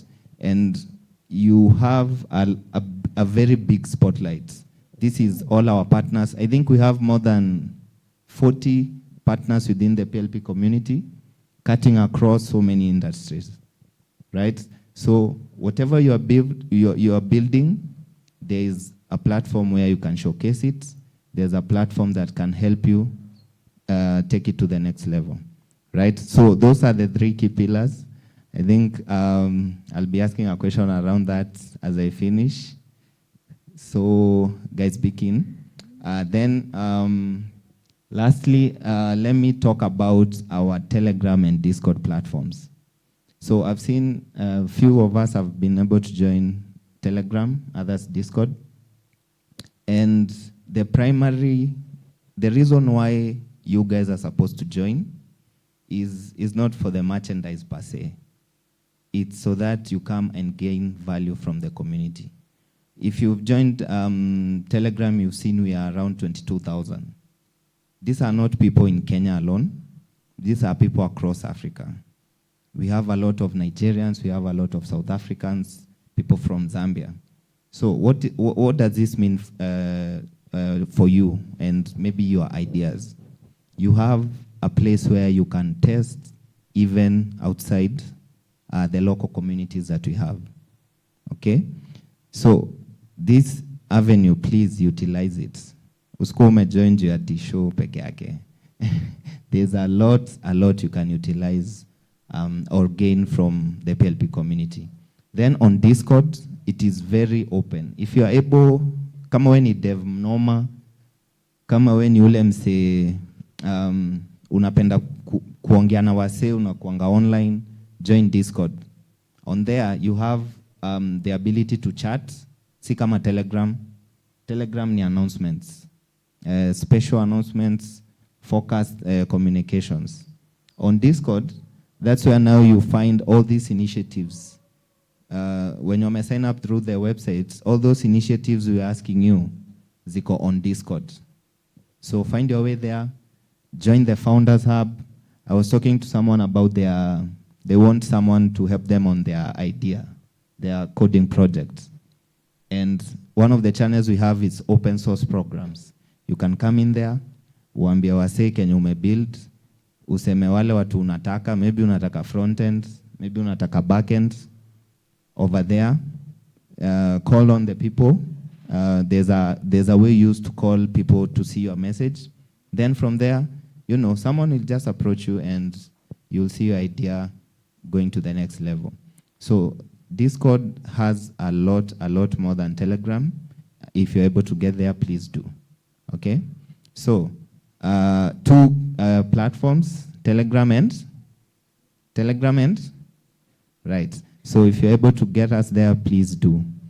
I don't think I want to say more, but I'll be around for, I think, 10 more minutes after we finish. So if you want to see me, if you want to talk to me, someone talk to me about partnerships. If you feel you are a leader in KU, you are a leader in your community, you have a group that could benefit from Powerland projects, you can approach me after this as well. I direct you on how to start that journey. All right? So before I go, let me give out 100 bob airtime to the one who knows the 3 pillars. The 3 pillars of the PLP community. It's only one person.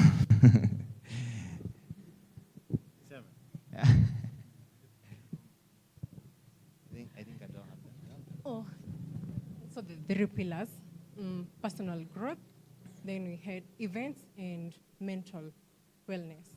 Perfect. So, yeah, I think the lady, she didn't tell us her name, but she has been very active. I've been seeing her. So, guys, that's all from me. I think before we wrap up, we have a few more things to give out. I have some more T-shirts. Then I would request all of you, if there's someone who wants the scholarship, and in this room, there's a QR code I'm going to share. Fill that form, you get the first priority on our next scholarship, right? It's about June, July, I'm not sure, but you sign up to that form. It's very short. The QR, I think I'll just pass around. You can scan it. Then you guys will get the first priority in our next cohort, okay? Then kindly, if you after we finish, please don't go. We take one big photo, we celebrate the class today. Thank you. Yes, a round of applause for one and only Evans. You can do it better, KU, jamani. Na hii merchandise yote KU jamani, we can do it better. Yep. Yes, we can do it better, jamani. Ile yenye niliwafunza ya first year 1, second year, third year, alafu finalist. Thank you so much, KU. Thank you so much. Excellent. Thank you so much, my guy. So yeah, I'll request our tech team, lastly, it's the last thing we're doing today. Yeah, just to really engage with each other. We have one trivia, right? So yeah, I'll just request we go to that page, go to menti.com, and then just read out just put in the game pin. There are about 16 questions. I want to see people in. I think we're quite a number of guys. And I'm gonna data. Mepewa data tangu asubuhi bana. Kuna Wi-Fi. Yeah. So yeah. The code is 4705-6373. I think we have 11 guys already inside. Yeah. Let's get to 20. Umeingia? Are you already in? menti.com. Go to menti.com.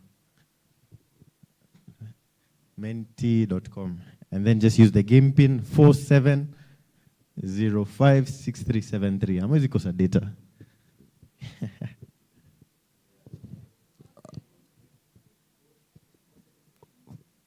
Four seven zero five 6373. Acha tumalizie na hii.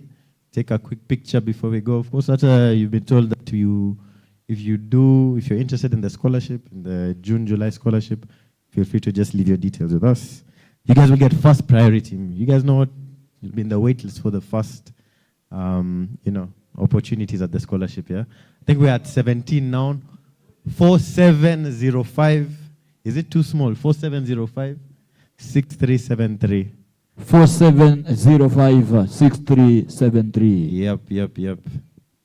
You're in. So yeah, once you're in, 4705-6373.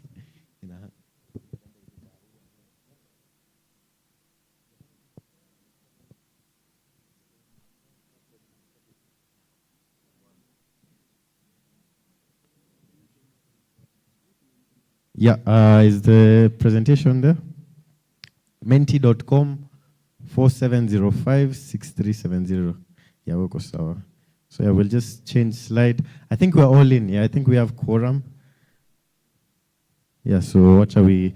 So you'll read the question and then you'll see the options to pick on your device. And then, yeah, we see, at the end of it, who wins, yeah? I won't confirm or deny if there are giveaways for this as well, yeah? But yeah, please, Techni, at the back, let's see the first question. Question number 1, yeah, I think we have quorum now. 32 guys are in. Let's go to the first question, please. Yeah, so press enter. Yeah, question 1 of 19. 37 players are ready. 38, 39, enter. Let's start.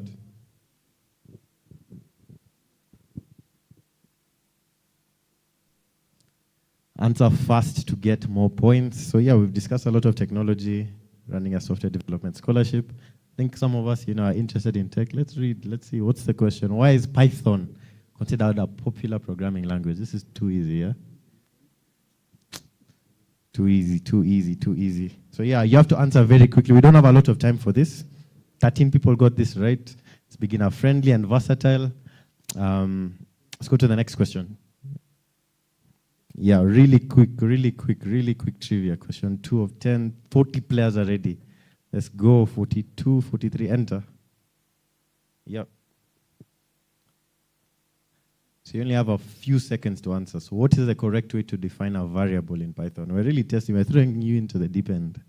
It's the correct way to... Hey, Mkorad, 16 of you said var. And you say, Ama, is it clear? It's clear. I believe it's clear. Yeah, so 8 of you got this. Mambo ni live. My friend, quickly. Third question. Yeah, enter. Let's go. 45 players. Hey, I'm going to give you. Okay, you guys are 45. Okay, you don't look that many. Which of the following is not a valid Python data type? 5 seconds to answer this. Is it float, string, array? Hey, ujamaa alipata. Nikupe shati. No. But yeah, next question, please. So we'll wrap up with this. Yeah, let's go. Answer fast to get more points. Which symbol is used for exponentiation in Python? 5 seconds. Which symbol? You should get this.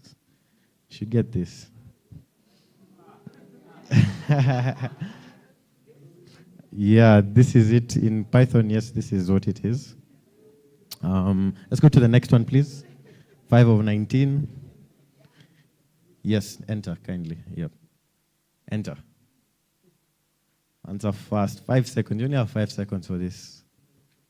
Quick things. What will be with the following operation output? 5 plus 3 times 2.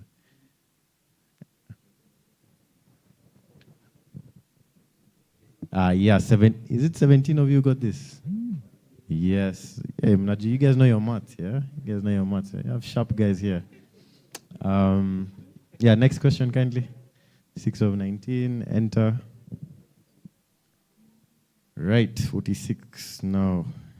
The game. What is data? We have our data analyst here. He spoke a little bit about data. What is data? Is it a collection of letters? Is it random numbers and symbols? Is it organized information used for analysis? I want to know who did this. Who's this? Who's this guy? Who's this guy? Who's this guy? Yeah, data is organized information used for analysis. Yeah, kindly let's go to the next question. Yep. 7 of 19. Yeah, we're ready. We're very ready. Very, very ready. Yeah. Which of the following is not a type of data model? Hierarchical model, relational model, mechanical model. Hey, hey, I like that. I like that. I like that. I like that. Most of you got this. Impressive. Yeah, next question, please. 8 of 19. I think we'll see the top 5 or 7. So ensure you're there. Ensure you're there. Ensure you're there. What does SQL stand for? So you guys are techies, man. Structured query logic, simplified query line, structured query language. Yes, yes, yes. Yeah, I can tell I'm with techies. I mean, for sure we're with techies in this room. So yeah, next question, please. 9 of 19. Yeah, enter. 46 players are ready. Which tool is used to visually interact with a MySQL database? GitHub Desktop, Apache Server. Only 5 seconds, guys. 3, 2, 1. Yeah. This guy is killing it, man. This guy is killing it. This guy is killing it. Yeah, next question. So 24 of you got this. 10 of 19. Yes, enter kindly. With SQL, which command is used to retrieve data?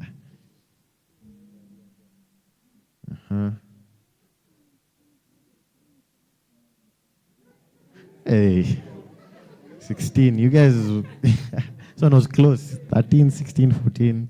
Yeah, but most of you got this. Of course, this is select. Yeah, SQL is one of the technologies you'll go through once you get into the program. What is the primary purpose of a startup? So yeah, we do technical stuff, but also we're keen on, building startups, building enterprises. The question, how can the question be the answer, surely? Yeah, to solve real-world problems, to work in isolation from the market. Come on. Will you sell for yourself your goods? No, but yeah, 12 of 19. 46 players are ready. Yes, enter. So answer fast to get more points. We're almost done. So the following is not a characteristic of successful startups. Focus only on technology, customer focus, adaptability. Yeah, 24 of us got this. Monene, I don't know. Do you still have the prizes ready? Yeah, we're almost done. Next question, please. 13 of 19. Enter.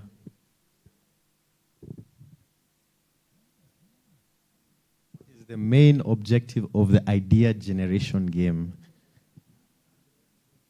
Let's go to write code for startups, to find startup ideas by solving problems. Yeah. So there are 2 correct answers.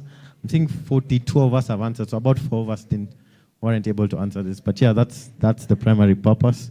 Next question, kindly. Yep. During brainstorming, why is validation important? So yeah, a few questions about startup building for developers. What do you think it is?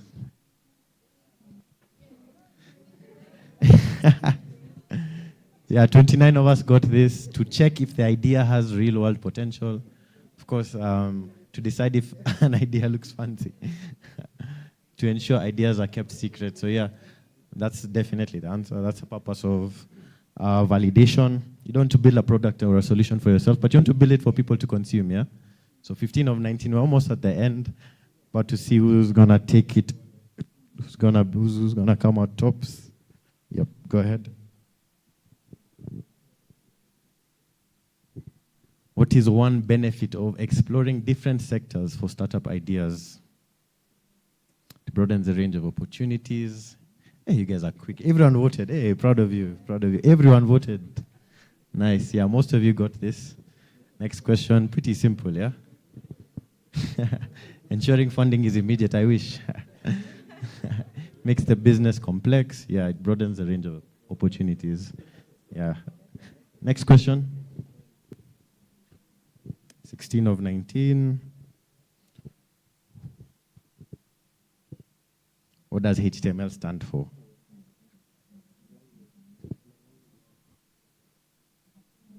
Uh-huh. 44 people have answered. Hypertext markup language. Yeah, that's exactly what it is. Hypertext management language. Hapana. 17 of 19, almost done. 46 players are ready. Kindly let's get into the question.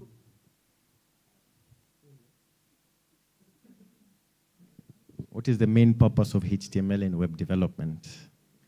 My PLP guys, you have to get this, man. What is the main purpose? To structure and format web content, precisely. To host websites, no. To add animations, no. That's CSS. Yeah, most of you got this. And yeah, we're with techies, man. Yes, next question. 18 of 19 second, last question. Yeah, enter.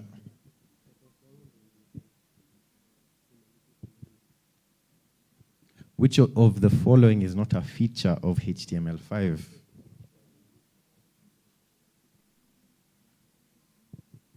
Yes, may focus, bana. 11 of you got this direct database connectivity, of course, not support for audio and video tags. Yeah, these two are features, but this, no, not at all. HTML is more for the structure, right? So yeah, last question, kindly. Last question.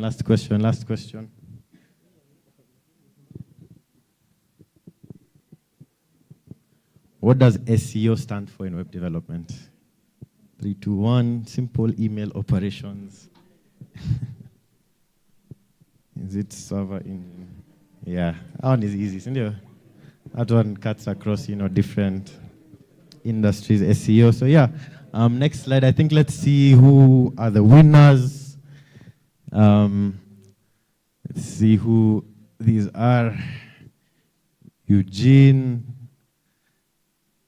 Doreen, William. Hey, makofi kwa Eugene. Who's Eugene by the way? Where's Eugene? Eugene, who's Eugene, please? Is that you? Who's Eugene? That's you? Congrats, man. Not just stand up, man. We appreciate you. Come on. Munene, please, yeah, some merchandise. I think we can give the top 3. Cindy, we can give the top 3 much? Yeah, let's give the top 3. So yeah, top 4. Is the top 4 seated next to you? You just want the top 4 to be given much. Yeah. So let's have Eugene, Ashu, Doreen, and Evelyn. So who's Ashu?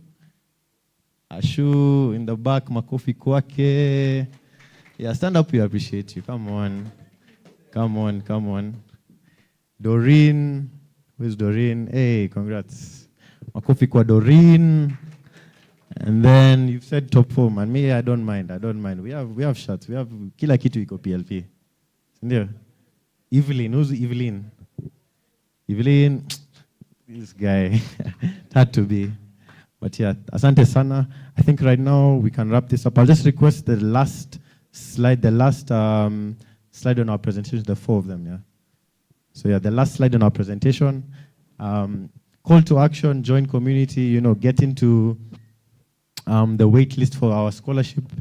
And then, yeah, we wrap this up with our pictures. Ndio, kama umepewa shati, vaa shati bana tuone. Yes, kama umepewa shati jamani, vaa shati. Bana.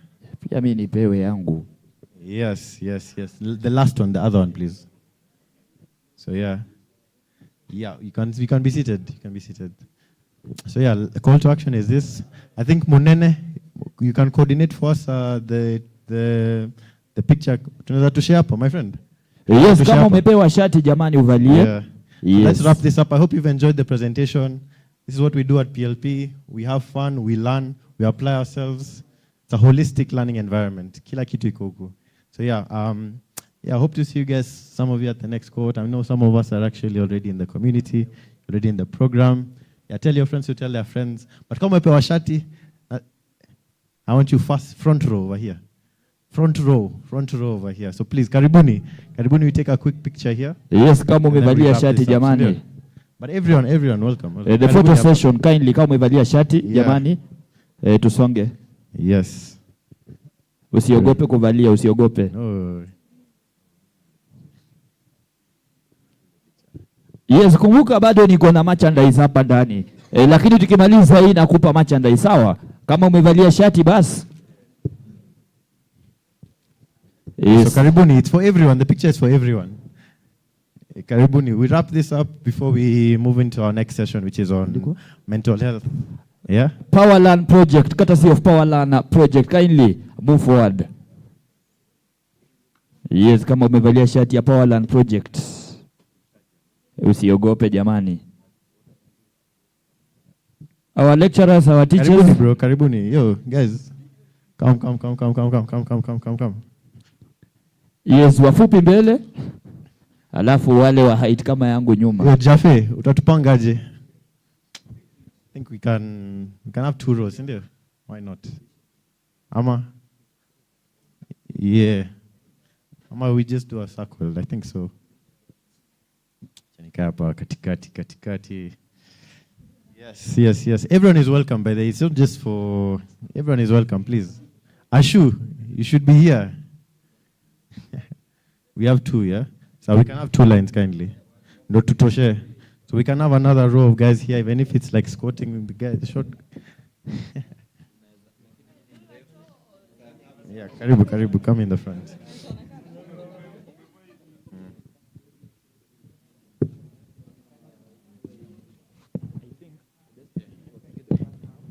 Yeah, if you are on the, like from here, I think you can enter the middle over here, my friend. Buddha. Na tumepeana shati mingi. Kama unaweza bend, kama wewe ni mfupi unaweza songa mbele kidogo tu. Tulia. Kama wewe ni mfupi unaweza songa mbele kidogo tu. I need this one to be the last person. Wewe uko mwisho hapa. Alafu watu wengine wakuje hivi. Then tufanye aje? Natosha. Will we fit in the picture? Cameraman, are we okay? Tujadi hapa bana. Sindio? I think we can even create another, right? Kila mtu ataonekana. Like yeah, over here. I think we can squat a bit. Yeah.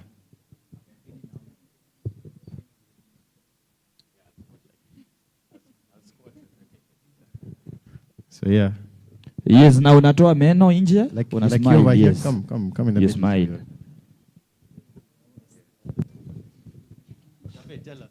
Tuko sawa?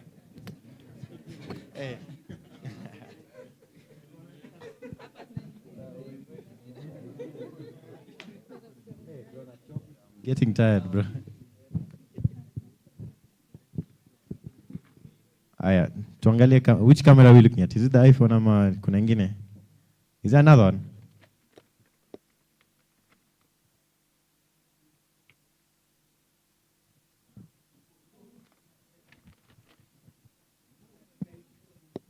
Tuko hooked na hook. Tuko hooked na tech. Tuseme tuko hooked na tech, sawa? Yes, tuko hooked na tech. Perfect. So 3, 2, 1, tuko hooked na tech. Jafe umepata hiyo kweli? Bwana hizi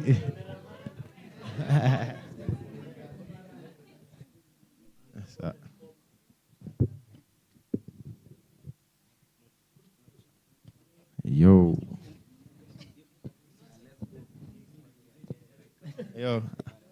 Alright, 3, 2, 1. Jafe. Yes, cameraman, we are ready when you are ready.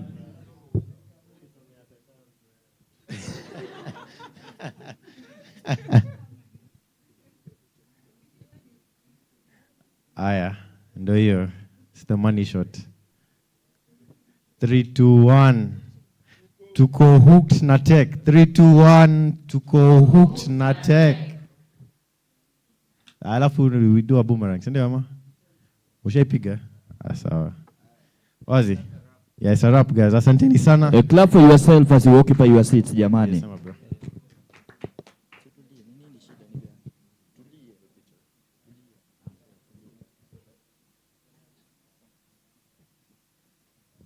Yes, a round of applause for the power land. Tuwapigie makofi jamani. We can do it better, guys. We can do it better. We can do it better. We can do it better. Yes, we can do it better. We can do it better. Kindly, we can do it better. Watu wa huku tupige makofi. Watu wa huku. We clap once and then you clap twice. You clap thrice. Sawa? Watu wa huku tuanze. No, I want it like wakisimama, you just pick it from there. Sawa? Yes, tuanze. Goja kwanza. Tuanze ya fresh. Hey, mnataka retake ya kupiga makofi? Tuanze upya mara ya mwisho. Yes. Now clap for yourself. Merchandise testing, merchandise testing. Merchandise testing, merchandise testing. Aye. I'm not getting you guys. Merchandise testing, merchandise testing.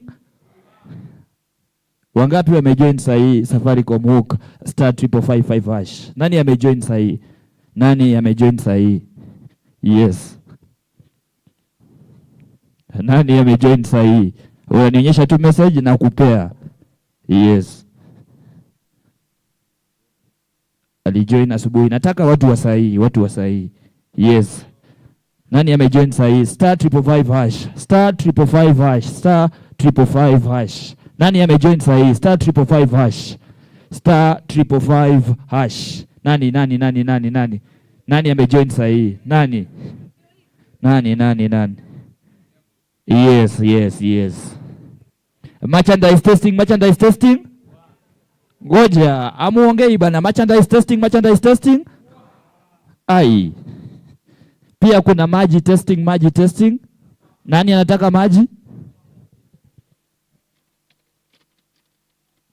Yes, kindly come and help me issue this bottle of water to wenye watapata tu kindly. Yes.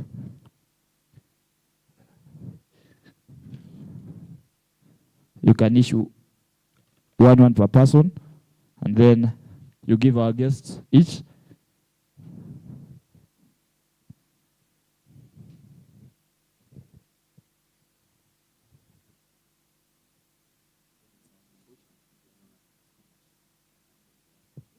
Yes, nani anataka scholarship? He is moving around, he has the QR code. Inua tu mkono atakukujia penye huko. Yes, scholarship tunaenda majuu.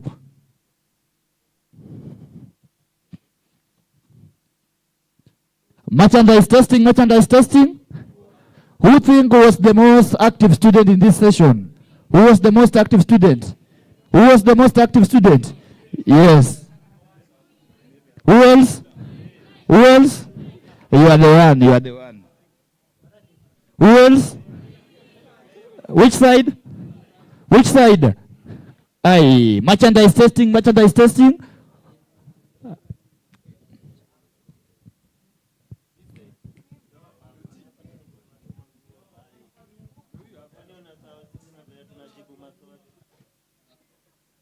Wanasema first come. First come.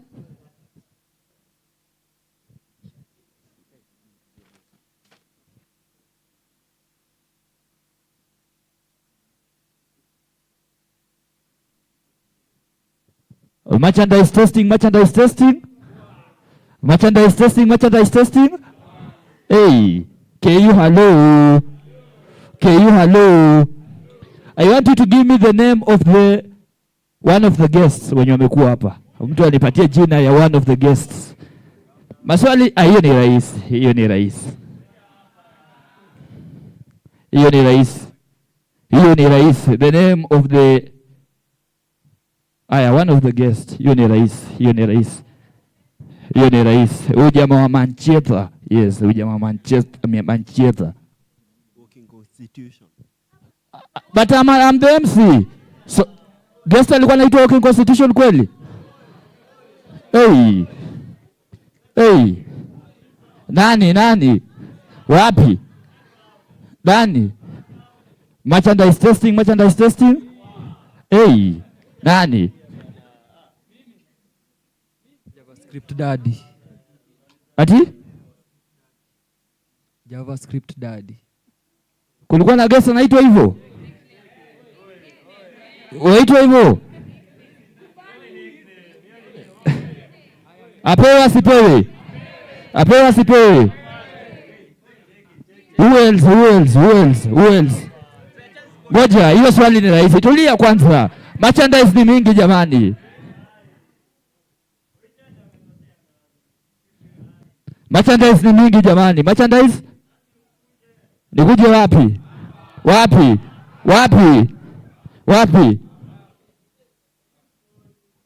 Nani amejoin Twitter sahi? Safaricom hook.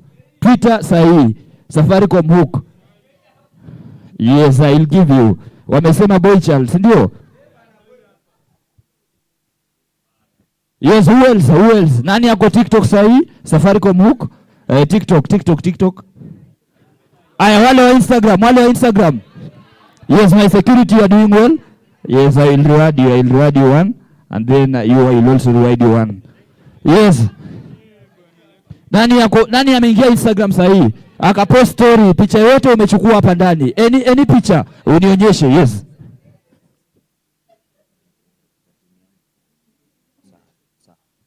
Yes, nani ya mwisho? Hii ni ya mwisho. Nani? Nani hajapata shati? To be honest, nani ametoka bila moja?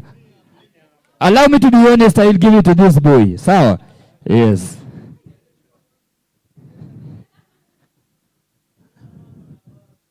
Nani huyu ako na bag?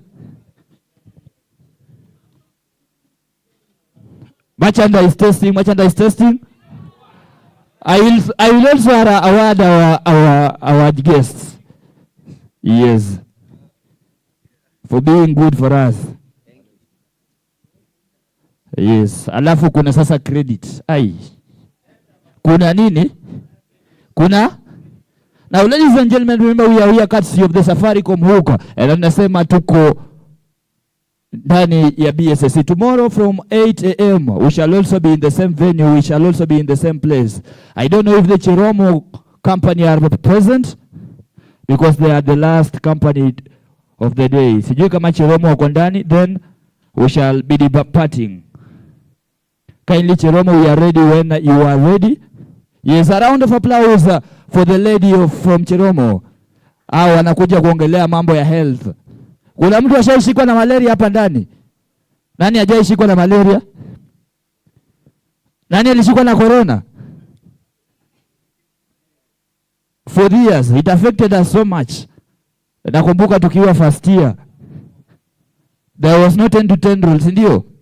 Tulikuwa natembea IKU na mask. Mnakumbuka kweli for years? Yes. So, ladies and gentlemen, at this juncture, allow me welcome the Chiromo company to talk to us. A round of applause for the Chiromo company, guys. Good evening. Tuambaje.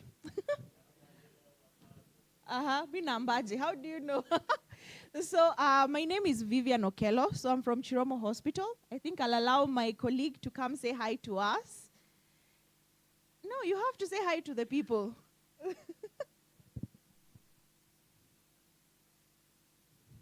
So yes, wangapi wameisikia about Chiromo Hospital? Okay. So you can. Do we have another mic?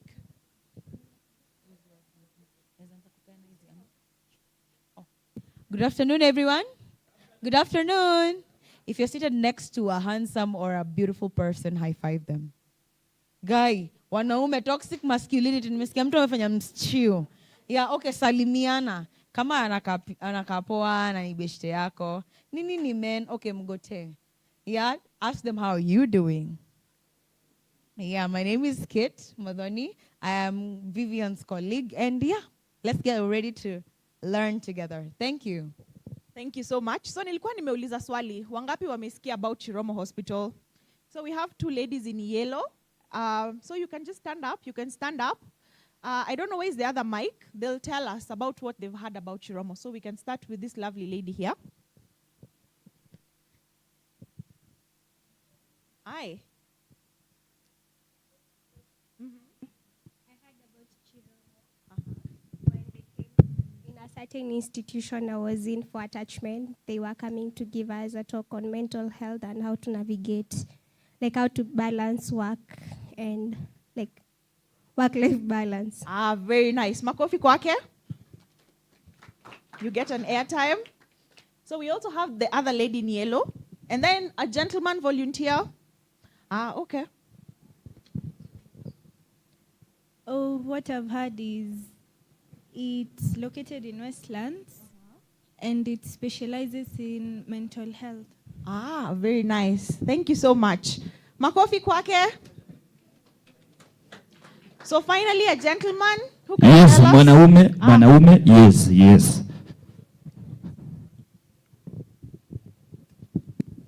Good evening. Good evening. Yes, my name is Mutembei. I have heard of Chiromo sometimes back from a citizen advertisement. That when I heard of it for the first time, and all along I have been aware of it. Ah, okay. Sawa sawa. Thank you. So all 3 volunteers wametuambia kuhusu mental health, si ndio? So niko na swali. Wangapi wetu hapa wako na mental health? How many of us here have mental health? Be loud and proud. Inua mkono. Utuambie, yes, me I have mental health. Okay, but on the flip side, wangapi wetu hawana mental health? Mko wapi? Nyinyi wote ni melon. You're neither here nor there. So nimeuliza wangapi wetu wako na mental health, si ndio? So when you wameinua mkono, when wamesema wako na mental health, follow-up question, what is mental health? What do we know about mental health? Yes, gentleman, right behind you. So my name is Abbas, a 4th year in doing education. So what I understand by mental health is the state at which someone's mental activities are taking place. They might be rapidly, slowly, maybe depressed, not maybe thinking straight. Yeah. So Abbas anatuambia kuhusu depression, si ndio? So first keyword of our session, depression. Yeah? I want us to remember that's the very first word, depression. Sawa sawa? So any other person atuambie about mental health and what they know about it. Yes?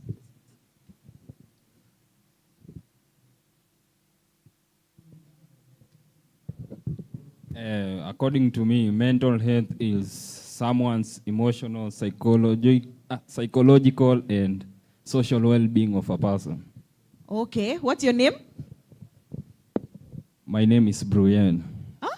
My name is Bruyen, Digital Influencer of the Year. Ah, okay, very nice. So he's telling us about emotional as well as psychological and social well-being. Sindio? Second word of our session, well-being. Nataka tukumbuke ya kwanza ilikuwa? Depression. Ya pili?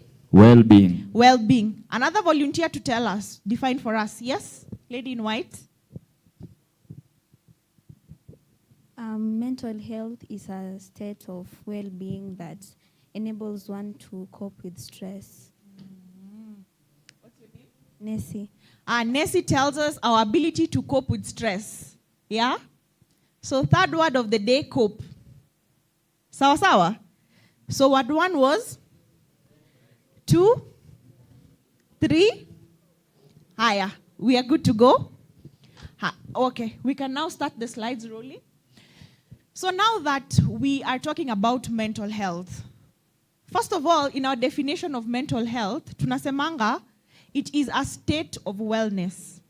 Kuna mtu alituambia hapa kuhusu state. Mnakumbuka? Abbas. So state inamaanisha, you could be having a good day, you could be having a good mental day, you could be having a bad mental day, you could be having an okay mental day, depending on uko wapi hiyo siku, uliamkaje.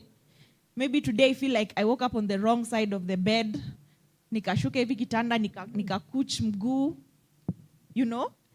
So yes, that is the first thing to note. Our mental health is a state. It will change.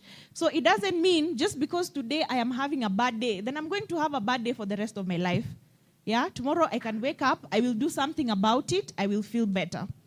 So in this state of wellness, we can keep it rolling. In this state of wellness, we are looking at 4 key things. Saisi tuko campus. Sindo? I want to believe because this is the tech hook, most of us are in IT. No? Huh? Yeah, so anyone outside IT here amongst us? What do you do? What do you study rather? BCom, education, fashion, law. So yeah, we have different professions. So what made you decide to do law, for instance? What told you today, you know, when I'm going to campus, I am going to do law, or I'm going to law school? Honestly, it was God's calling. I can't lie that I had dreamed of anything. Are you actively participating in that Lord's calling? Yeah. Yeah, so at some point you decided yourself. Yeah, true. Sindio? Yeah. Exactly. So in your mental health, when we say realizing your own potential, it means I know what I want to do, I have a purpose, and I want to live in accordance to that purpose. So if someone wants to be a lawyer, anataka kutesa watu huku akiitwa wakili, well and good. Sindo? As long as he gets to that point. So we are also looking at our ability to cope with stresses. So someone told us about coping. Yeah? So what are some pressures you face when you're in school? Any pressures? Being broke. Being broke. Any other pressures? Yes, Abbas? Skipping meals. Skipping meals, kuinama. Yeah, kwa nini mnacheka? Any other pressures that we face? Academics. It seems this is the active corner. Okay. Yes? Amesema academics. Sindo? Sawa. So those are some, yes? Heartbreaks. Heartbreaks. Wow. Ameguza soft spot. So yes, so coping with stresses. So those are some of the stresses you are going to go through. So we expect that, or rather the expectation is that you learn how to cope with them. Because stressors are things that zitashinda ziki happen as you're going through life. So the third thing is working productively as well as fruitfully. Well, for us, we are in school. So we expect, because you're a student, you know what it means to be a student at the moment. What is a good student? Or rather, who is a good student? The one who follows instructions. Follows instructions. A good student is someone who is teachable. A person who's teachable. So that means you have to be flexible, right? A person who is ready to learn. Ready to learn. They participate in group work. Do you guys have group work? How is it? Because me remember in my time, group work, unaita watu, mwingine ameenda sherehe, mwingine anataka kuenda nyumbani, another one just wants to copy paste everything from Wikipedia and send it. Yeah? Yeah. So working productively as well as fruitfully. And then the final thing in your mental health, tunaangalia how you make contribution to community. So as a human being going through life, you're a friend, right? You exist in a family, sindio? You have neighbors. So hawishi peke yako, you're not in your own world, sindio? And even here in KU, you have classmates. So these are the different communities that you exist in. So how do you make a contribution, and not just any contribution, but a positive one?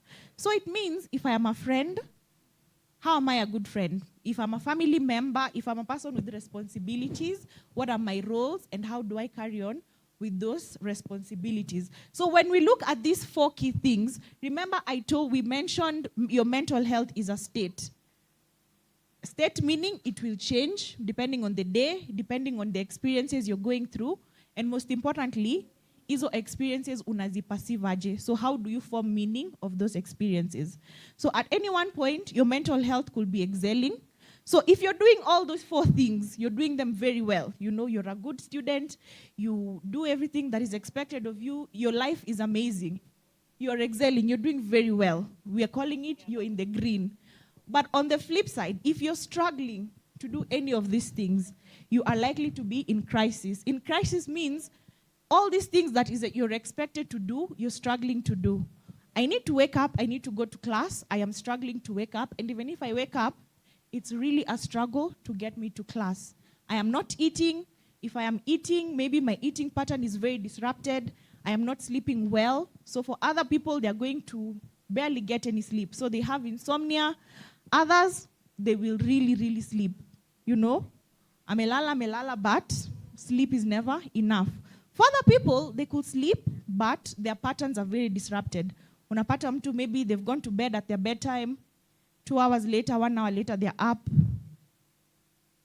Again, they fall asleep, and then they're up again. So we call it not being able to sustain sleep throughout the night. So remember, I asked, what are some pressures you go through life, right? So tukaambiwa kuna academic pressure, kuna heartbreak, you know, kuna financial issues. There's also peer influence, yeah? Because whether you like it or not, because you don't exist by yourself, you are going to be influenced by what you see around you. So what are people saying? How are they dressing? What are they doing? What are they saying? So if I find I am struggling to fit with that influence, or if I am struggling to form my own identity, then I am going to feel pressured. Yeah? Someone also told us about academic pressure. You know, performance. At the end of the day, we want to do well. We want to ensure what is bringing us here. We do it, and we do it well. So we also have family expectations, you know. In the previous session that I was in, someone gave the example of, you know, some of us, our parents have given their everything to ensure we are here, right? So they're expecting, tunatuma wakili shule, atakuwa wakili, they will get a job, and then the money that we set aside, ama yo shamba tuliuza, tukapata pesa, we will get it back, return of investment. So there's that pressure to perform. And then there's also issues of self-identity, esteem, and most importantly, stigma when it comes to mental health. I'm sure we have all heard statements of, huyo ni mwenda wazimu, you know? You meet someone, they're very unkempt on the streets, you're asking yourself, now you, Kwani, what's going on today? Yeah? So these are some of the things that are likely to be examples of pressure within our lives. So we can have the next slide, please.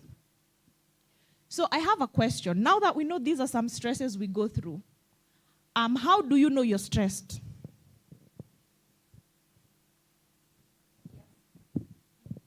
Maybe either you overeat or you lack appetite. Yeah, I would like us to speak from personal experience to bring it home. Yeah? So overeating. Yeah? Yes? You are always isolated from people. You're Isolation. Okay. Yes. Sleepless nights. Any other ways we react to stress? When you don't eat. So you don't eat when you're stressed out. Angry, being angry out of nowhere. Mm-hmm. So irritability. Yeah. Mood swings.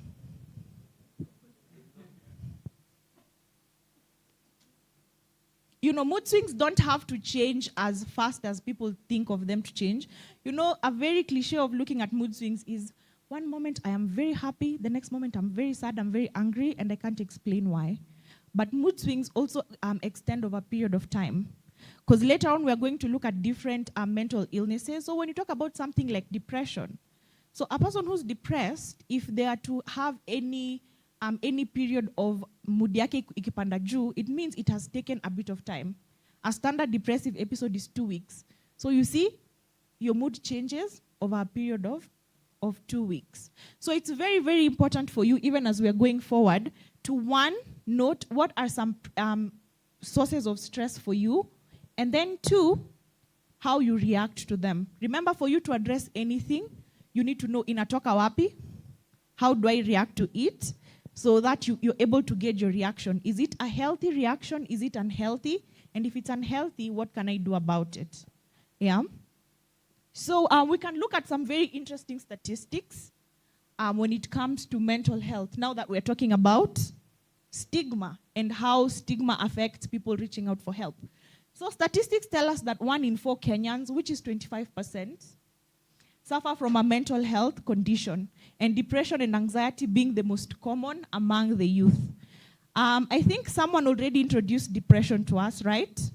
So anyone can tell us about anxiety? Any volunteers, any takers?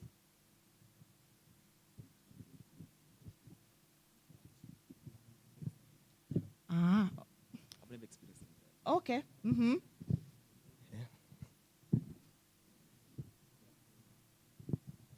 So according to me, I'd say that anxiety is that state where you are not sure what you are feeling. Like you are anticipating, at the same time you are still unaona ni kaina bako, so you are not sure of your feelings. You are una made hivi uko anxious, unaona. You're worried. Yeah. That is a very common symptom of anxiety. A lot of fear and worry of impending doom. Yeah. So depression and anxiety are the most commonly diagnosed mental illnesses, even where we work, very significantly high. Approximately 12.2% of adolescents aged 10 to 17 meet the criteria for a mental disorder. Again, anxiety standing very high. So what is our average age group here? Do we have any teens?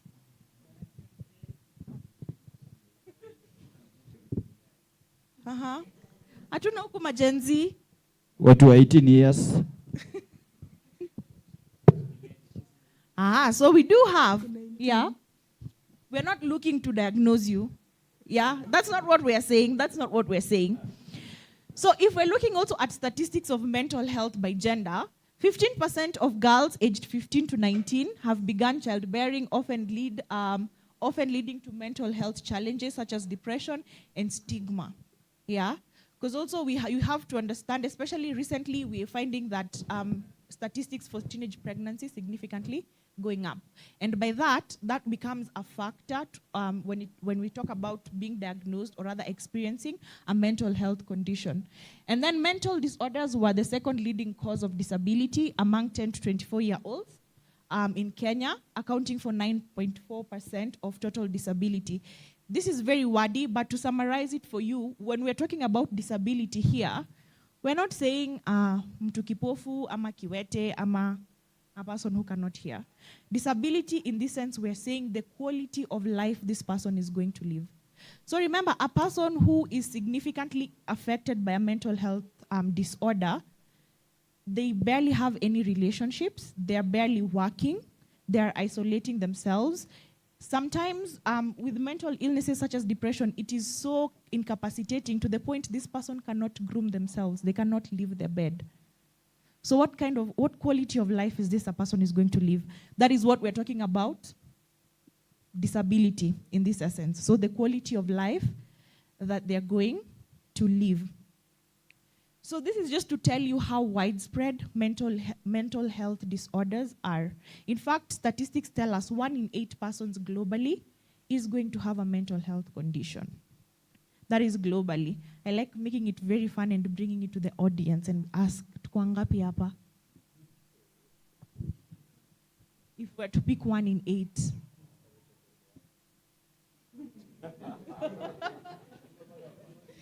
If we were to pick 1 in 8, we'd probably get 2 or 3, right? Yeah, I can already know the one. Who wants to guess who the one is?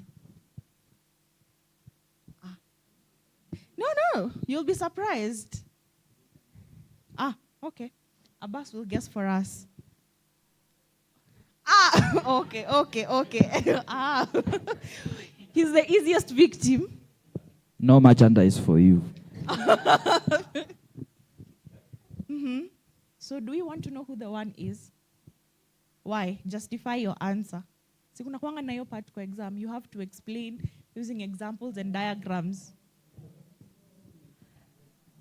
Ah, okay. So surprisingly, the one is me. Yeah. You can't tell. That's the thing. That's also to tell you, just because you get diagnosed with a mental illness, it does not incapacitate you for the rest of your life. You can still live a life that is very fulfilling, full of a quality life. Yeah? Yeah. Also, with a lot of therapy and a lot of work, it gets better. So there are some mental illnesses that are completely curable, but some are managed. Managed means you may be in long-term treatment to ensure that your life is not affected in any way. So as we continue the statistics, 48% of university students in Kenya exhibited symptoms of depression, anxiety, or stress. And this is according to a study done in 2020. This is just to further down on, just because you are a university student does not mean you're exempt from the pressures and the consequences that will come as a result of those pressures. Yeah? I think we can also have now the next slide. So yes, now that we're talking about stress and stress being a very important thing for us, we usually say in the field of mental health, if anything, a mental disorder is going to start as a stressor. So it means something will happen, you will go through the symptoms of stress, but what will tell us whether it will develop into a mental illness is how you navigate it, and also the period of time it takes for you to go through the symptoms of stress. So a typical stress episode is going to go for about 2 weeks. So anything that goes after 2 weeks is going to tell you it's developing into a bigger issue. Why is this so? Because when we are stressed, we have what we call stress hormones. Yeah, they're produced in the body, and once the levels of stress hormones are very high within our body, you find that key areas of the brain are affected. So your memory is affected, your ability to regulate your emotions are affected, your ability to control your behavior is affected. And these are the three things that will be significantly affected with a mental illness. So we have what we call a cognitive triangle. So this cognitive triangle has three things. It has behavior, it has feelings, it also has thoughts. These are the three things that are going to be affected. So when we are saying our behavior is going to be, will be affected, we are saying, have you ever met someone who gets very angry? They cannot manage their anger. This is not to say it is wrong for you to be angry, because that is also the thing about negative emotions. Negative emotions have a lot of negative connotations to it. You hear, oh, you're sad. Why are you sad? You know? If you're unhappy, your life is going well, you're doing, everything is going smooth for you, so why are you sad? Yeah? You're angry. No, you're not supposed to be angry. Don't be embarrassed. Why are you ashamed? Yeah? But the thing about emotions is you are allowed to feel all of them. You're allowed to be happy, you're allowed to be sad, you're allowed to be embarrassed, you're allowed to experience shame and guilt, all that. So, but what is important is how you handle it. Just because you get angry does not mean you go around breaking windows, throwing chairs around and all that. There's very healthy ways of expressing your anger. So when we talk about our thoughts, most times our thoughts will be either negative in terms of our self-perception, with a struggle with self-esteem. Am I worthy? Why am I feeling worthless? I barely have any confidence in myself. I don't trust my abilities. Yeah? And then now we've already talked about behavior. So these are the three ways mental health conditions are going to manifest in our day-to-day. But remember, we'll keep emphasizing stress is something that is very natural. You're allowed to be stressed. Also the thing about stress is that there's positive stress. Yeah? the stress that is very good for you, it's called eustress. But the thing, like any other negative emotion, stress tends to have a very negative image to people. Eustress allows you to stretch yourself in a positive way. So for example, I have just joined law school. I am very excited, but ninafika hapo, wanaanza kuniambia case laws, and I don't know all these things, and you have to master them, you have to know them, you have to know how to apply them. That could be stressful, but because I want to learn, because I want to know how to apply this case law, and then I allow myself to go through the period of learning. So I come out a knowledgeable person. That is positive stress. Yeah. So these are some sources of stress. So we have very many factors, like individual factors, things like issues with family. Someone talked about finances, even personality. Yeah. We also have organizational factors. Now these ones have to do with things like culture, societal expectations. You know, if you have roles, if you have responsibilities, you know, those things are very demanding. Interpersonal demands, you know, like we say, as a human being, you're very social. So you need to have interpersonal skills. Things like organizational life stages. So even in campus, you know, you're a first year, these are the expectations. You're in second year, this is it. Third year, they want to start you they expect you to start looking for attachments, all that stuff. So depending on the changes you're going through. We also have environmental factors. You know, things like economics. At the moment, we're talking about how difficult it is to get a job, and even how more difficult it is to sustain that job because of how the economic system is currently based. Also, the political environment will dictate, because politics, or rather the government of the day, is going to dictate what are some laws, what are some regulations that are going to be put in place that will either make it difficult for its population or will make it a bit harder. And then we have technology. I have a question for you guys. Do you think AI is going to replace mental health practitioners? Justify your answer. No, you have to justify your answer. It gets us thinking. We get to see where we are. AI can't, since it doesn't have emotion. Okay. It's only programmed to do that. Okay, so for you, you feel like it's very important to have the emotional connection when it comes to the mental health space. Ah, okay. Yeah, AI learns through experience. So like, you feel like it will never get enough experience? Yes. No matter how much data we give it, all the examples, all the case studies we give it, will never be enough. Yeah. Ah, okay. Okay.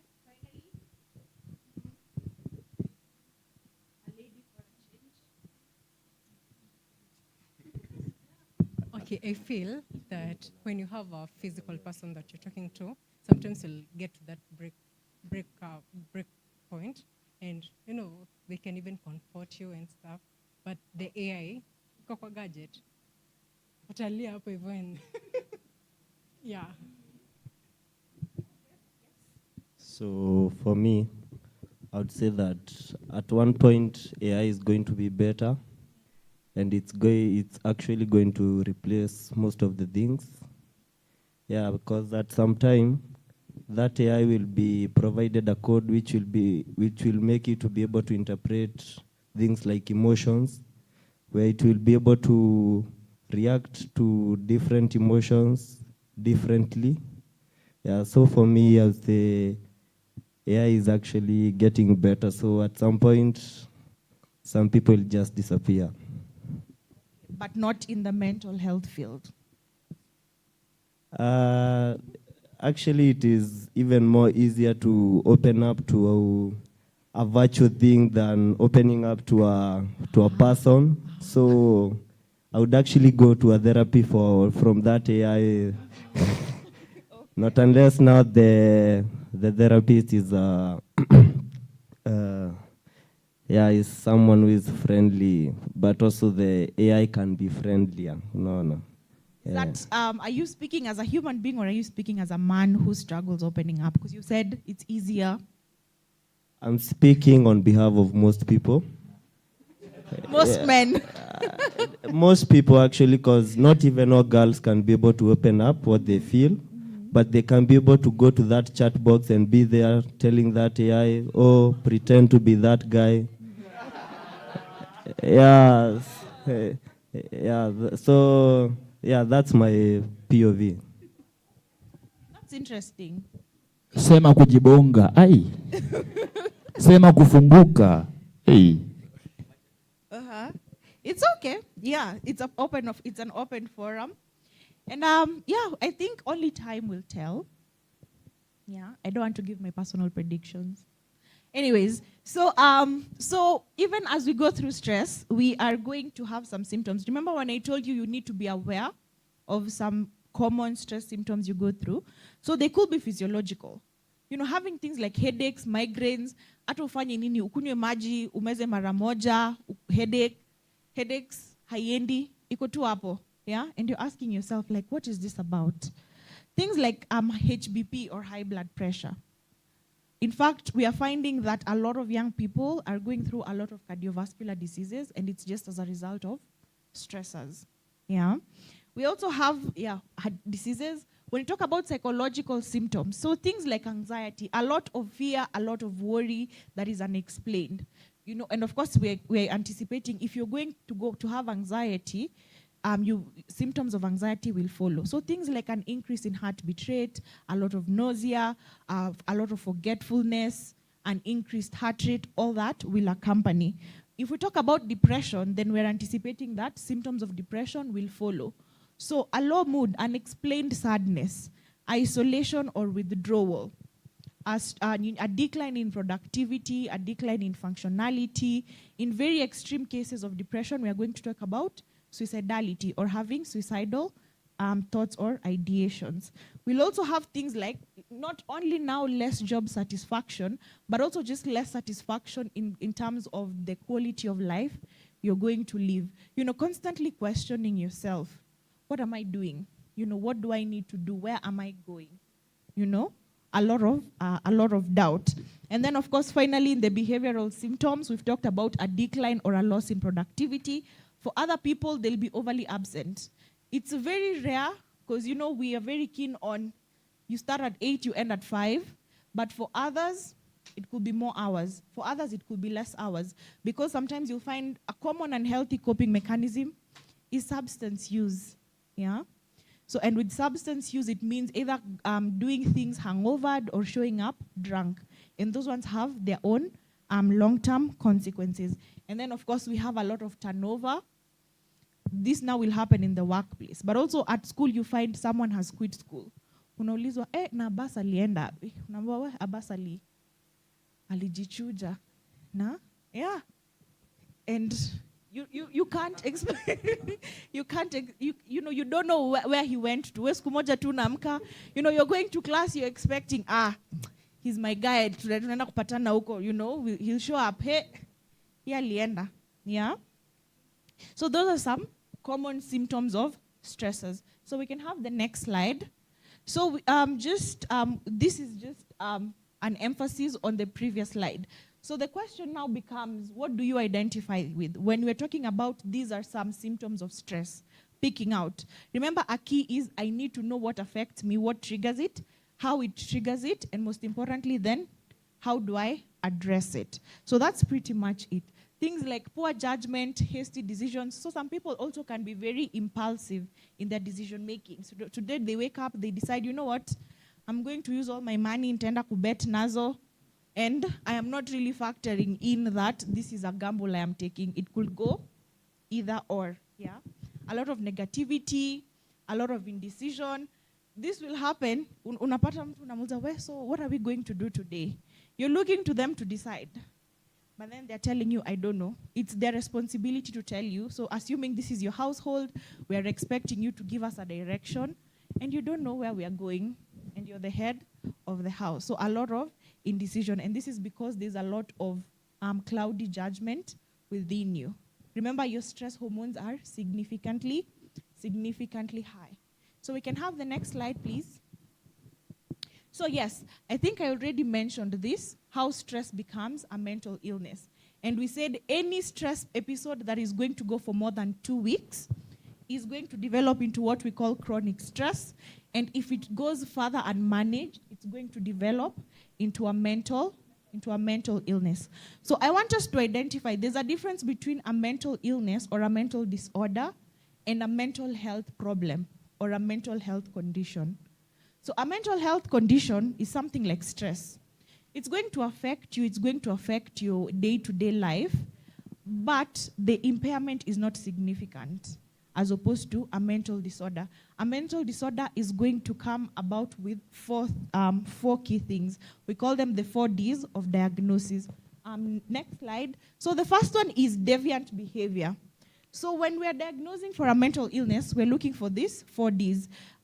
They have to be there more often than not. Sometimes you could have others appear more than others. So the first one being deviant behavior. So deviant behavior has to do with what is socially acceptable. You know, society is going to tell us these are our norms, these are our cultures. So we are going to look what is societally acceptable versus what is this person, what behavior is this person exhibiting. I'll give, like, just borrowing from the very classic example. You know, you're in your village market, umeenda, you find someone very unkempt, you know, digging through garbage. So that is what we call bizarre or abnormal behavior. So we're looking at what is socially acceptable versus what symptoms this person is exhibiting.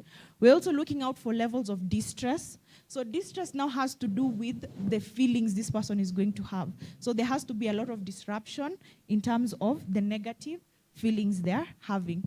So we're also looking out for levels of dysfunction. So dysfunctionality has to do with what is your day-to-day, what is expected, and are you doing them, or are you struggling to do them?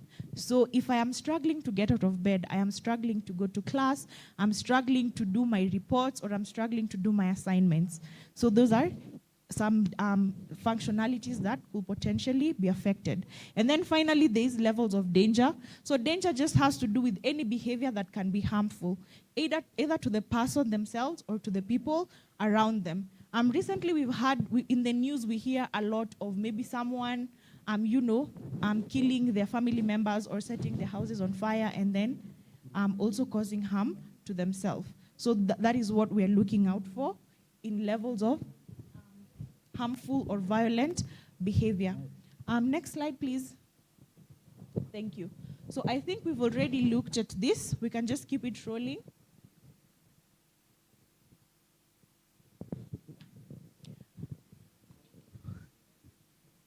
Okay, so which brings us then to the most important one. Now that we've looked at what could potentially cause us stress, how we could react, how then do we deal with it? So we have this acronym here called Master Stress. So this basically now ties in with what we like to call individual interventions. So things that you can do in your day-to-day to ensure that you don't get into the red. So we have something called self-care. Self-care is very open. So I'll ask us, what do we think of self-care? Or rather, have we heard of self-care? Any takers? Self-care? Yes? Yes, self-care. I think finally we have someone from this corner.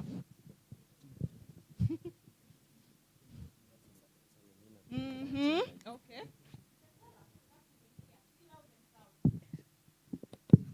Ni kujipenda tu, yani, like unajitreat.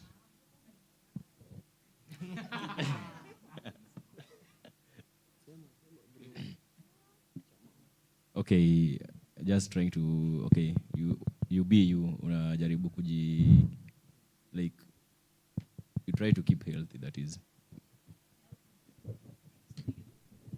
Self-care is anything you do to keep yourself emotionally, physically, socially, mentally, spiritually healthy. Yes, so that is it. people most times tend to think that self-care has to be very expensive, especially for us ladies. Unajua tukiuziangwa self-care, unaambia, you know, you need to take yourself to the spa. You need to go and make sure your brows are done, your nails are done, get a nice massage, you know, and all that. But that's not the case. So this is how I justify self-care as things you can do in your day-to-day. So first of all, self-care is just the very intentional act of engaging in activities that are not only good for you, as she said, physically, emotionally, and all that, but also they are going to have a positive effect on your mental health. So my justification for day-to-day self-care is this. At some point in the day, you're going to have to eat, right? Anyway.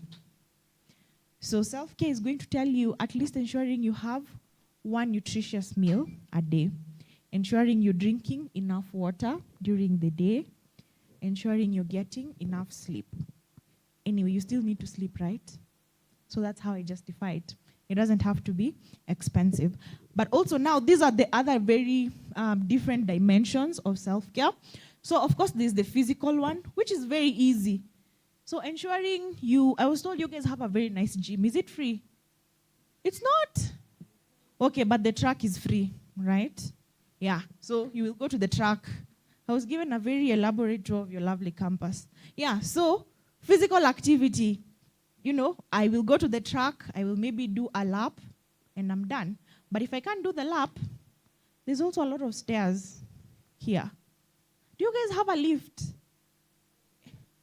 Which building is that? Because all the buildings nimepelekwa tu nilikuwa napandishwa stairs. Library. They don't work? Yeah. Okay. Sasa huko utajipata how often in a semester surely? Huko unajipata at the beginning of the semester and at the end. Ama hata utajipata ukienda graduation clearance. But anyway, so yeah. So physical activity, I will take the steps if I am going to the library as opposed to taking the lift or elevator. So that's how you ensure you have some physical activity. We've already talked about nutritious meals, drinking enough water, ensuring that you're doing all these things to just make sure your physical body is okay. Then now we have the emotional bit. So the emotional bit now has to do with your emotion as well as your mental processes. So how do I regulate my emotions? Now that I told you it's okay for you to be angry, but it's not okay for you to go beating people around and throwing things. So how do I express my anger? If I know I am very explosive, putting myself in a timeout. So nikisema labda leo nimeenda group work wamenikasirisha wamenibo, instead of shouting at these people, I'll put myself at the corner.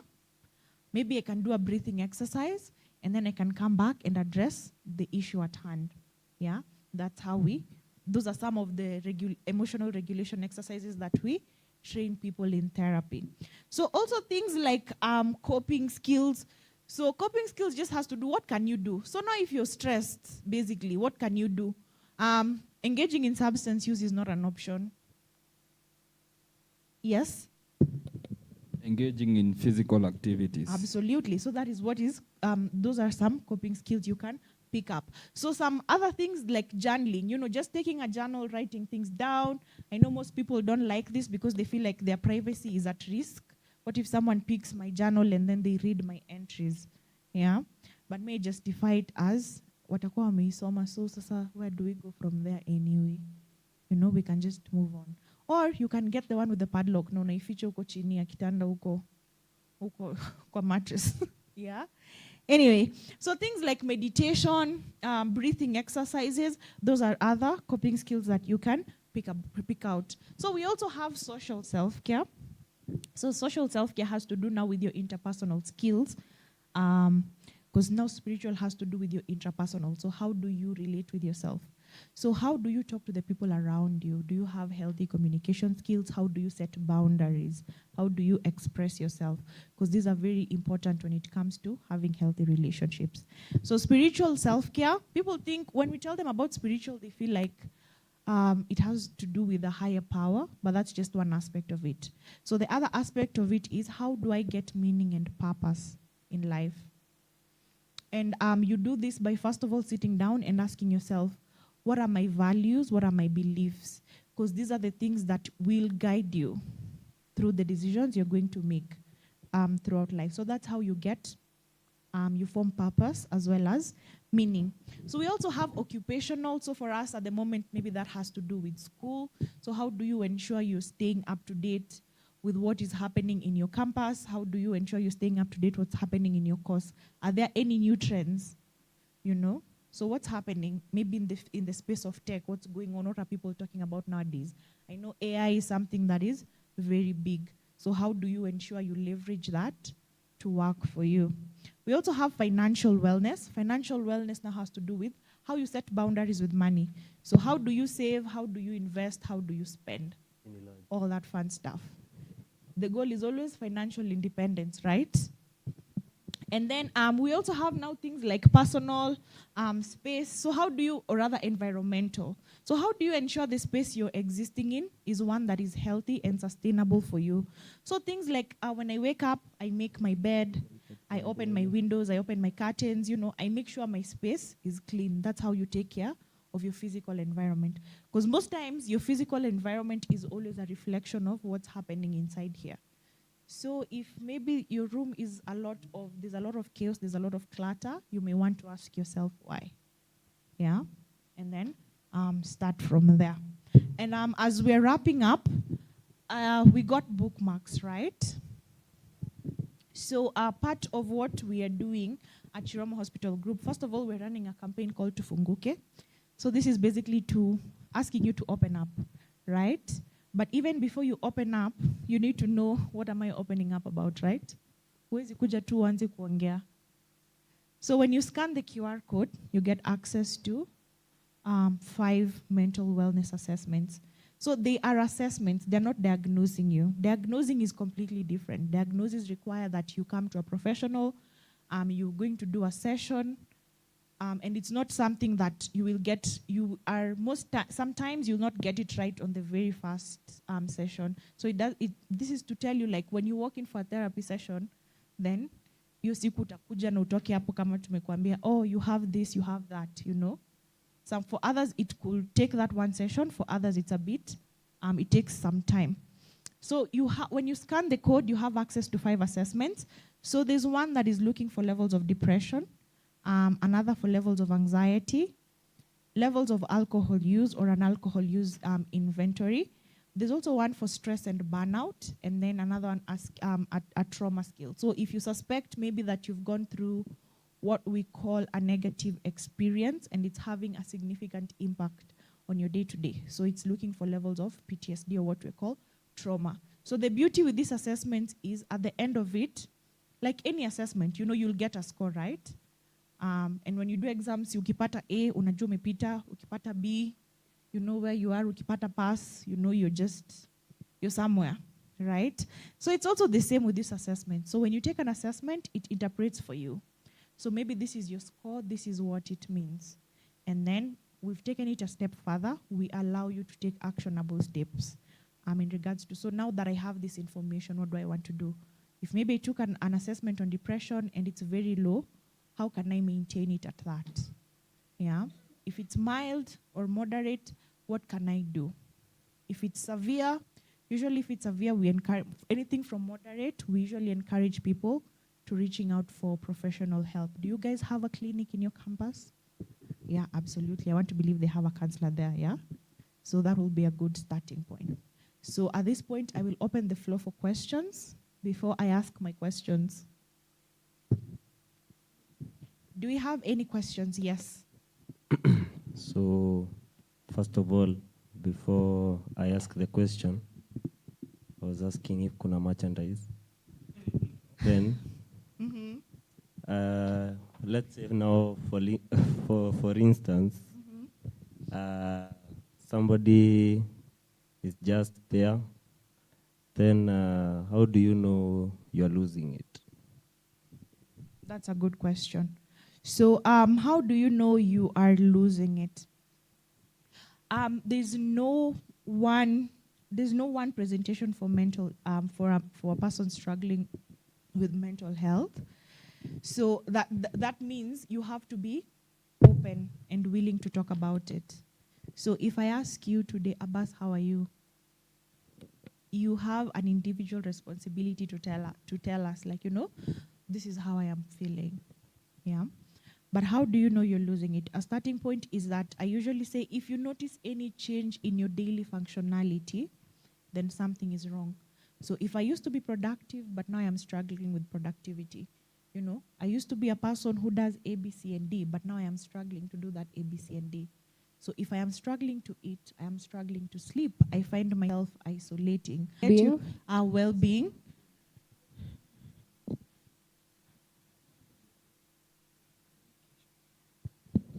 Depression. No, when I defined mental health, not my 3 keywords. State. No, na feel ni kama mnani gaslight ni watu. Why am I feeling manipulated?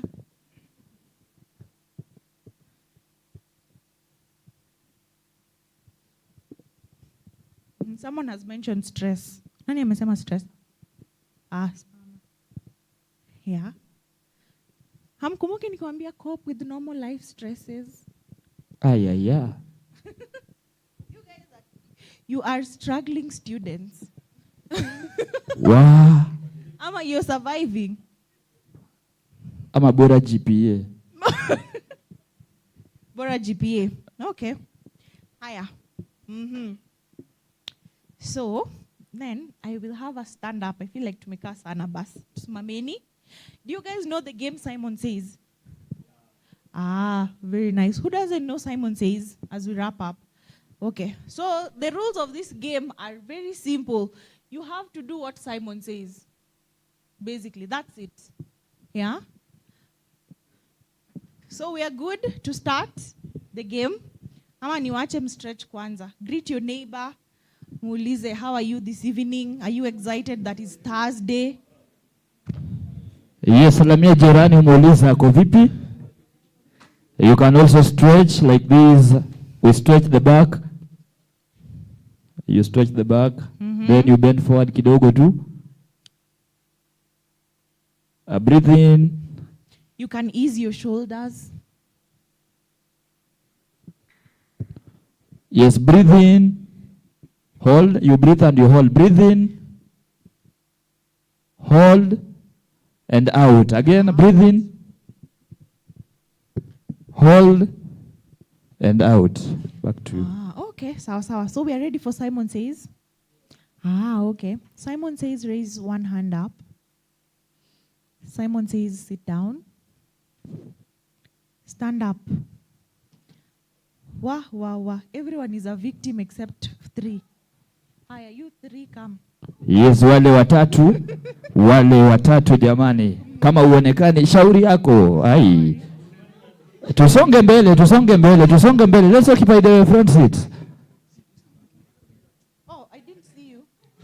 And we had 2 there. Okay, we have more. We have more. Sasa nyinyi wote mna kando ni waone. Yes, those 2 ladies. Yes, those 2 ladies. Yes. Hao ndio niliona.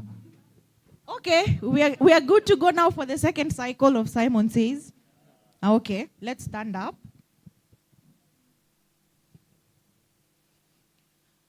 Wow, she's not part of this. Okay, you're good. You can come. Hamjashika rada bado. Kwa nini umechanganyikiwa? Are you part of the game? Ama you're just on your phone so ikakupata tu? Yes. Simon Says. Okay. Tunaangalia IQ. Simon Says stand up. Simon Says greet your neighbor. Touch your head. Wow. Now we are doing the reverse. You come, and you come. Yes. Yeye ndio pilot wa siku. Wenye walishika vichwa. 100 shillings courtesy of Chiromo. Wapi makofi ya Chiromo wewe? Yes, clap for Chiromo. Okay. Zimeisha. Oh, kuna moja hapa shika. Yes, the last one. Okay. Now we can all sit down. Yes. So remember I gave us 3 words at the beginning, right? So who can give me those words in the order that I gave them? I gave 3 words at the beginning. I said to remember. Okay. You can come. You can also come. You'll whisper it to me and then the last person is going to say. Yes, yes.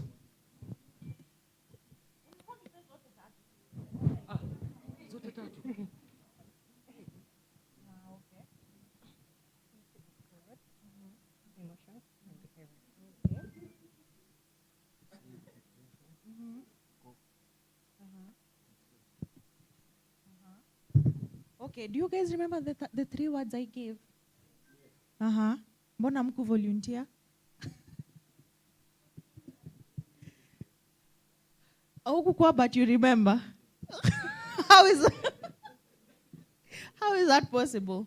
So the 3 words were cope, depression, well-being. Okay, you get it? Gender equality. You volunteered. Okay, sawa. That's it from me. Thank you so much. Have a lovely evening.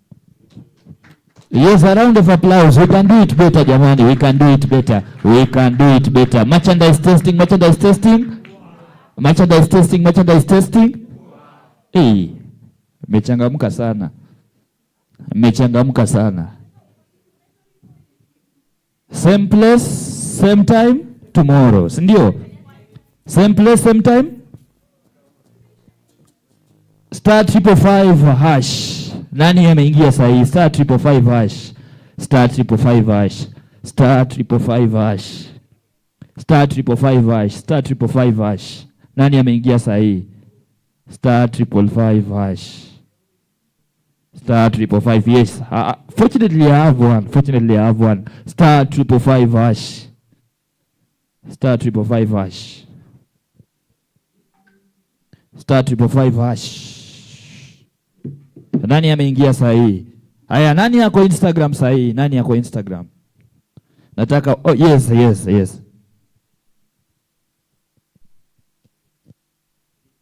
Nani yako TikTok?